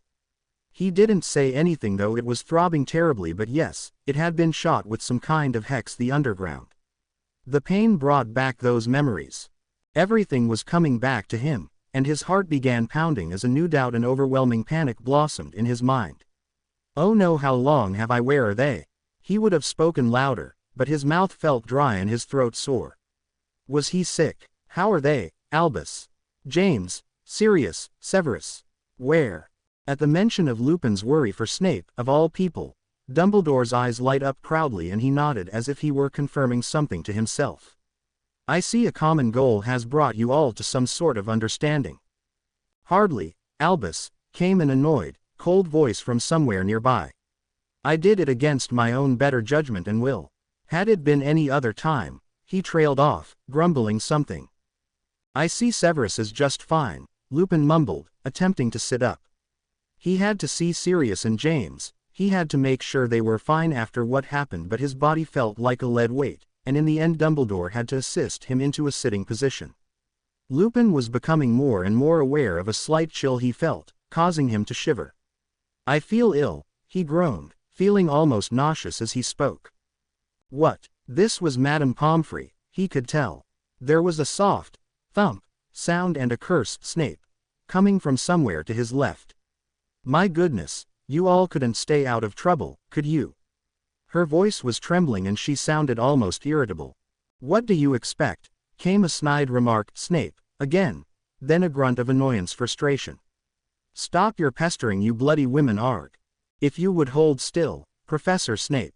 If you touch me one more time, Pomfrey. Lupin found it difficult to make out his surroundings. His illness, probably due to running around in the rain and cold for so long, was causing him sight trouble as well as pain. It felt like the flu. Luckily though, the room slowly came into focus and the nausea subsided a bit. Is James okay? Lupin asked sleepily, looking around in a daze. Unfortunately he didn't see James or Sirius anywhere. He was between two white curtains that blocked his view of everything to either side. He could see the outlines of beds through the curtains, though he also noted the outline of a standing figure on the left side. There he thought he heard Snape and Pomfrey. She and Snape seemed to be struggling. This was all confusing. Had the portkey worked after all? How long have I been here? Where is everyone else? Not long, Dumbledore said quietly, patting him on the shoulder. We rushed you up here as quickly as we could before any of the children saw our young fugitive, a small chuckle. Wait, where is Sirius? Sirius was still in human form the last time Lupin saw him. Did anyone see him? The portkey did bring high.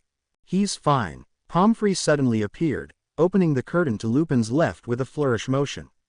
Lupin could see Snape laying on the bed wearing a green two-piece pajama suit.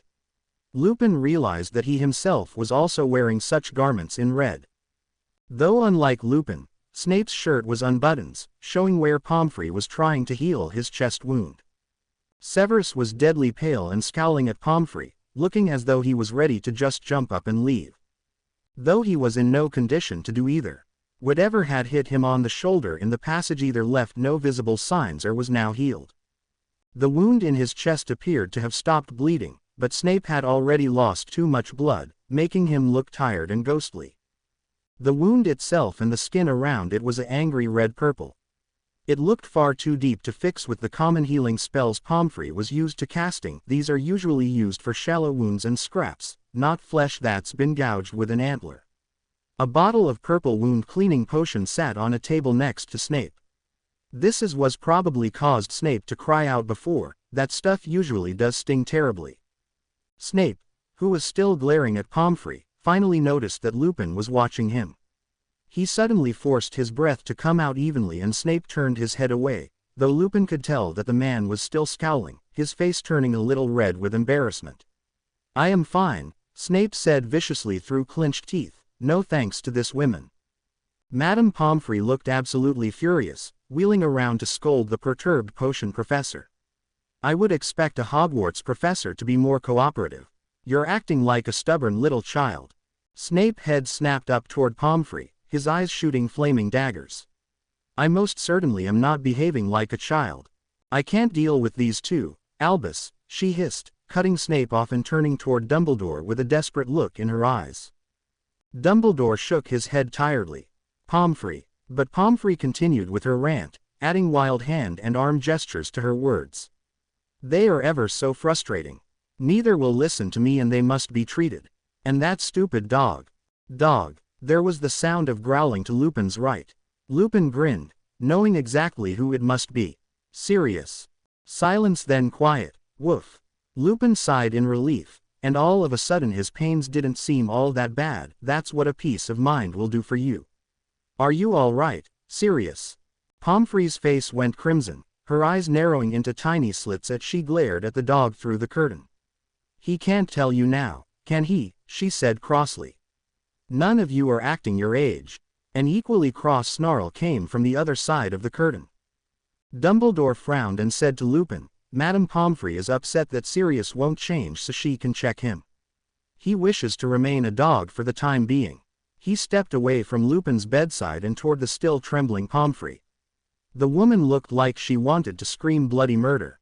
Pomfrey, you must calm down. How can I be calm? I have a dead man and a criminal and, she trailed off uncertainly, looking distraught. I am sorry, Professor. James Potter is very much alive, Dumbledore corrected her, as you can see, and Sirius Black is an innocent man. I am sorry I had to throw this burden upon you, my dear. This didn't help to calm Madame Pomfrey's nerves and she began pacing, playing with her fingers. I cannot keep them here, Professor, she said firmly. I can't lock the infirmary off from the students. There are too many falling ill this year, and they will need to be treated. Well, can work that out in due time. Please, Lupin said suddenly with a note of urgency, I need to see James. Why hadn't they told him anything yet? What's something wrong? How hard can it be just to tell him? Waiting was becoming a slow torture. Why haven't you? He is here, Dumbledore interrupted gently. He is just in the next bed. He gestured to Lupin's right, where he had heard Sirius. The curtain was still closed. That wasn't good enough. I need to see, he said, his eyes glued to the curtain, wanting desperately to know what was on the other side. The anticipation was killing him, and the fact that Dumbledore and Pomfrey didn't pull the curtain open was making him even more worried. Lupin was ready to say something when his vision began to dance again, and he felt a cool hand touch his forehead. It was Pomfrey. Pomfrey frowned. A fever, a cold, I'll bet. Damn this bloody weather. She checked his pulse and felt his forehead one more time before looking into his eyes closely. Do you feel very ill, sir? Lupin let out a grunt of protest, trying to push the woman away. I don't. Are you feeling very ill? She repeated stubbornly. Yes. What does it look like? Lupin could see why Snape had been so annoyed. But I don't. Fine. Then it's nothing that a pepper-up potion cannot fix. Hardly a moment went by before Pomfrey suddenly disappeared and returned again with a potion bottle. It was practically empty, however, and she looked highly displeased as she swished the content of the bottle around experimentally. This is hardly enough for a mouthful, but it's all I have for right now. Professor Snape will need to brew some more for me. Snape snorted. You just see if I bother. Pomfrey ignored him, thrusting the bottle at Lupin's mouth. Take the rest of it, Professor Lupin. It might help a little at least. Open up. Lupin had taken pepper-up potion before when he got sick his 3rd and 6th year at Hogwarts. Of course it worked instantly, but he found it very unsettling. After drinking it, a tingly, fiery feeling would sweep through his body, right up to his fingertips, chasing away the sickness and chill. And the smoke coming from his ears had been very distracting. Lupin didn't even have a chance to prepare himself before the bottle was put up to his lips and the liquid was poured down his throat. He coughed, gagging as he tried not to choke. As always, a fiery, tingly feeling filled him, but this time it seemed a little duller than before. The chill was gone and his throat felt soothed, but his body still ached, and there was now only faint nausea. And, thankfully, smoke wasn't coming out his ears. Pomfrey seemed to notice that and tisked.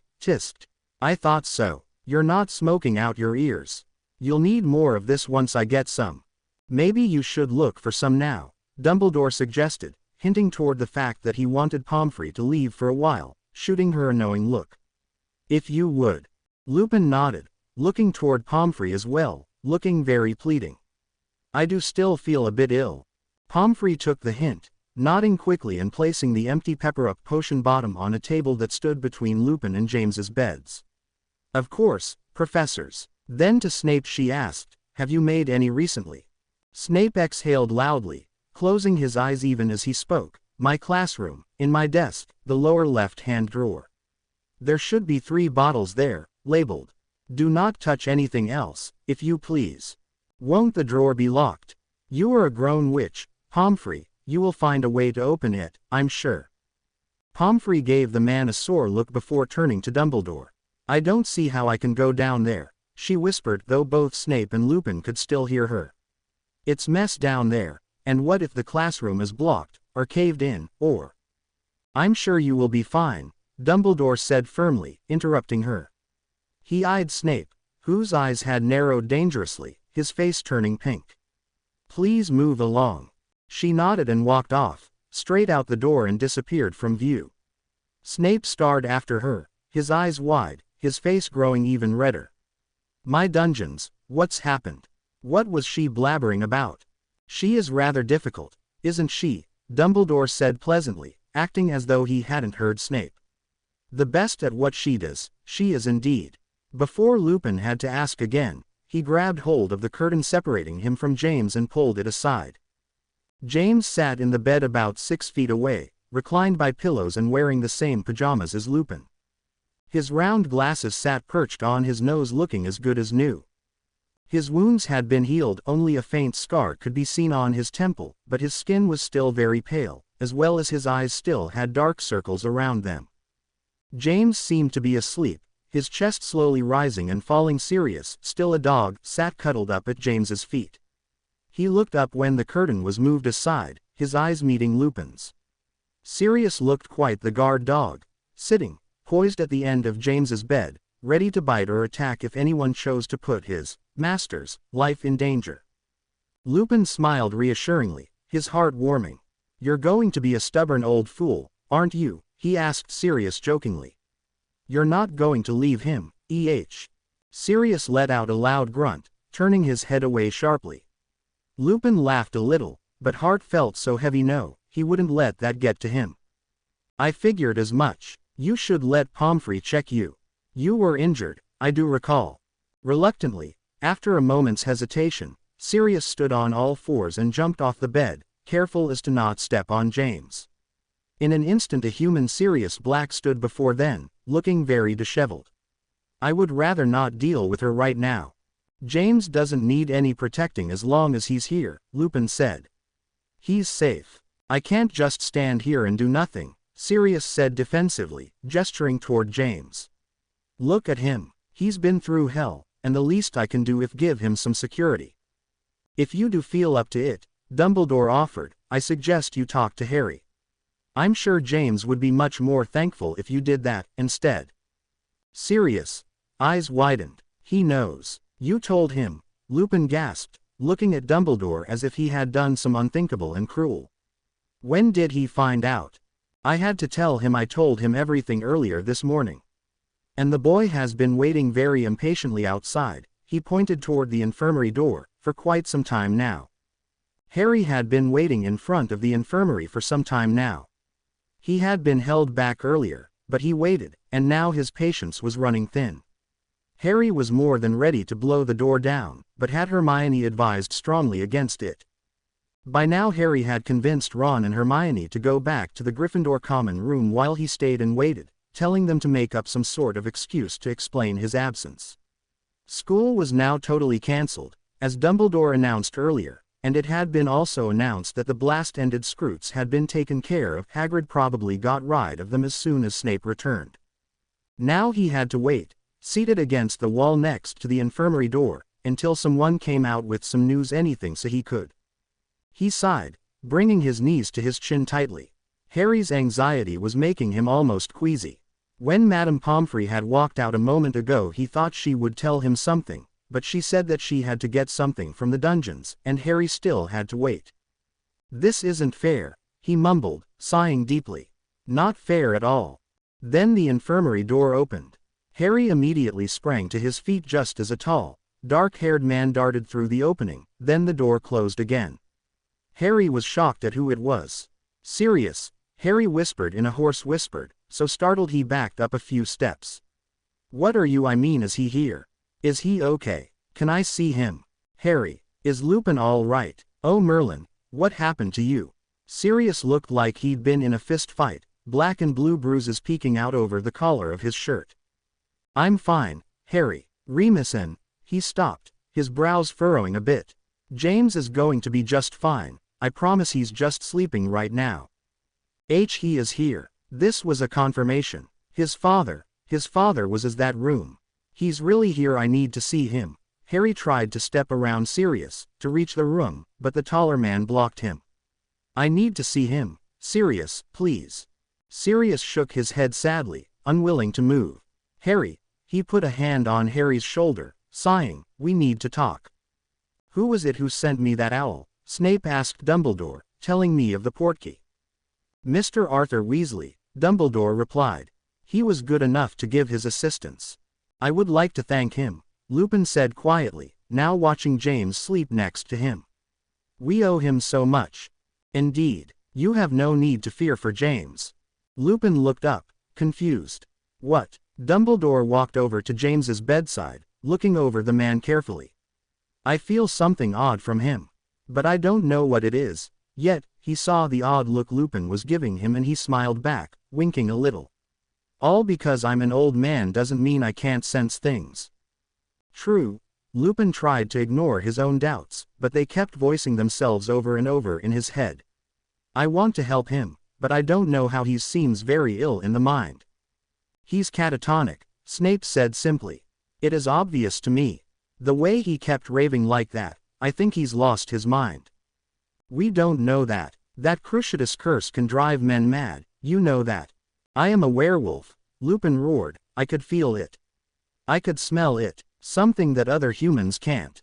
Don't tell me what you think, Severus, because I know. James is not insane. It took Lupin a moment to realize exactly what he'd screamed, his face heating as he felt both Dumbledore and Snape staring at him in shock. I'm sorry. You can sense something, Dumbledore said thoughtfully, seemingly unaffected by Lupin's outburst while Snape was still staring at him. Can you explain? Lupin gulped, looking for the right words. There is something there, and it's not James. That wasn't him in the passage. Do you think you can tell me what happened? Dumbledore asked questioningly. What did he do that was so terrible? Lupin looked over to Snape quickly, who turned away. You may tell him if you wish, Snape said indifferently. You don't need my permission. He didn't like the fact that he would have to tell Dumbledore everything, but it was for the best, and Dumbledore seemed quite ready to listen as he took a seat in a chair next to Lupin's bed. All right. Lupin closed his eyes for a moment, his mind replaying the events in the passage. We were nearing the portkey, and suddenly we were attacked. During this we tried to wake James, but he wouldn't no matter what we tried. At first I thought he might be in some sort of enchanted sleep, but then... Flashback. James was awake, only Lupin could see it.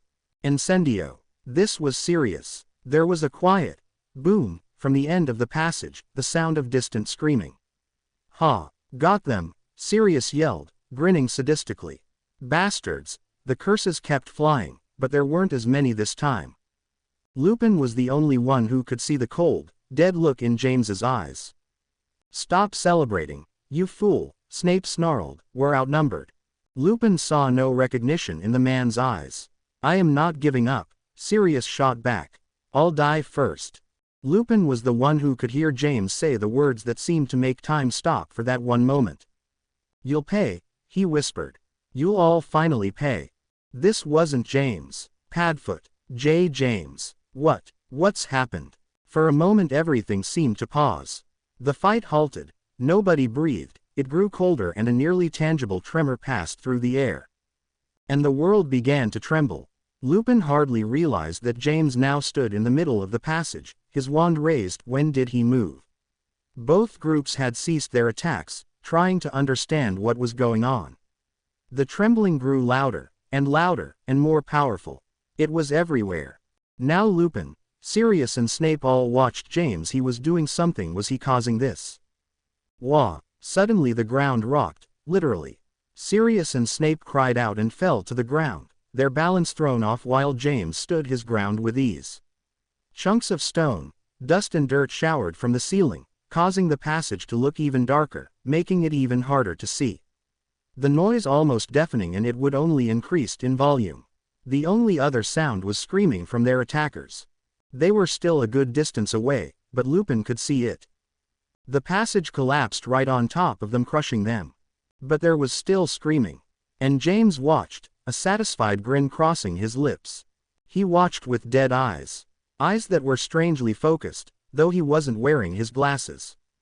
Oh Merlin, this isn't James. It was not.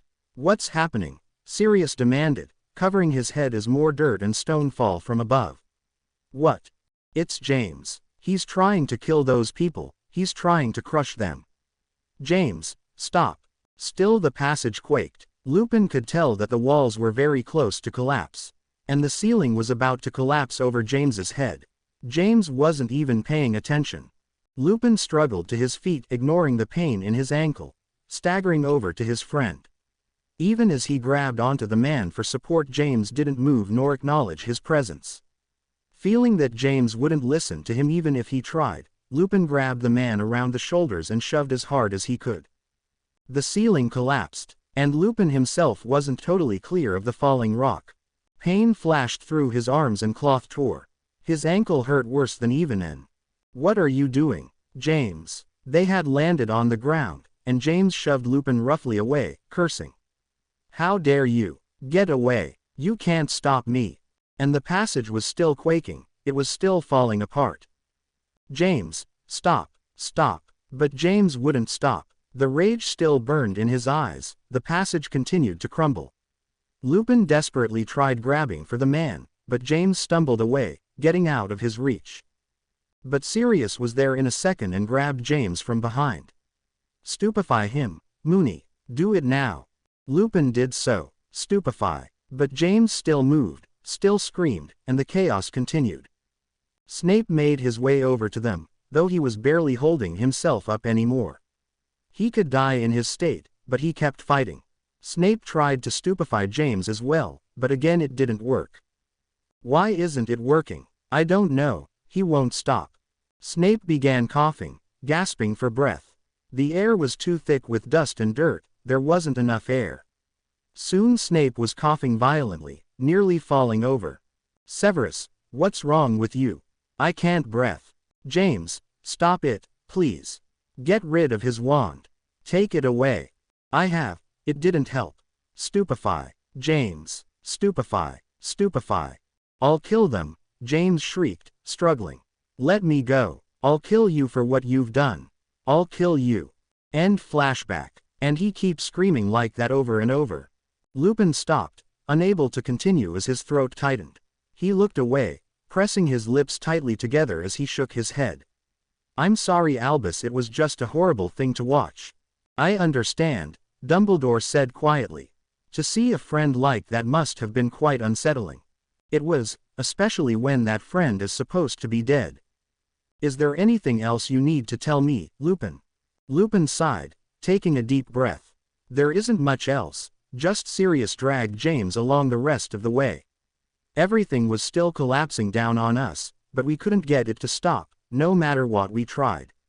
I'm not sure how we did it, but we reached the portkey. He shook his head, running a hand through his hair. I was afraid it would get crushed before we got to it, but it was still intact. He chuckled. An old Muggle sink, I believe. Dumbledore nodded. I removed it from the hallway before anyone could touch it again.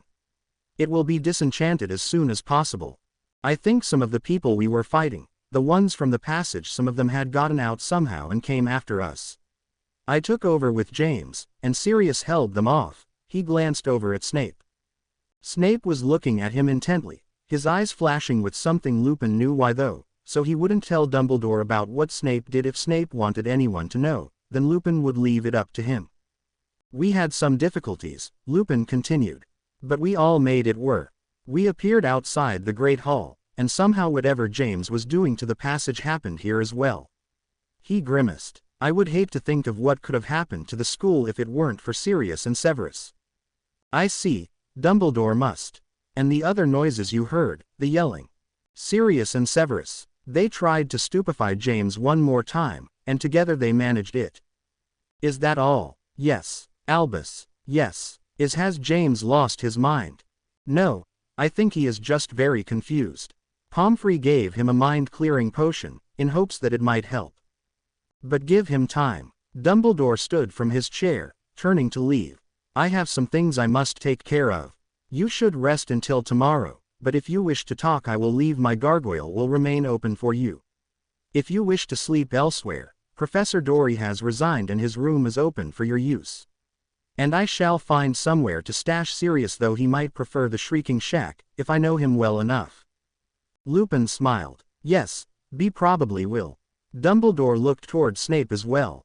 Thank you, Severus. These was something in his voice. Lupin didn't know what exactly, but it surprised him. Snape said nothing, but nodded. The Dumbledore was gone. Snape said nothing to him, but gave him one last glance before turning away. Lupin looked over to where James lay fast asleep. Dumbledore's words echoes in his mind. No, I think he is just very confused. Give him time. I hope you're right, Albus. Snape had listened to the whole retelling.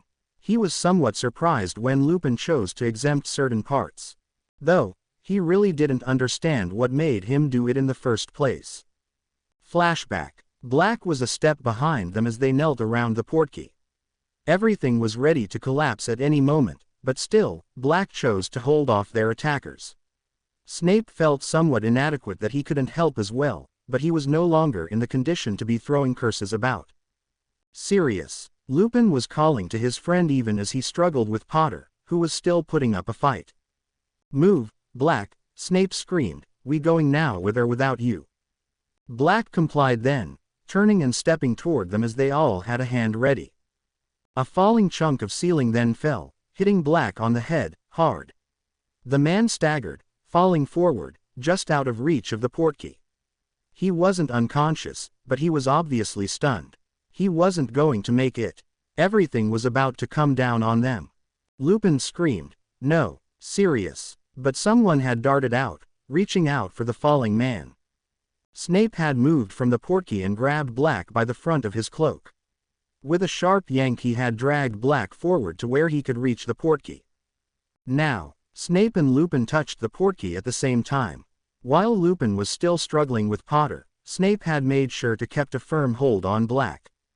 He's saved Black. Saved him. They appeared outside the Great Hall. Black had collected himself, and he and Snape both subdued Potter after much effort. The quaking had followed them there, but it stopped as soon as Potter was unconscious. Lupin staggered away through the entrance of the Great Hall in search of Dumbledore. Snape didn't care anymore. He was weak and had lost too much blood. Slowly falling unconscious, he slumped to the floor where Potter already lay, feeling at least a little happy that he could finally breathe again. End flashback. How could I have done something so stupid? He scowled himself. How? If the Dark Lord found out? No, the Dark Lord wouldn't find out. He couldn't. Madame Pomfrey soon returned with a pepper-up potion for Lupin. Lupin turned it down, insisting that he could handle himself, and she was quick to offer a sleeping draught to Snape. Snape didn't argue this time, allowing the potion to send him into sleep. But his troubled thoughts followed him even there. The Ministry had long since ridded themselves of Dementors. 13 were spotted. Ironically, the number 13 is legendary for being a bad omen. But all fought off. Sadly to say, there had been numerous casualties for both the Ministry and civilians.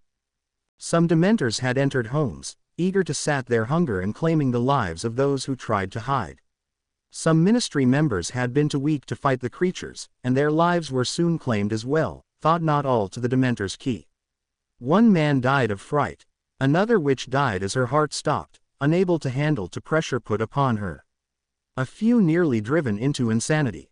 No one had been skilled enough with the Patronus charm.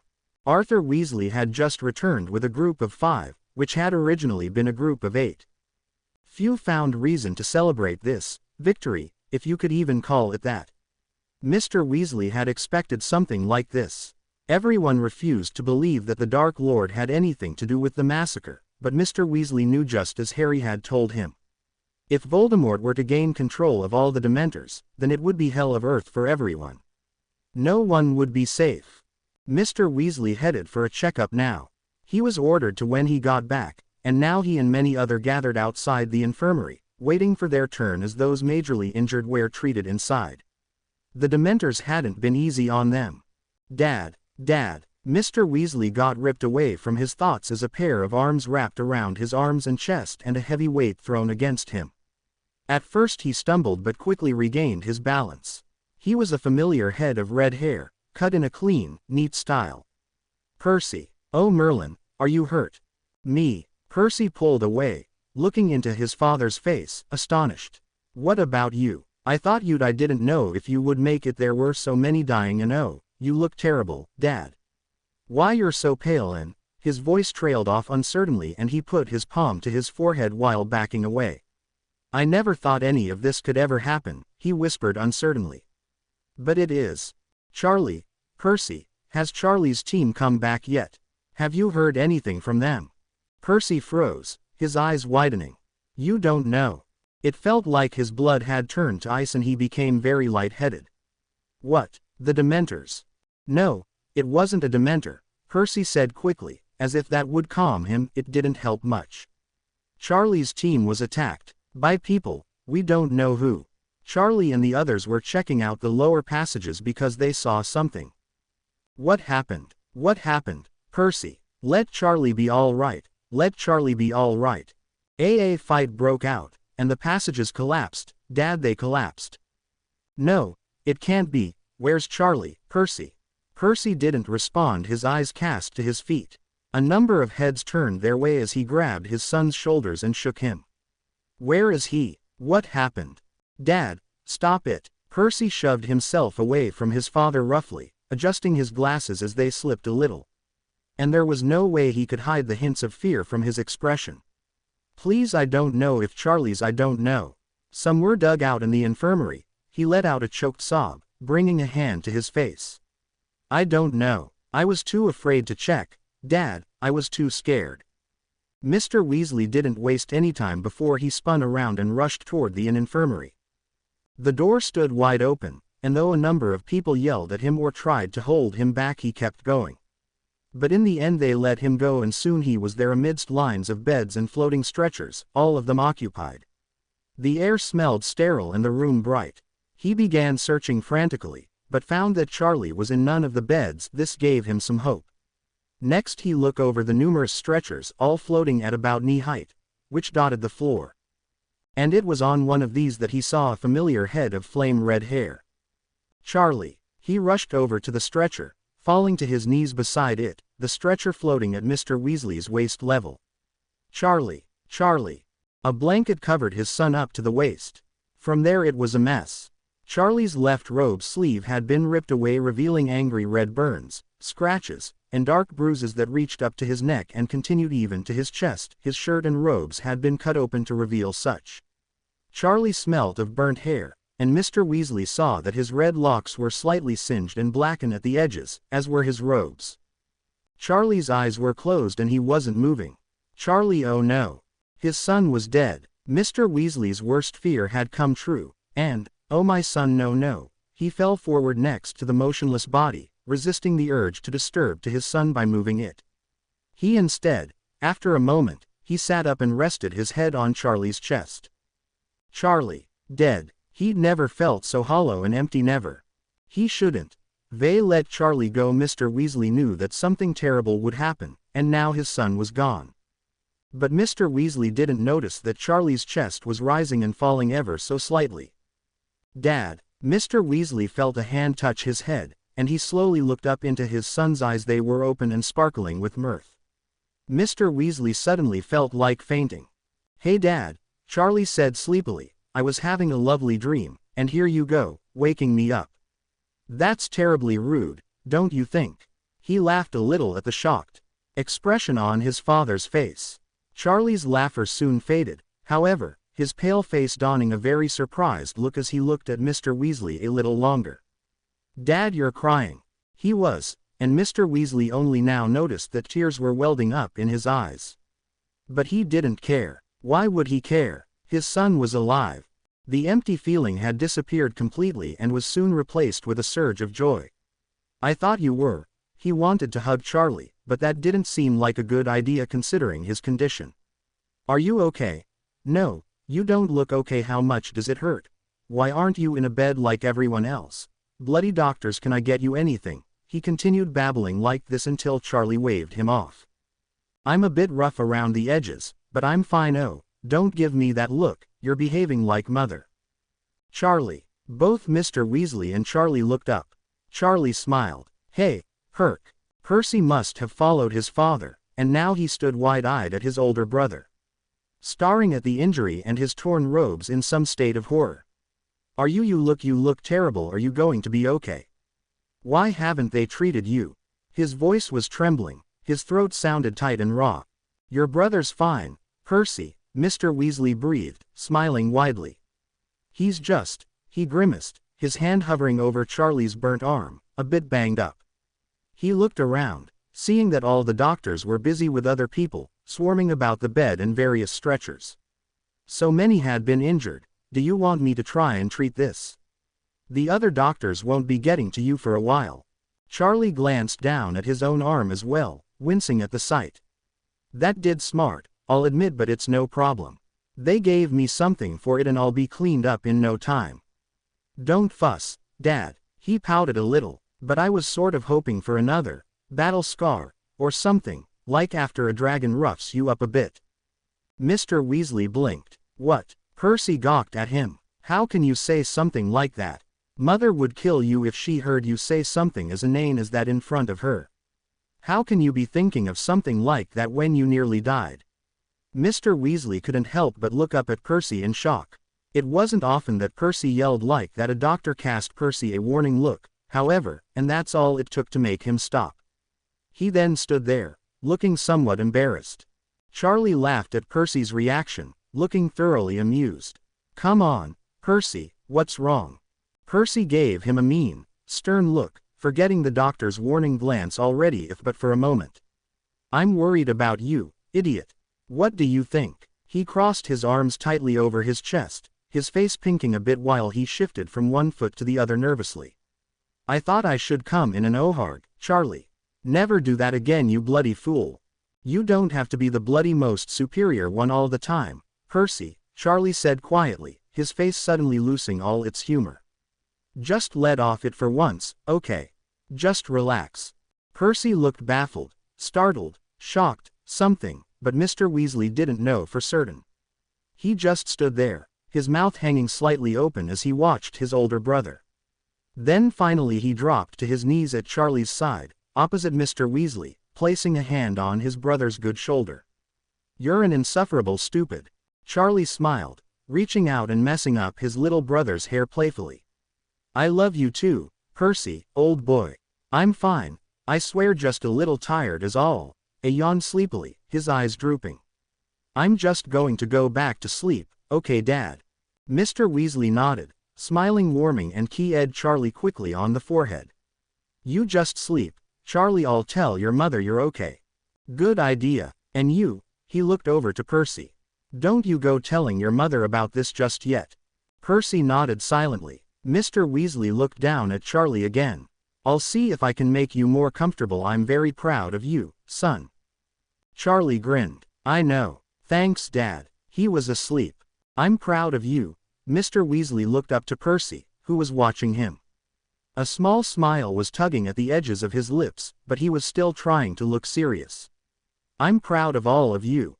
When Mr. Weasley finally felt to find something to treat Charlie with, Percy didn't leave his brother's side. For once, he ignored his work for something he found more important. James didn't dream. Instead he swam through blackness, which he was desperately fighting through. Everything was like a void, and the air around him seemed so thick.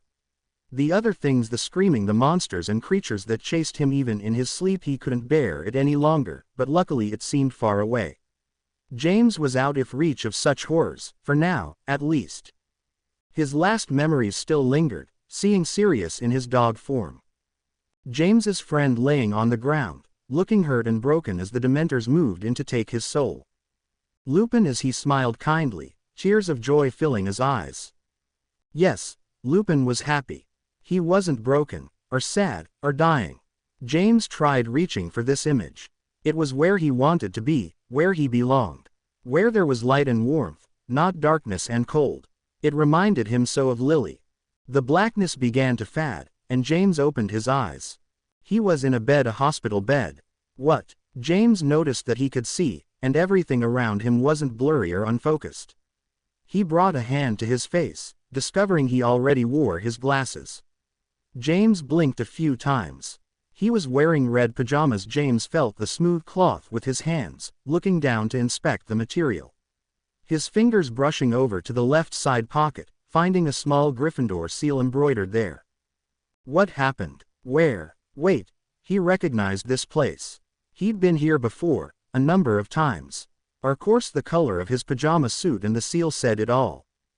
Hogwarts. But oh, that's right, he'd tried to kill Snape, and then those other people. Yeah, he remembered now. The very thought made his shiver with revulsion. Sirius and Lupin must have brought him. He wondered why his mind processed with such clarity, and not a jumble of words or screaming. In fact, there wasn't any screaming at all. It was so quiet in the room as well as in his mind. Maybe that had been the Dementors doing all along. They had been in the area. And as more clean thoughts passed in and out of his head, James wondered what he should be feeling now that he was calm. Scared, maybe. Sad, yes. Even more confused, yes. Very. What is reality and what is fiction? James. He blinked when he heard the voice, detecting a note of caution in its tone. He could hear the sound of bedsprings creaking as weight shifted and a small grunt of effort. The quiet slap of bare feet hitting the floor, which was instantaneously followed by a sharp hiss, as if the stone were cold to the touch. Are you awake? James didn't have to look, he knew who it was. How could he not know that voice? Hi, Remus. Even as he heard feet padding toward him, James wouldn't look, his eyes set on the foot of his bed. The sound of Lupin's footsteps seemed to halt right next to him. Hey, James, his voice was tentative and almost fearful. For some reason this made James smile bitterly. Are you afraid of me, Remus? No, of course not. Why would you think? Your voice, I suppose you sound afraid. As Severus dead, out of the corner of his eye he detected a sharp movement, as if Lupin had jumped, like the sentence had come so bluntly it startled him. It was just a simple question. No, he's here now, resting. That's good. Did I kill anyone else? I don't know. A pause.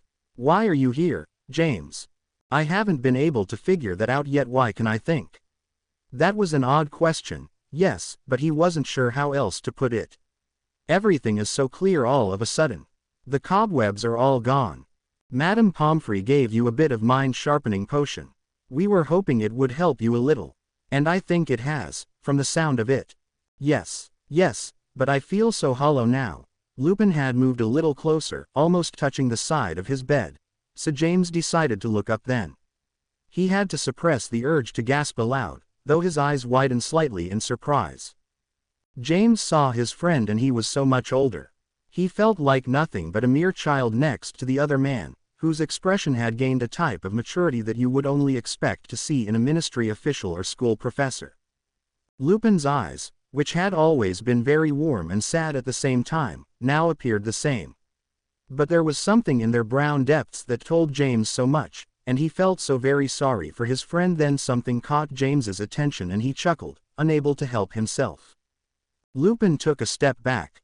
What? He smiled a little, looking very hopeful. Ah, that's Remus. Always hoping for the best. Was I that far gone? What's so funny? Lupin asked uncertainly, his eyebrows knitting in confusion.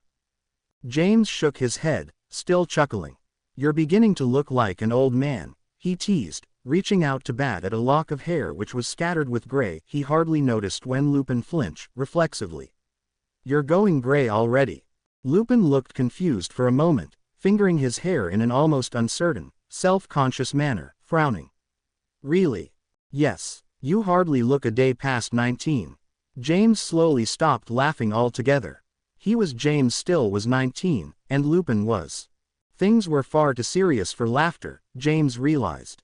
Dead silence filled the room as both men thought to themselves.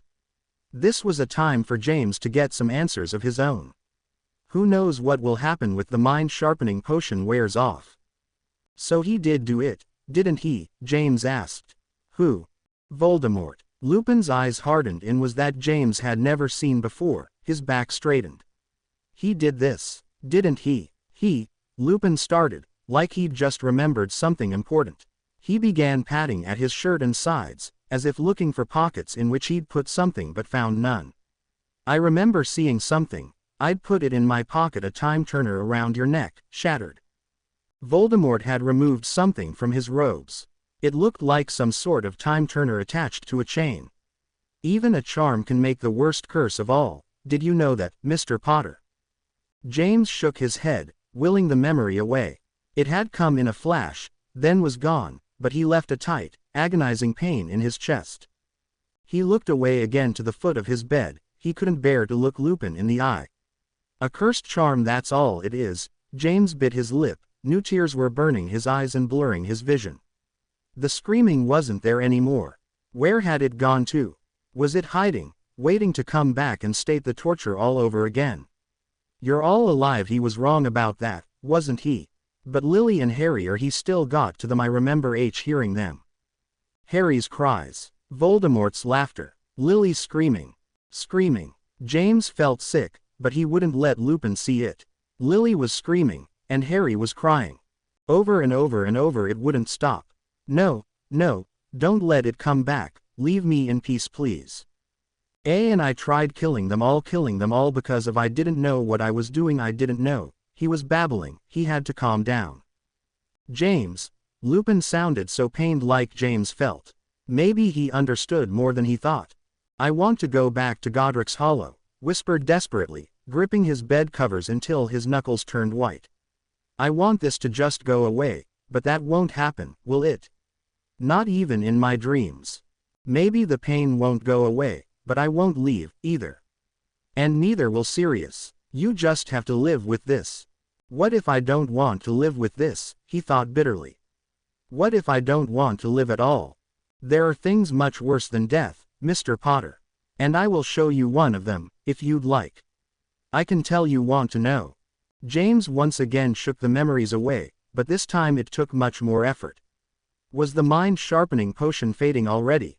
How can you act like this? James demanded. He tears burning as badly as ever, because of both the memories and Lupin at the same time. They're dead and you don't grieve. Lupin gasped, his voice almost defensive as he spoke at a higher volume than before. How can you say that? I was your friend, and Lily's. I still am. Then how can you just forget about it if you don't care? James would regret saying such things later.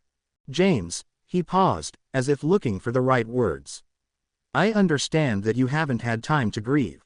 But I have, we all have. Though, for some it's still not enough. Yes, I still feel it every day of my life. I wish there was something I could have done to help. That things could have happened differently for you and Lily. With Peter, had we known. James's next breath came out a horrible, shuddering gasp.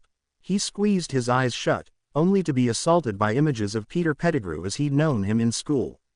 He was smiling and talking meekly with James, Sirius and Lupin at the Gryffindor table. The good times were gone forever. It seemed all in a single day, Peter. Lupin continued, unaware of James's tortured thoughts. But I can't let that fact stop me from living my life, or fighting for what I believe in. We thought you were gone and I didn't think you would want me to waste my life, mourning over something I had no control over. Just give it time. I don't want to grieve, I want my wife back. My son. Don't worry, James whispered to his child, smiling as Harry studied his much larger hand with great curiosity. You know your mum will protect you no matter what, right? Harry. Then Lupin dropped a bombshell. I can't say the same for Lily, but James, Harry is still alive. Harry is still alive. Lupin paused after saying that, allowing the news to sink in for James. Obviously he would have to take a second for it to even register. He's what? What? Lupin jumped, startled as James sat up farther and practically leaned out toward him, his eyes wide. He's Lupin nodded quickly, resisting the urge to step back any farther. But James still unnerved him. There was something in his scent that was terribly off. Werewolves can still sense certain things while in human form. He's alive. James flopped back into his pillows, his mouth hanging open, aghast. Harry I don't believe it. I thought he. There was a look of disbelief on his face, but not in the negative sense. It's like his expression became brighter, more alive, instead of pale and dead like it had a moment ago. Some color returned to James's face. It was like magic, for a lack of a better word. Maybe Harry was the only one who could help James through this. But then again, who was going to help Harry? Just then the door to the infirmary opened. Remus. Sirius had returned. I talked to him, the door closed, and I think he's going to be fine. A chuckle. He's strong like his. Sirius trailed off. Lupin turned to find Sirius watching him as he stood, shivering from cold and with any extra robes to warm him. Sirius frowned. You should be resting. And you're going to get sick again if you stand around barefoot like that. Lupin smiled. I'm already sick. Sirius, it shouldn't matter. Sirius shook his head, still frowning. You're ill. This was James, sounding very concerned. Lupin decided to announce, James is feeling much better. But Sirius was already looking past Lupin, his eyes making contact with James's. The two stared at each other like this until Sirius finally spoke. It's good to see you awake again, James. I was worried that you were broken or something. James nodded slowly, replying, I thought you would all disappear when I awoke. Why, you're supposed to be dead, after all. Lupin thought this was said so matter-of-factually that it was quite unnerving. Sirius obviously thought this, too, as the man's shoulders tensed and his face hardened, his still dirty and unshaved face gaining an almost menacing quality. I don't know what you're thinking, James, or who told you that, but we are not dead, nor are we ghosts or whatever else you can think of. Me, Remus. And Harry. Sirius looked at Lupin, then back to James, his eyes showing the slightest hint of regret. I didn't realize. I didn't think that you. He did believe that, Lupin said quietly, but not too loudly, all of it. Then he walked up close to Sirius, whispering so James couldn't hear. Voldemort did this, something. James said so, and I have no doubts. He's meant to believe that we all died. Sirius nodded as Lupin stepped away. I see. Well, Harry's been really worried about you. James's eyes widened. He knows I'm here. He winced slightly, bringing a hand to his forehead. Did his head hurt? How is he? Is he well? Is he going to school here? What? He is very well, but you're a main priority right now. What year is it? The date, November, 1995. An uncomfortable silence settled down on them. Sirius undoubtedly had no idea what to say, and Lupin wasn't sure how to read James's reaction. He became very still, his face blank. That silence was finally shattered by James's hoarse whisper. Oh, James held his face in his hands, his shoulders hunching forward. Oh, Merlin, no. Lupin had no idea what to do for James, but he felt he had to say something supportive. It's going to be okay, James. For everyone. Suddenly James stiffened, his shoulders straightening. He sat back, taking a deep, even breath, then exhaled. I'm fine. This is a shock. A big, very big shock. That was an understatement. Another deep breath before he fixed his gaze on the end of the bed once more. He ran both of his trembling hand through his messy hair. A shock, a shock. The mind-sharpening potion was definitely wearing off. Lupin could see it in James's face that he couldn't put his thoughts together. His expression was strained and confused, like of something trying to solve a very complex puzzle. Was he going to start screaming like he did before? Lupin hoped not. Sirius was becoming nervous and almost agitated, his eyes darting around as he tried to find something to say. Maybe you should go back to sleep, James. I can ask Pomfrey for a potion when she gets back. You could use the rest and... No, I want to hear about my son. Tell me about Harry. This was a demand, not a request. Lupin gulped and he saw the almost panicked look on Sirius' face, but the man spoke. James, he's a young man. He's had a long and difficult life. Lupin winced. Not a good start. How was he to continue from there? James stared off into space, his expression blank once more. How old is he? A moment's hesitation. 15. Silence. Lupin and Sirius glanced at each other. James, Lupin asked quietly. But it was no use. It was like James had retreated into his own little shell, and he couldn't hear them. His eyes became glassy as he stared, he didn't even blink. What could he be thinking, if anything at all? James, don't go away now, we need you. Nothing, so Lupin tried a different tactic. Prongs, can you hear me? James started when he heard the name, Prongs, and a smile tugged at the edges of his lips. Come on, Prongs, talk to us. We can help you. Why isn't he here? Sirius shook his head, frowning. Harry's not ready yet, he's scared. James looked away, but not before Lupin, as the disgust in his eyes. Of me? No, Lupin insisted. He's just not ready yet. I don't think Sirius. Sirius nodded. Harry's never had a father before, and it's a big step. He needs to take this slowly, adjust to the idea. It'll take time for the both of you. James looked something bad. He wasn't crushed, and he wasn't sad. Lupin could sense something else. Was the room getting colder? I can go and find him, Lupin offered reluctantly, trying to find a way to cheer James up, but Sirius shook his head. Harry doesn't want to talk to anyone right now. James was scowling now, his teeth bared, and the room seemed to become even colder. His voice was hard and absolutely frigid. I want my son, he said slowly. I want to see my son. James, Lupin started, you need to listen to me. No. He tried getting up, but Sirius rushed forward, grabbing his shoulders and pinning him down on the bed. I want to see my son now. You're keeping him from me. We're not, Sirius screamed. Stop it, James. Let me go. He thrashed violent and purposefully connected a blow with Sirius' face. When Sirius stumbled back with a loud yelp of pain, James stopped immediately, his eyes wide with shock. Lupin caught Sirius as he fell back, crying, Are you okay? When Sirius regained his balance, Lupin stepped so he was facing Sirius. The man's lower lip was split and bleeding profusely. Sirius tenderly touched his jaw. Though it did appear broken, Pomfrey would definitely have to take a look at that. Lupin wasn't sure if he should help stop the bleeding or leave his friend alone, because Sirius' face had darkened in a way that said, Back off if you know what's good for you. 1. Meanwhile, Lupin looked back at James.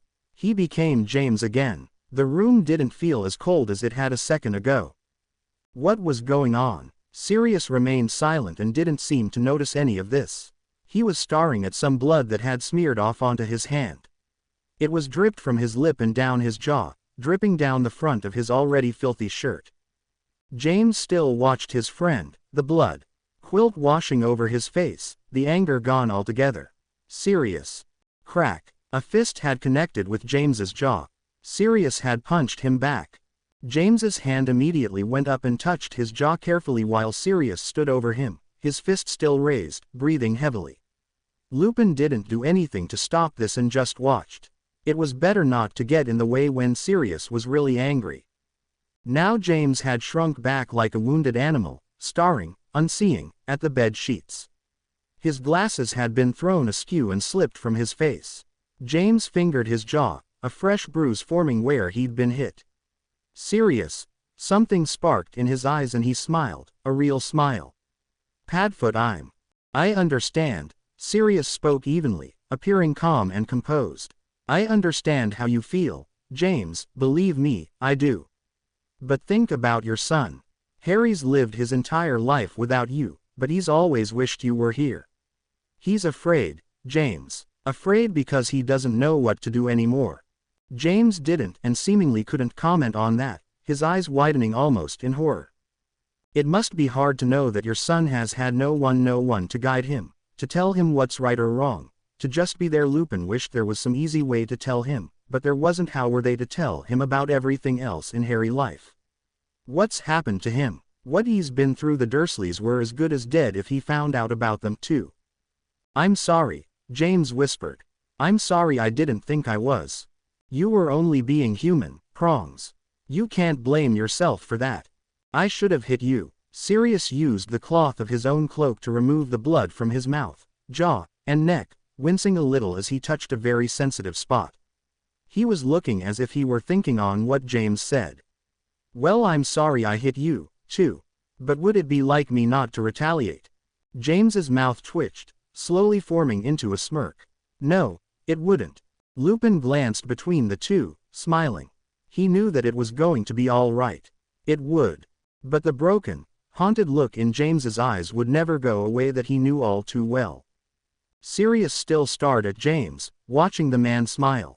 It was a wonderful thing to see, and make his own mouth twitch with the urge to grin just as joyously. But this was no time for conversation, and James was becoming emotional again, like before. He helped James lay down and get comfortable. Lupin was adjusting his blankets. I'm not a child, James protested. I'm fine on my own. The point, Sirius said sternly, is that you're not alone, and you'll have to deal with us mothering you. But, sleep, Lupin insisted. It'll help, trust me. I can't, James sighed, laying an arm over his eyes. I just can't. No now. Yes, all this must weigh heavily on his mind, but there wasn't anything that could be done about that. Except maybe, Remus, Dumbledore said something about a pensieve last year. Lupin looked surprised. A pensieve, right. If James could unload all his troubled memories into a pensieve, they may be. Would you like me to ask Dumbledore about the pensieve? What's happened to you? Sirius was taken aback by the question. Where had that come from? I don't know what you mean, Prongs. James was looking at him in a way that unnerved him, like he was looking into Sirius' soul. And James was pitying him. Nothing, never mind. Would you like me to ask Dumbledore about the pensieve? Yes, I think I would like that very much. Great, I can go to his office right now, but I'll be back in a few minutes, okay? James nodded, but didn't say anything. Sirius turned and strode toward the door, pulling it open. Behind him he thought he heard Lupin whisper something to James, but he couldn't hear what. Soon he was out of the infirmary, but Lupin had come with him. Why are you following me? Sirius gave Lupin a look as his friend closed the door behind him. You should have gotten something clean to use, Lupin said, gesturing to his cloak and face. This is an infirmary, I'm sure there's something. For once, worry about yourself, not me or anyone else. He gave Lupin a very serious look, as though scolding him. 3. You're going to sleep, too, Remus. Lupin's eyes widened. Me, you're sick, unless you haven't noticed. And you're freezing. I'll be fine, he insisted, looking annoyed, crossing his arms tightly over his chest in a vain attempt to hide the fact that he was indeed shivering like a leaf. I thought James would like to be alone, to rest in, and I needed a second, too. Sirius was taken aback by the sorrow that flickered in Lupin's eyes. Oh no, what is it, Remus? Lupin sighed, leaning against the wall. Sirius, I mean, we're not in any danger anymore, and it's okay if we just let it out, right? I don't have to hold back anymore, right?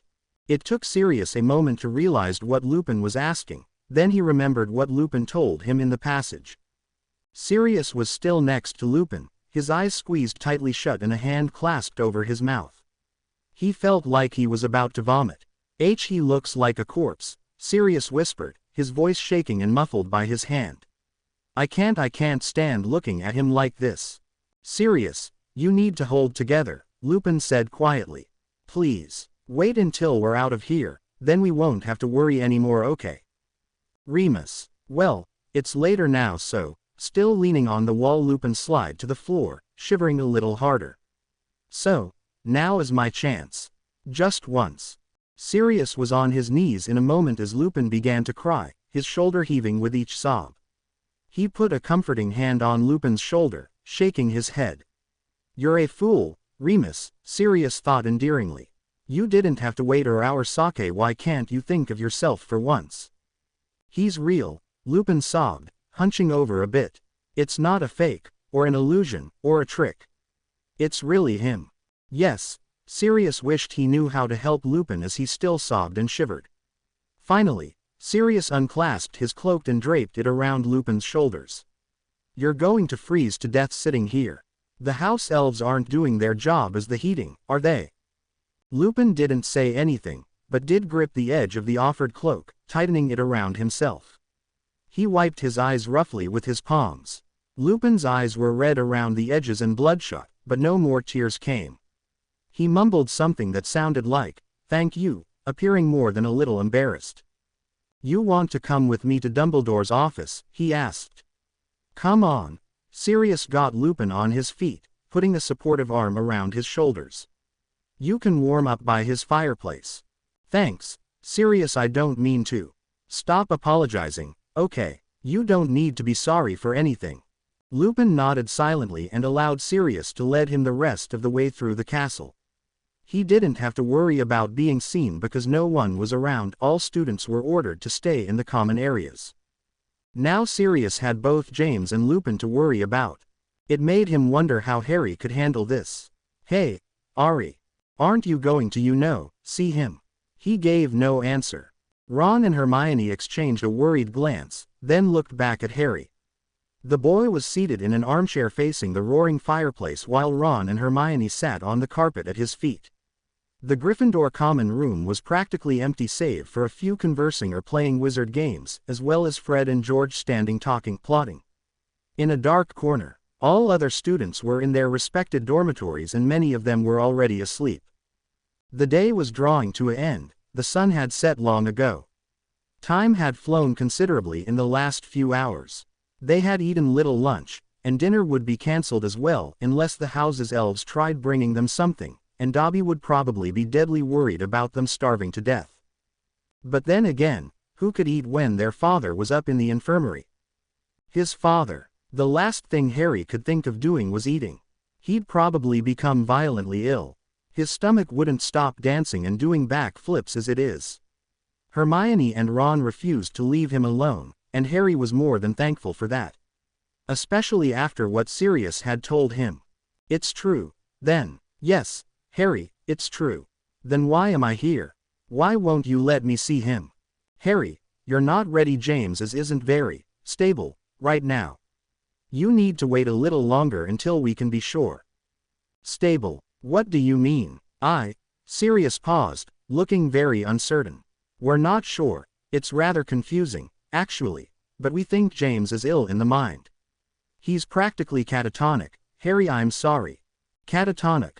Hearing that word made Harry feel such horror like he'd never felt before. It was a horrible, disgusting word. Much had been explained to him, but still, with all of it said, they still couldn't explain why his father was here and alive in the first place. So now what was he supposed to do? His father. He was here, in the same building as Harry, and he was terrified. "It's okay if you feel uncomfortable," Hermione said quietly, yet in that smart manner that was distinctively Hermione. "After all, this will take time. He's bloody well 19 years old, Hermione." "Howdy yo." "Ron. Sorry," Harry groaned, his stomach in a tight knot. 19, that was what Sirius said. He looked not a day only than he was that night. The night he supposedly died. James Potter was presently only 4 years older than his own son. And practically catatonic. His father was insane. Images of Neville's parents driven mad by the Cruciatus curse now living at St. Mungo's Hospital for Magical Maladies and Injuries writhing on the floor of some padded cell. The image made a violent shiver run up his spine. "Harry, are you cold?" No, he's just confused," Harry thought sternly. "Yes, that's all. What's happened to him and all, and oh God, he had Snape to thank partially. I don't know if I can face him," Harry admitted, gulping as he forced off more dreadful images from his mind. "I don't know what he'll say or what I'll say. What if he doesn't like me? What if he's your dad?" Ron whispered, barely able to keep his volume down so no one else could hear. "Of course he'll like you. And you're practically identical, right? Wow, I wonder what he'll think of that." Hermione gave the redhead a sidelong glare. "Harry doesn't need your jabbering, Ron." Ron blushed, looking almost sheepish as he began staring at his hands intently, just as Harry was doing that very moment. At least everything was okay, Harry thought. He was okay, right? Sirius and the others saved him, they all did. And now he was here, safe, and Harry was absolutely terrified of meeting his own father for the first time, and his head felt like it was going to explode with all these thoughts. possibilities, worries and self-doubts, and none of it would go away. Harry sank into his armchair, miserable. Man, my hands won't stop bloody shaking. He clenched his hands together in his lap, a vain attempt to calm himself. I've never been so nervous in my entire life. Never.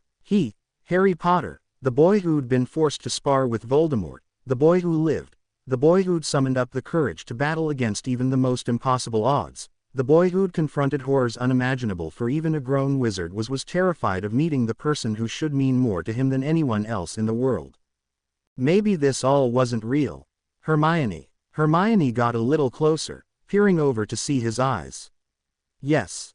Is this a dream, or am I asleep?